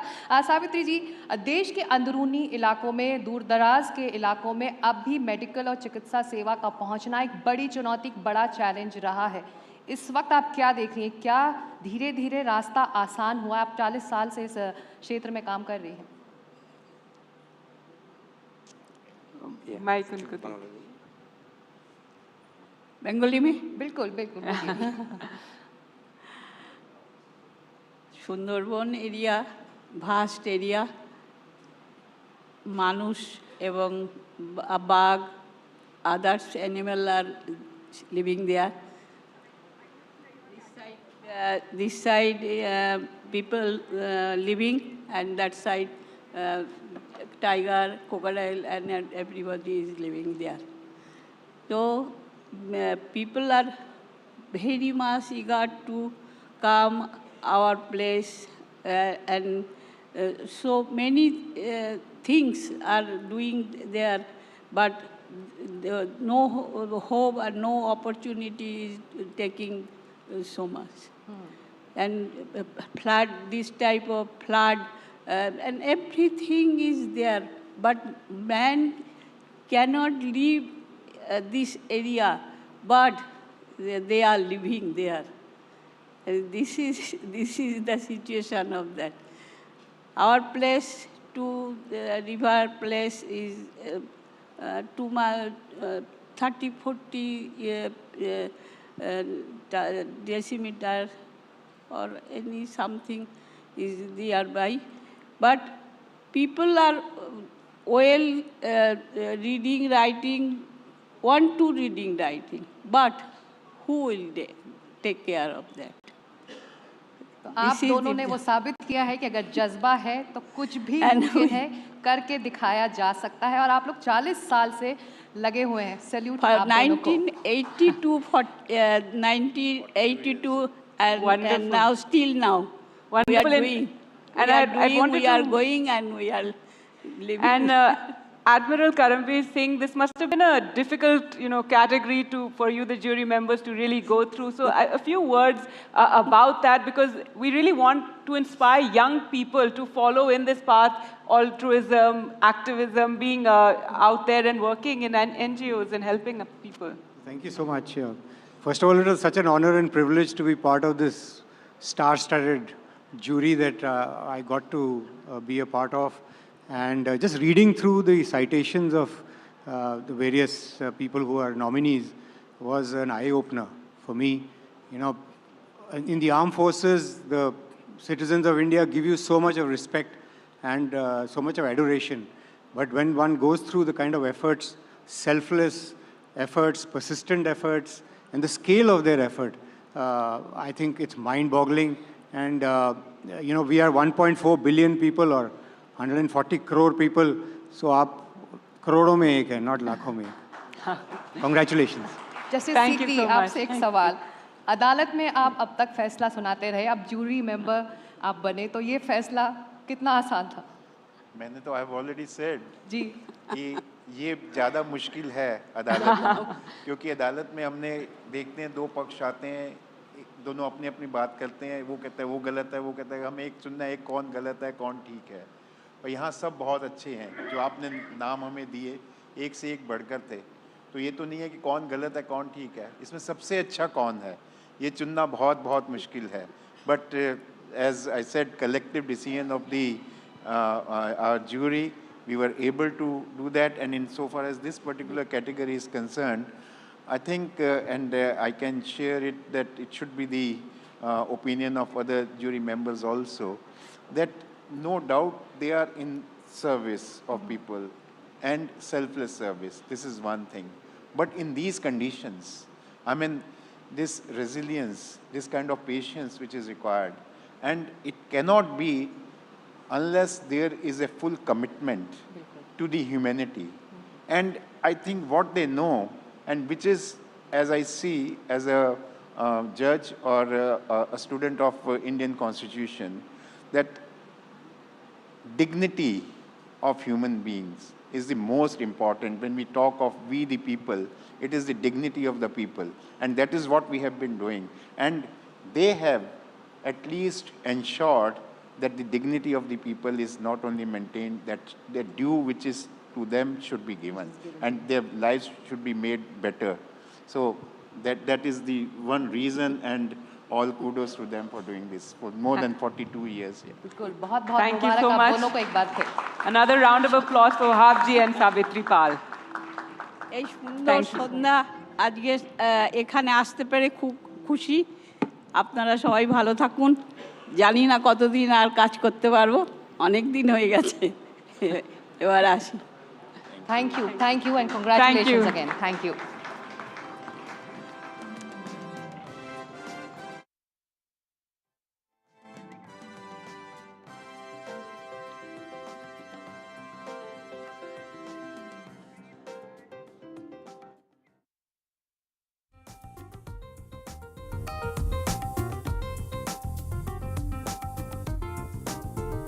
Known astrophysicist and director of Indian Institute of Astrophysics, Department of Atomic Energy for the world's highest gamma-ray telescope, the Major Atmospheric Cherenkov Experiment, or MACE, Agnikul Cosmos, the IIT Madras startup that launched India's privately built rocket Agniban, and DRDO scientist Dr. Sheena Rani, who was in charge of developing the most advanced Agni 5 missile.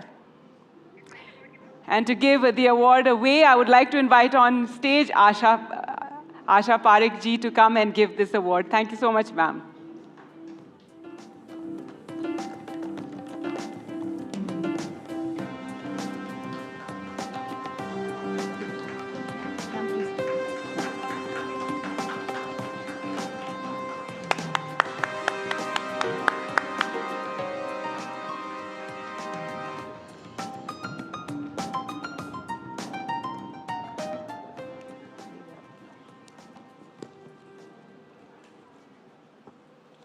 Science Icon of the Year, Professor Annapurni Subramaniam. प्रोफेसर अन्नपूर्णी सुब्रमण्यम का योगदान भारत की खगोल शास्त्र यानी astronomical discoveries को प्रगति देने, तकनीकी विकास को बढ़ावा देने और अंतरिक्ष अनुसंधान के प्रभाव को सशक्त बनाने में महत्वपूर्ण रहा है, जिसके कारण उन्हें NDTV science icon of the year 2024 चुना गया है।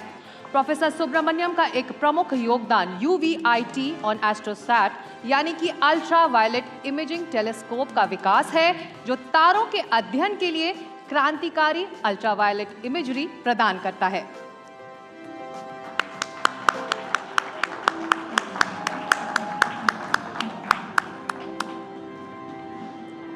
Congratulations, Professor. And I'd just like to say, I think it's a fangirl moment for Sikta and me to have two such iconic women on stage, trailblazers, both in their own different spheres, who made it so much easier for the women who came behind them. A round of applause, please.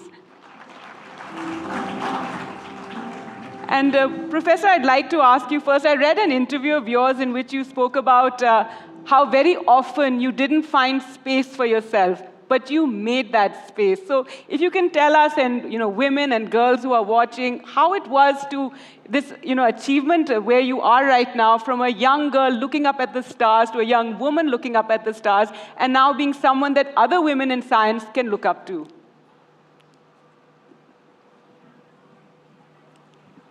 First of all, thank you so much. Thank you, NDTV. Thank you, jury, for giving me this award. It's a big honor. And NDTV, my favorite channel, favorite anchors all over. So thank you so much. And yes, I grew up looking at the stars, and it inspired me. And when I got a chance to study stars, of course, my parents were very worried that I'll go and spend a lot of nights in the remote observatory, and they were like totally worried. And my mom even told me, "Why don't you study the sun? You know, it's in the daytime and not in the nighttime." So, but the only thing I could do was take them there and show them and what I'm passionate about, how I can do it. So I'm only worried that the next generation cannot even see stars and sometimes not even the sun. So I think it's important for us to preserve the nature, preserve the curiosity we can show them around, and inspire them. And inspire to do what? Things like, I just wanted to remind you that talking about Gold Council, and they search for where is gold found, how you can actually extract gold. But astronomers look for how the universe makes gold or makes elements, right? For that matter, who makes these elements, at what conditions you can make these elements. So astronomers chase these kind of weird questions, but they are more important. I mean, in the sense that, the formation itself in the universe. So that's what I wanted to share. Yeah, thank you. Professor Subramaniam, तारों के आगे जहाँ और भी है, ये आपने हमको बताया है. लेकिन हमारा देश इस वक्त एक साइंस क्रांति, साइंस रेवोल्यूशन से गुजर रहा है. लेकिन हमारे बहुत सारे युवा छात्र हैं जो फिजिक्स और मैथ्स से बहुत डरते हैं. उनके लिए कोई मंत्र इस फियर को ओवरकम करने के लिए? Nothing, just to face it and just do it. So whatever I have faced so far, I have only told myself. Many things will come around you and it become like ghosts in front of you. Just face it and just do it. You will get across it. And maths and physics become very friendly to you once you start understanding them. And it's really a lot of fun, actually. So, and once you start doing challenging stuff, it becomes quite inspirational. And then you just want to do more stuff like that. So I think just do it. And Professor Subramaniam, you almost became a musician. That was your other alternative career, playing the violin. But I would like to ask Asha Parekh ji, we saw the videos of the jury meeting. You were very excited to have two women in this as the nominees in the science category. Tell us a bit about that. And, we heard so much about how, excited you were. Well, when I read the two nominees' names and what they had achieved, I was very keen that both of them should have been given the award. And I requested the editor to consider my wish and to see that the other lady also gets the award. But anyhow, congratulations to you, and hope Sheena makes it next year. जी, professor Subramaniam, एक छोटा सा सवाल. Solar system के बारे में हम सब कुछ जानते हैं? No, not at all. The other day when I was giving a talk in a school in a remote place in Tamil Nadu, the student came and asked me, why is Pluto not a planet, right? So we still don't understand. We're still rearranging our solar system, redefining things and recategorizing things. So there it is. Yeah. Well, thank you so much for that. And a round of applause. Thank you so much, Professor Subramaniam. Do come. Asha Parekh ji, please stay on stage for the moment.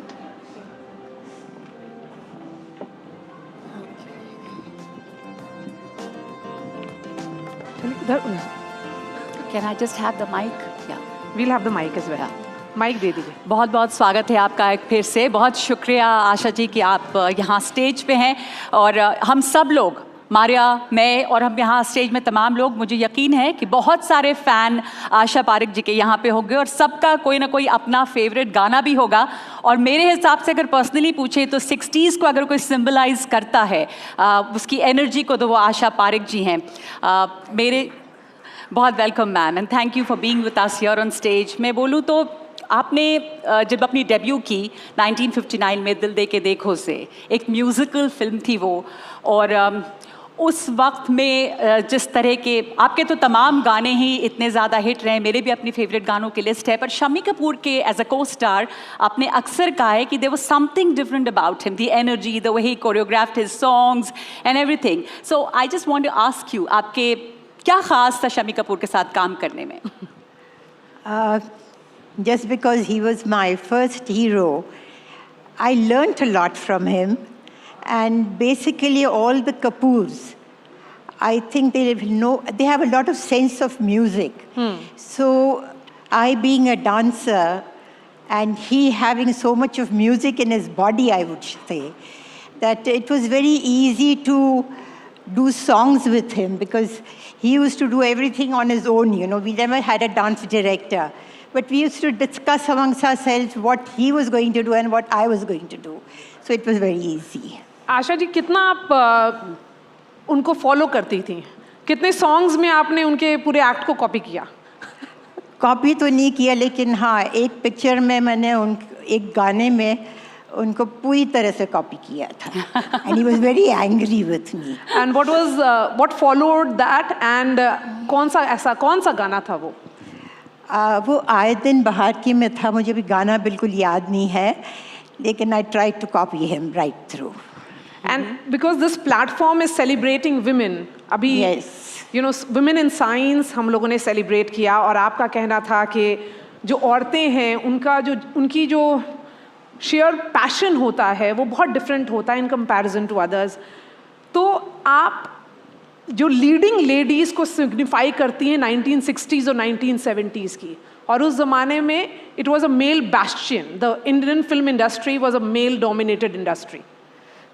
It is still, but anyhow we keep up ourselves and keep our distance and keep our position so they do not take any advantage of us. That's brilliant. A round of applause for that, especially from all of us here, the women. Asha ji, आप पहली महिला अभी थी जो film certification board की अध्यक्ष बनी, और वहाँ पर आपका जो स्टिंट कार्यकाल था वो बहुत दिलचस्प रहा, और वहाँ पे भी आप ट्रेल ब्लेजर थी. बड़ी ऐसे यूनिक फैसले लिए आपने, कुछ दुविधाएं भी हुई, बट वो आपका दौर कैसा था? दिलचस्प नहीं था. Well, I being the first lady, the industry wanted to pull me down. They criticized me. There were certain things which I did not allow to be shown to the audience. I had to censor it, and I did my job to the best of my ability. Wow. When we look at the entire debate of censorship, we काफ़ी debate हो रहा है. Film censorship की भी बात होती है और OTT censorship की भी बात होती है. ये भी है कि art is for art's sake. आप देखें ना देखें, that's a decision of the viewer. You can change the channel. You have that discretion. What are your thoughts on the entire debate around censorship? It could be a very long discussion, but the only thing I feel is that there should be censorship because the language which is going is getting very bad these days. And I'm against it, totally against it. Whether it's OTT or whether it's cinema. Asha ji, मेरी तो आपके favourite गानों की list जो है वो बहुत लंबी है. तुम मुझे यूं भुला ना पाओगे, एक तो वो गाना बहुत पसंद है. पर आपने इतने सारे हिट गाने दिए हैं, मतलब you were the original hit girl. Your autobiography is called the hit girl. आपके कोई अपने personal favourites, personal moment, favourite moment? Favorite moments of what? Of during your acting days or picturization of the song, or your personal favorite songs that you've done? Well, I was very lucky. I had all the best songs, so it's very difficult to, pinpoint which song was the best. Any a fun moment you had during picturization of any particular song, especially with Shami Kapoor? अगर आपको कुछ याद हो रहा हो, क्योंकि इतने hit गाने हैं वैसे तो आपके. When I did Tisri Manzil, there was a song called Aja Aja, which has become very famous. Ji. I had a very bad allergy, and it wouldn't go, and I had to shoot. So I called the doctor and I said, I have to go at 2 o'clock, you better see that the allergy is gone. He was too shocked to see me, and he said, my God, I've never had a patient like her. But anyhow, I did go on the set, and I did shoot the whole day. जी, वाह. एक आखिरी सवाल मेरा. आपने कई दफ़ा कई interviews में कहा है कि स्टारडम अभी बहुत अलग है, और आपके दौर में आप स्टार रहीं 60s, 70s, और आज स्टार हैं, लेकिन ये जो स्टारडम आज मैनेज करना होता है, you've said probably that you don't want to be a star in today's time. There's too much pressure to manage the social media, your publicity, marketing, too many things. Too many things. There's no privacy left. That's what I feel. So, Asha ji, a rather controversial question, but I'll ask you nevertheless. Among the present generation of actors, male, female, who's your favorite? Oh my God, that's a difficult question again. I like Deepika very much. I like Alia. And amongst the boys, I like Shah Rukh, I like Amir. They are all great. और आपने last movie किसकी देखी है? क्योंकि उससे बहुत indication मिलेगा हम लोग को और. I saw Lapata Ladies. You loved it. I loved it. For its storytelling, or because it did not really have any superstar, but the movie is a superstar. Yes, Super you hit. need a story. That's why the Hindi films are not doing too well, because they don't have a story. A story is the main hero of a film. That's what I feel. Absolutely. Thank you so much for being with us, and sorry for making you stand on the stage for that long. Right. So, please come. Thank you so much. Ma'am will be on the stage. She'll continue to be with us. Okay. Yes. All right. Yes, ma'am. You'll be with us for the next category of awards. Ma'am, for the next category of awards, ma'am. Let her sit for a while. Okay, okay. It's okay. Maria, no, she has to go down. Yeah. क्या करना है? Thank you ma'am, thank you so much. आगे बढ़ते हैं अगली category की ओर, और जिस तरीके से शाम धीरे धीरे आगे बढ़ती जा रही है और इतने अच्छे अच्छे लोगों की बातें सुनकर, इतने अच्छे लोगों से मिलकर आप सबको भी बहुत अच्छा लग रहा होगा, जैसे हम सब एंजॉय कर रहे हैं। अगली कैटेगरी के बारे में बात करते हैं और वो है sports performance of the year की। इस कैटेगरी के नॉमिनीज हैं भारत के सबसे सफल पैरालंपिक टीम, जिसने पेरिस में इस बार कई कीर्तिमान स्थापित किए। नीरज चोपड़ा, जिन्होंने पेरिस में अपना ओलंपिक मेडल जीता, मनु भाकर, जो शूटिंग में ओलंपिक मेडल जीतने वाली पहली भारतीय महिला बनी, भारत की मेंस T20 वर्ल्ड कप जीतने वाली टीम, और PR श्रीजेश, जिनके गोल में कारनामे ने भारतीय मेंस हॉकी टीम को ओलंपिक ब्रोंज मेडल दिलाया था और वो कामयाब रही थी। इस पुरस्कार को देने के लिए मंच पर आमंत्रित करना चाहेंगे हमारे जूरी के मेंबर एडमिरल करमबीर सिंह जी को।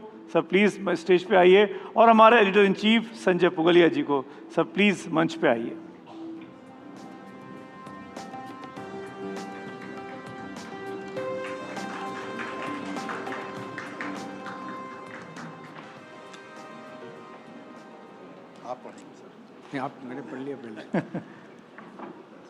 Sports Performance of the Year, India's 2024 Paralympics team. This is my... जोरदार तालियां। India's most successful Paralympic campaign to date unfolded at the 2024 Paris Games, where Indian para-athletes achieved an extraordinary feat, securing a record-breaking 29 medals. Ladies and gentlemen, join us in celebrating them as we call upon them to come on the stage. These are some of the members of India's most successful Paralympic contingent ever. And we have the President of the Olympic Committee of India, Shri Devendra Jajaria, himself a three-time Paralympic medalist. Chief Coach, Shri Satyanarayana Praveen Kumar, two-time Paralympic medalist in high jump, including a gold in Paris. Preeti Pal, double bronze medalist in Paris in the women's 100 and 200 meter T35 category. Yogesh Katunia, who won a discus throw silver in Paris. Sprinter Simran Sharma, who won a bronze in Paris. And Pranav Surma, who won a silver in Paris in the club throw 5 F51 event. बहुत बहुत मुबारक हो आप सबको। Thank you so much. Bharat का नाम रोशन करने के लिए, तिरंगा लहराने के लिए तालियां रुकनी नहीं चाहिए दोस्तों। और ये कैटेगरी में अवार्ड जीता है T20 वर्ल्ड कप को हरा के, हॉकी टीम को हरा के, इसको याद रखिएगा।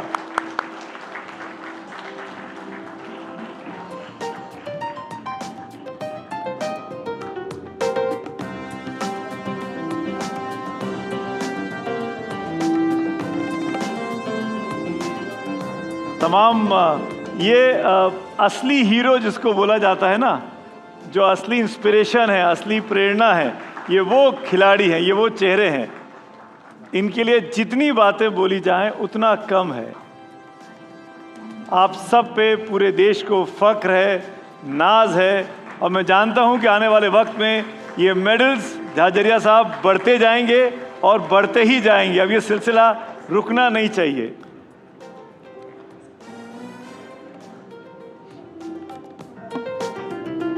प्रणब सूरमा जी, बहुत बहुत बहुत बधाई हो आप सबको।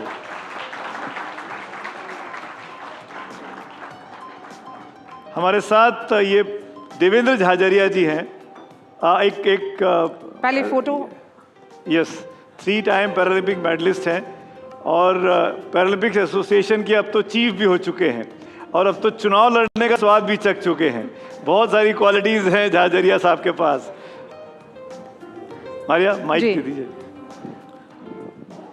देवेंद्र भाई, पहला सवाल जो मैं आपसे पूछना चाह रहा हूं वो ये, भाला फेंकना नीरज के बाद इतना पॉपुलर हो गया अपने देश में, नीरज चोपड़ा के बाद, और आपने तो उसको भी अपनी रोशनी में पीछे छोड़ दिया। तो कितना स्ट्रगल होता है यहाँ तक पहुँचने के लिए? Thank you. आज जो ये एनडीटीवी ने एक शानदार कार्यक्रम के माध्यम से हमारे पैरा चैंपियन फेडरेशन को जो मान सम्मान दिया है, इसके लिए मैं बहुत बहुत धन्यवाद देता हूँ। मैं खिलाड़ी के तौर पे मुझे 5 प्रेसिडेंट अवार्ड मिले और पहला जो अवार्ड मिला था मुझे प्रेसिडेंट का, तब मुझे सबसे ज़्यादा खुशी हुई थी। और जो मैंने एथेंस पैरालंपिक में पहला मेडल जीता था तो मुझे वो मेडल सबसे ज़्यादा याद है। लेकिन एडमिनिस्ट्रेटर के तौर पर मुझे पहली बार अवार्ड एनडीटीवी ने दिया है। तो ये अवार्ड शायद मेरी लाइफ में मुझे याद रहेगा। एक खिलाड़ी के तौर पे एक भूमिका निभाई, देश के लिए 3 पैरालंपिक मेडल जीते। अब एक एडमिनिस्ट्रेटिव के तौर पे काम कर रहा हूँ और हमारी टीम ने जो पेरिस पैरालंपिक में जो परफॉर्मेंस दी, ये हमारे खिलाड़ियों की एक बहुत बड़ी मेहनत थी, लेकिन इसके पीछे बहुत से लोगों का हाथ था। आज भी मुझे याद है जब खिलाड़ी खेलगांव से बाहर निकल करके वो एक पॉइंट बना हुआ था, वहाँ आपके एनडीटीवी की टीम रहती थी और उस टीम को मैं बार बार इंटरव्यू भी देता था। तो कहीं न कहीं देश तक इस पैरालंपिक मोमेंट को पेरिस से पहुंचाने का काम एनडीटीवी ने किया, ये बहुत ही बड़ी बात है। जी योगेश, मेरा सवाल आपसे है, पेरिस के बारे में बताइए। जब भारत का फ्लैग लेकर के आप लोग खड़े होते थे, एक वो मोमेंट जब सिल्वर मिल रहा था, तो कैसा लगता था भारत का नाम रोशन करने में? बहुत ज़्यादा खुशी हुई थी कि सेकंड टाइम मिला था, क्योंकि टोक्यो में भी सिल्वर था और पेरिस में भी सिल्वर आया। और सबसे ज़्यादा खुशी वहाँ की पेरिस की एक चीज़ की सुंदरता थी कि वहाँ के लोग वो इतने मतलब घुस जाते थे गेम में, हमारे साथ इतना चीयर अप करते थे, वहाँ पर इतनी खुशी मनाते थे, चाहे कोई भी देश का खिलाड़ी हो वो सबको सपोर्ट कर रहे थे। और जब मैंने मेडल जीता और अपना तिरंगा लहराया तो उसकी तो बात ही हमेशा से अलग रहती है, वो कभी एक्सप्रेस नहीं की जाती। प्रीति, कितनी महिलाएं थी उस कंटिंजेंट में, और आप जब वहाँ पर थी तो भारत को कैसे देखा जाता था, आप लोगों को किस तरह से देखा जाता था? फर्स्टली थैंक यू, आपने मुझे यहाँ पे इनवाइट किया और पूरी पैरालंपिक टीम को, और मुझे बहुत अच्छा लग रहा है यहाँ पर आकर। और जब हम वहाँ पे थे तो पूरी वहाँ पे 16 लड़कियाँ थी जो मेरी उसमें थी इवेंट में, और उसमें मेरा ब्रॉन्ज मेडल फर्स्ट टाइम आया और मैं पैरालंपिक्स में फ़र्स्ट टाइम गई थी वहाँ पे। और सबसे अच्छा वहाँ पे ये लग रहा था कि जब मेरा मेडल आया तो वहाँ पे लोग मुझे मेरे नाम से नहीं जान रहे थे, वहाँ पे लोग इंडिया के नाम से हमें जानते थे। क्या बात, ये सबसे अच्छी चीज़ लगी।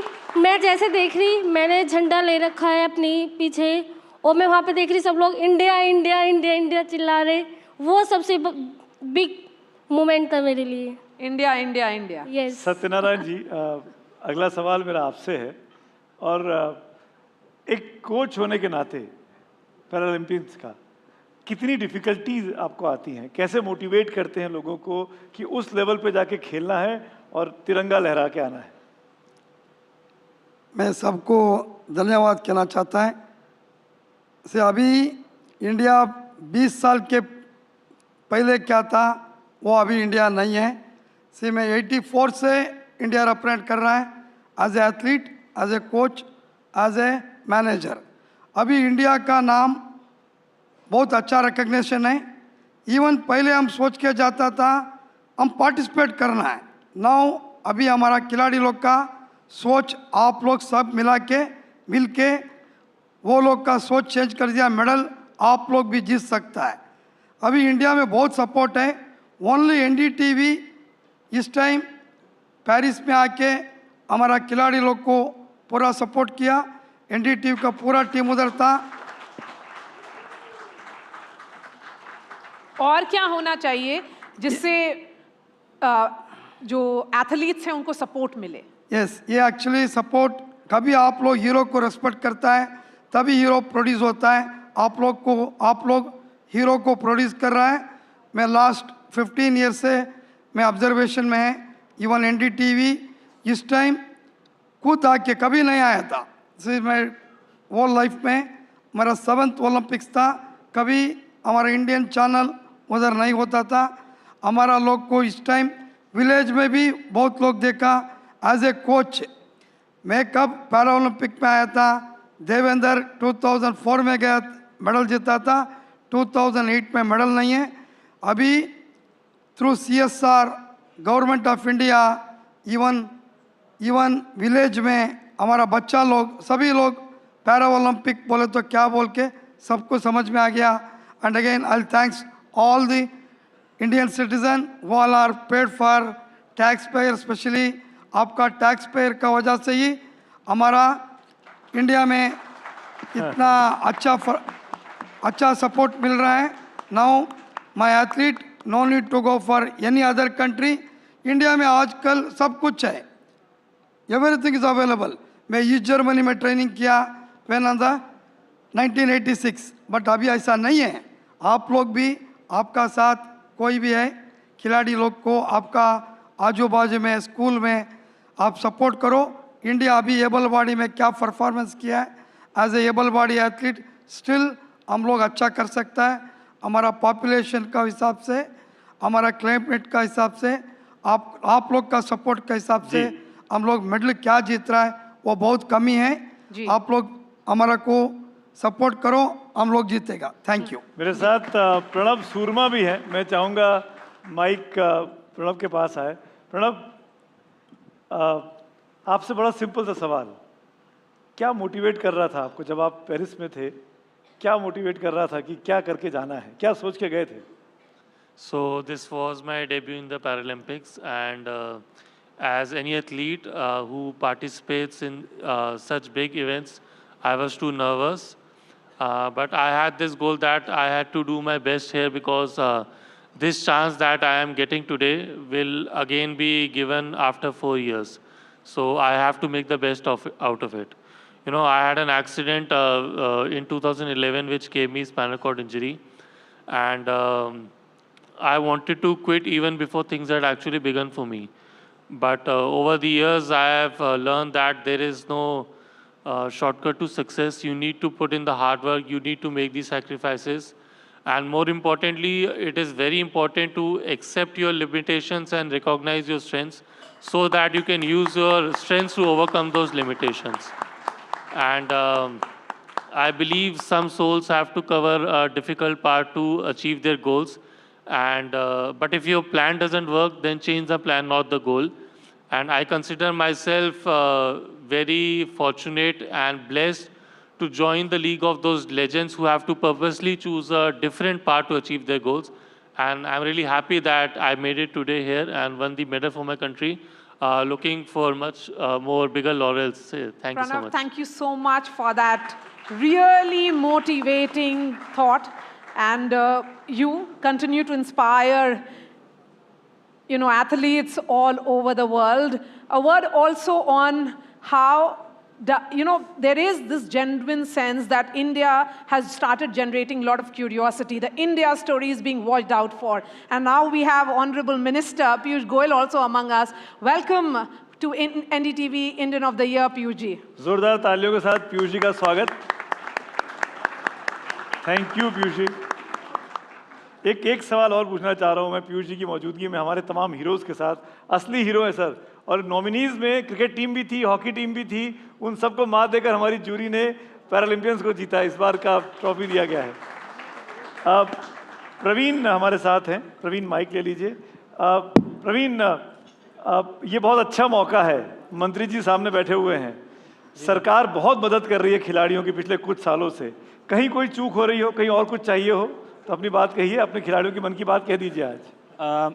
मैंने अपनी स्टार्टिंग पैरालंपिक्स में 2019 से की थी, और मेरे को जब मैंने स्टार्ट किया था तब से ही गवर्नमेंट सपोर्ट मेरे को मिलने लगा था, और अभी तक भी मिल रहा है.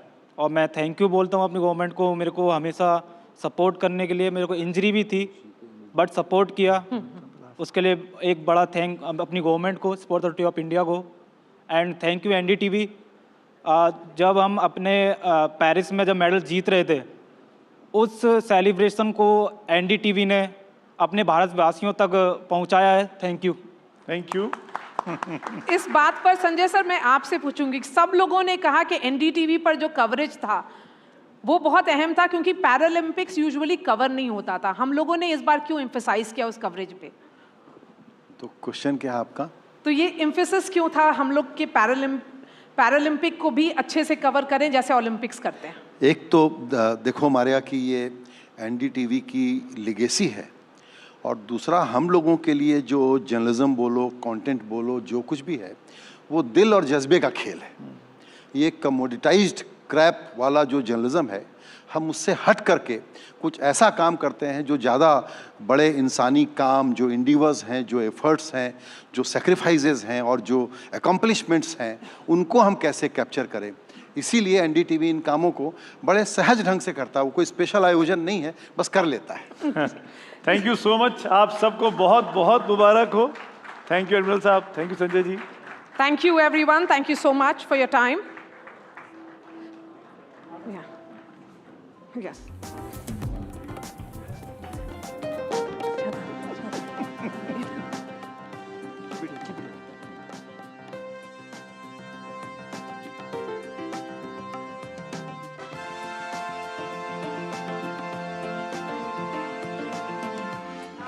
We would like to call on the stage Honorable Minister Piyush Goyal ji to share his thoughts on Indian of the Year आइए सर, स्वागत है 2024. आपका. Please come.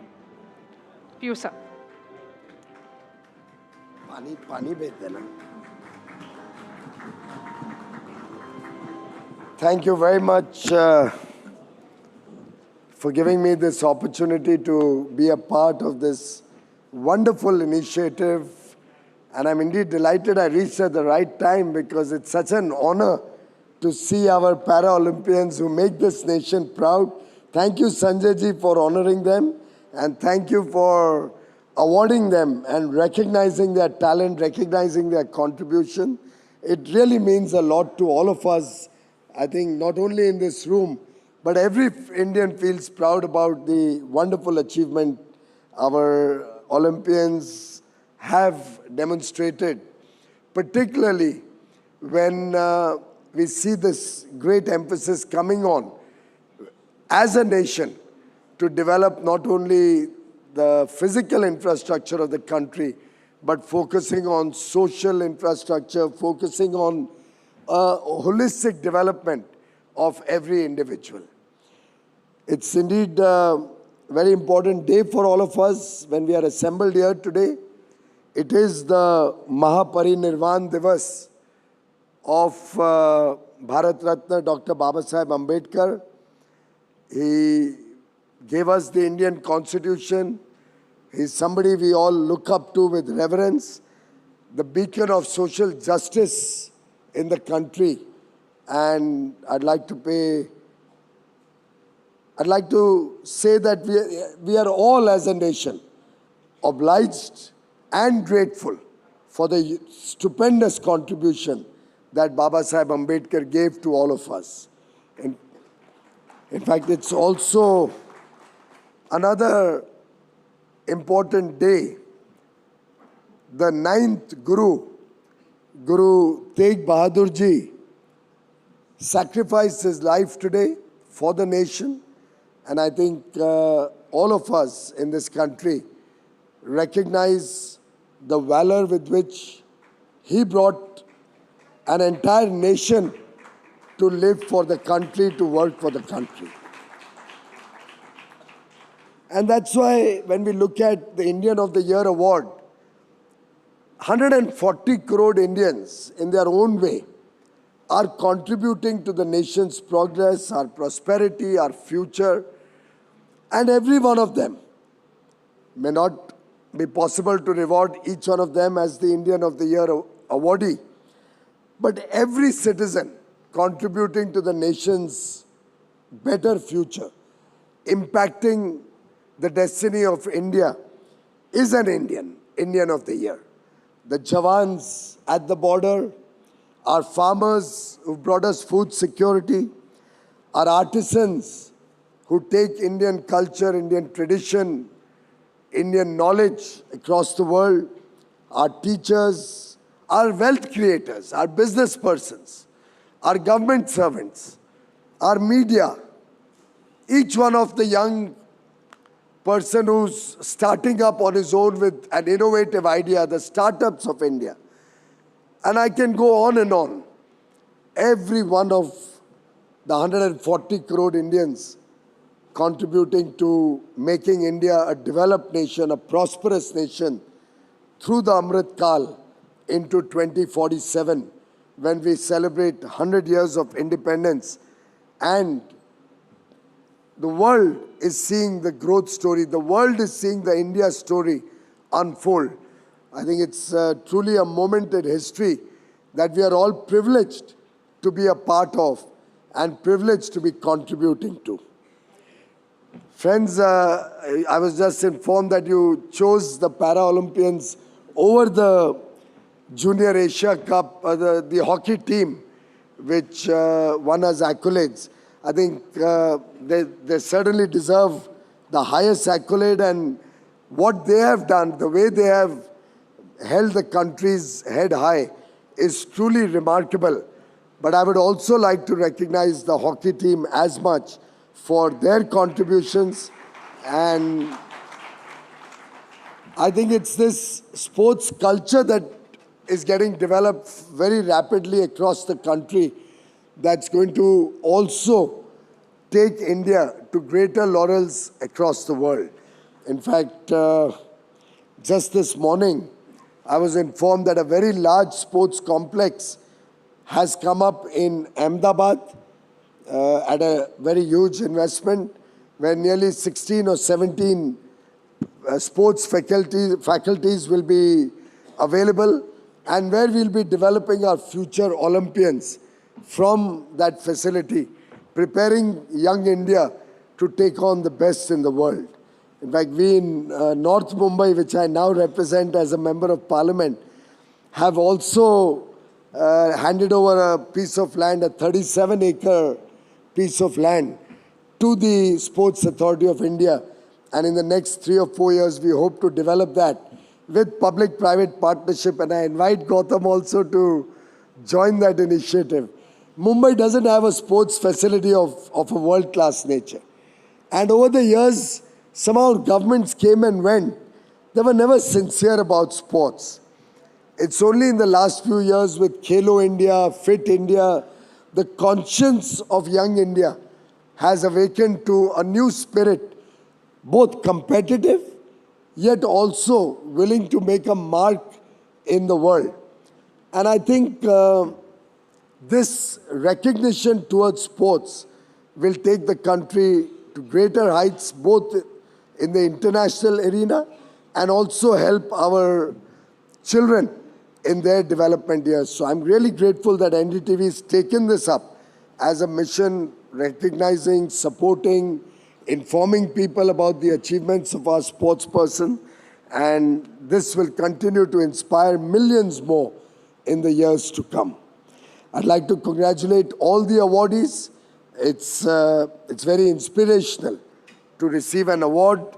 It will certainly help them do better in life and will also encourage many others who may not have received an award today but will be encouraged to work towards becoming an awardee in the future. All those who have had an opportunity to be awarded today deserve our highest compliments. In fact, I was particularly happy to note the Social Impact of the Year award. Has it been given already? Not yet. Has it been announced? Oh, so then I'll refrain from commenting. But I do think that whenever the announcement is made, everybody will be very happy to know about the Social Impact of the Year award. It's a very special award, and I think all those who are going to be awarded as a part of that Social Impact award really represent the changing face of India in the years to come. It's a set of people who we all recognize are going to increasingly play a very important role in the nation's development as we move towards our collective goal to make India a powerful nation. Friends, we stand united today as a proud nation, a nation that has shown great resilience in the face of big challenges, including whether it was COVID or the geopolitical situation and troubled times in which we live. Despite all the difficulties, the world sees a beacon of hope and oasis in the India story, in the India journey. And I'm very sure that going forward, with the collective contribution of 140 crore Indians, we will continue to be an envy of the world, an envy of our neighbors. We'll continue to empower millions of people in India and across the world. Will continue to be an important player in the world politics and world economics. And clearly, our goal to become the third largest economy in the next 3 years is well on track, and we shall be the world's third largest economy in the next 3 years.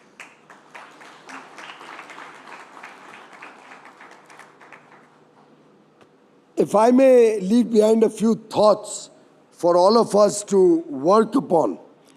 One, I think if we continue to encourage the next generation of leaders as a part of our effort to involve the youth in the various programs that are taken up, we can really empower them and improve the speed of development of the nation much faster.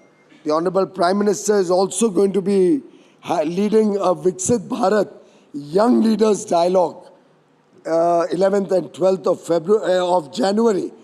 And I do believe such engagement with the youth and empowering of the youth will have a tremendous impact in the India growth story, in the future that we want to craft for India and every Indian. Second, I think each one of us, in whatever field we are working in, we can contribute to this emerging India story.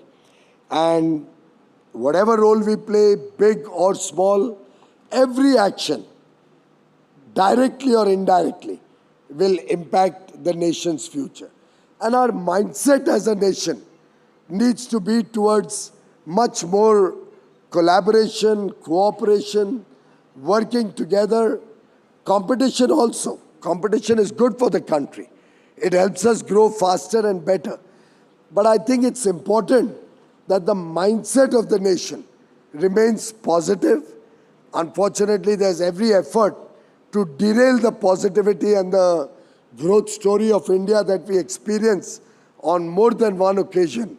I just wish to urge all of you, and through NDTV, all its viewers and the people of India, that let's keep the positivity in each one of us. The day we start becoming too negative and our mind is always focused on the difficulties or the problems or the negative stories, we are going to lose the momentum that India has today. And this mindset change can only be a collective effort of every person across the country.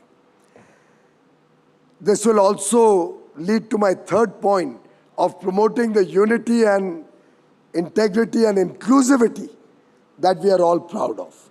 Our effort should be to grow, taking along the nation with us.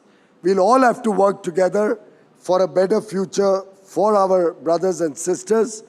And finally, a small request, let's all of us agree to be vocal for local.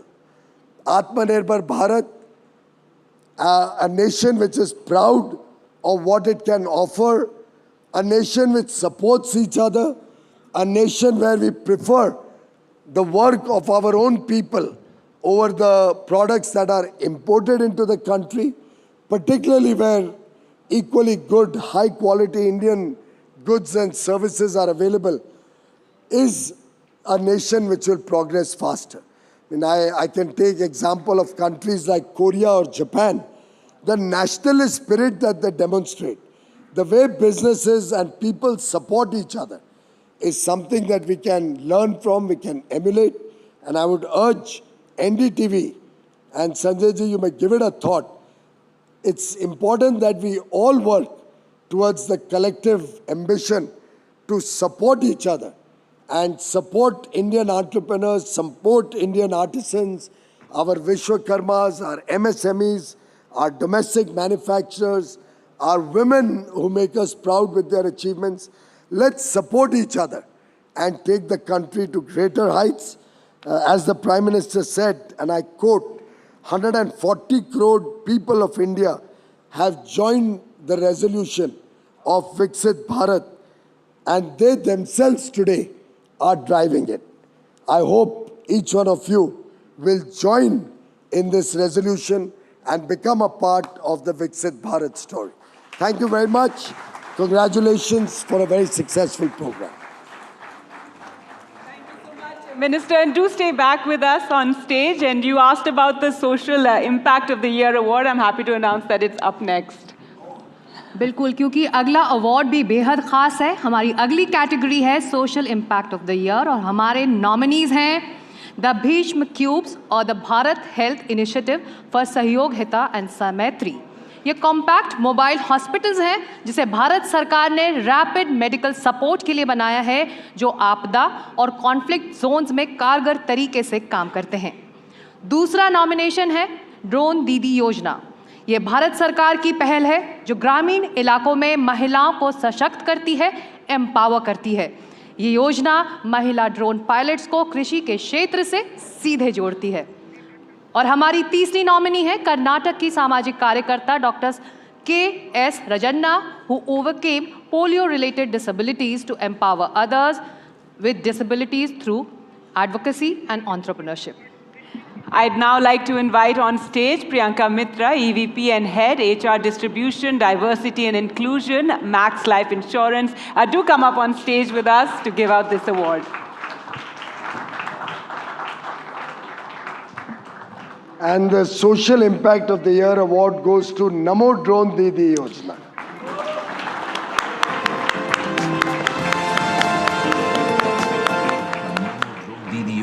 Represents a convergence of technology, gender empowerment towards rural development.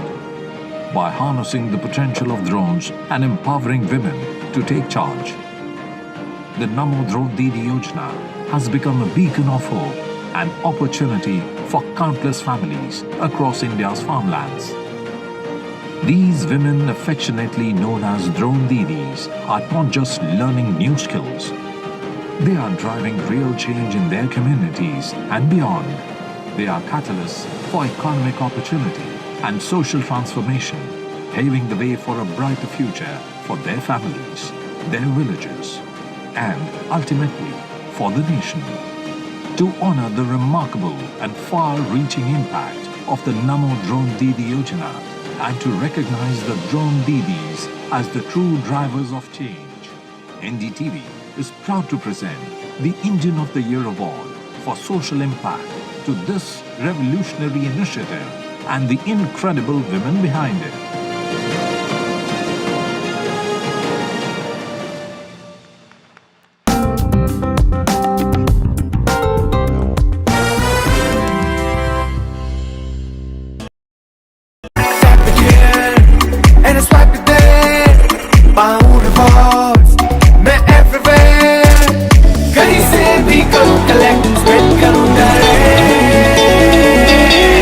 Download any single ID partner app, link your card and earn reward with top brand. Get it free with single ID.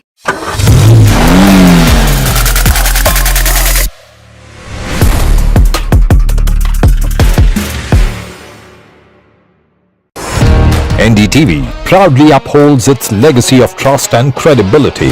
According to the prestigious Reuters Institute's Digital News Report 2024, NDTV is the top-most news platform in the country. Number 1 in both online and offline reach in India. Beating all its competition, NDTV stands for trust. It's a web of frauds, calls, luring emails, threatening messages. Cyber frauds have cast their net wide and everyone is at risk. We track the victims, their horror stories as they get conned online, extorted and robbed of their hard-earned money. How to identify a cyber fraud and how to stay cyber safe. What are your options? Fraud.con, NDTV initiative for cyber safety. Only on NDTV 24/7. I've been reporting on all issues big and small from Andhra Pradesh, Telangana, rest of South India, bringing you all the action, all that you need to know, all that you want to know. The energy of Maximum City is infectious. I bring in that energy in our news coverage from financial capital Mumbai. India's IT capital is always buzz. It's literally a city that never sleeps. And I keep you ahead on all the Bengaluru buzz. Covering from the southernmost part of India over the last 23 years, I bring in-depth and 360-degree coverage from the Dravidian heartland. The land of Mishti is also known for its bitter politics. I have seen much water flow under the Howrah Bridge, covering Bengal in all its vivid colors. New day, new show, a new experience. Start your day with the news, not views. We bring you stories that matter and impact your lives. News that informs and keeps you ahead. From Maximum City, Mumbai, to the state of governance, Delhi, NDTV brings to you the best breakfast show. The breakfast show only on NDTV 24/7 every morning at 8 a.m.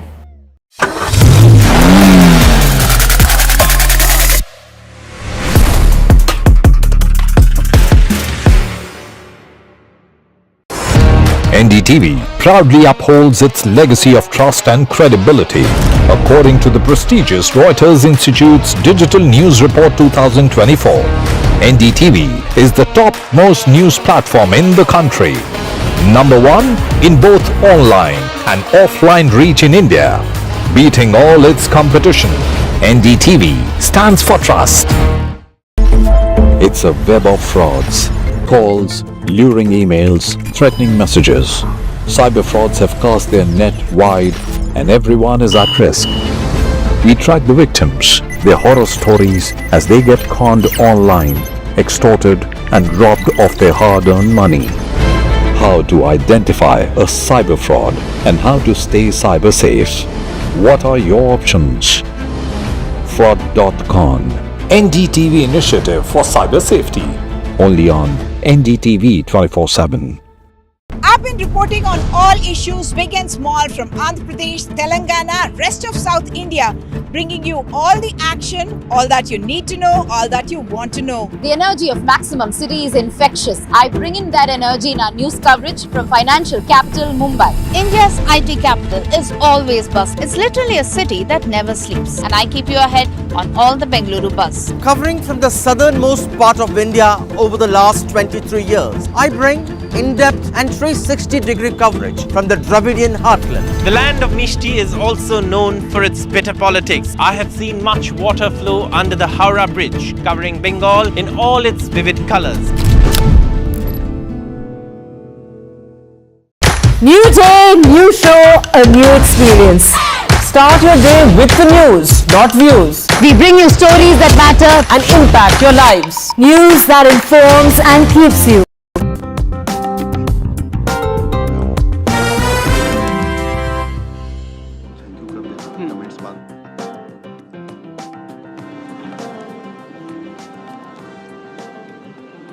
India's Centurion Award goes to Gautam Hari Singhania.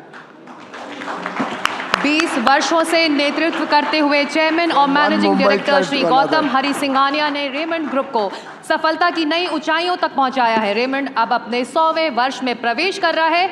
ऐसे में श्री गौतम सिंघानिया ने company की नींव इतनी मजबूत कर दी है कि रेमंड आने वाले एक और सदी तक प्रासंगिक यानी कि रेलेवेंट बना रहेगा।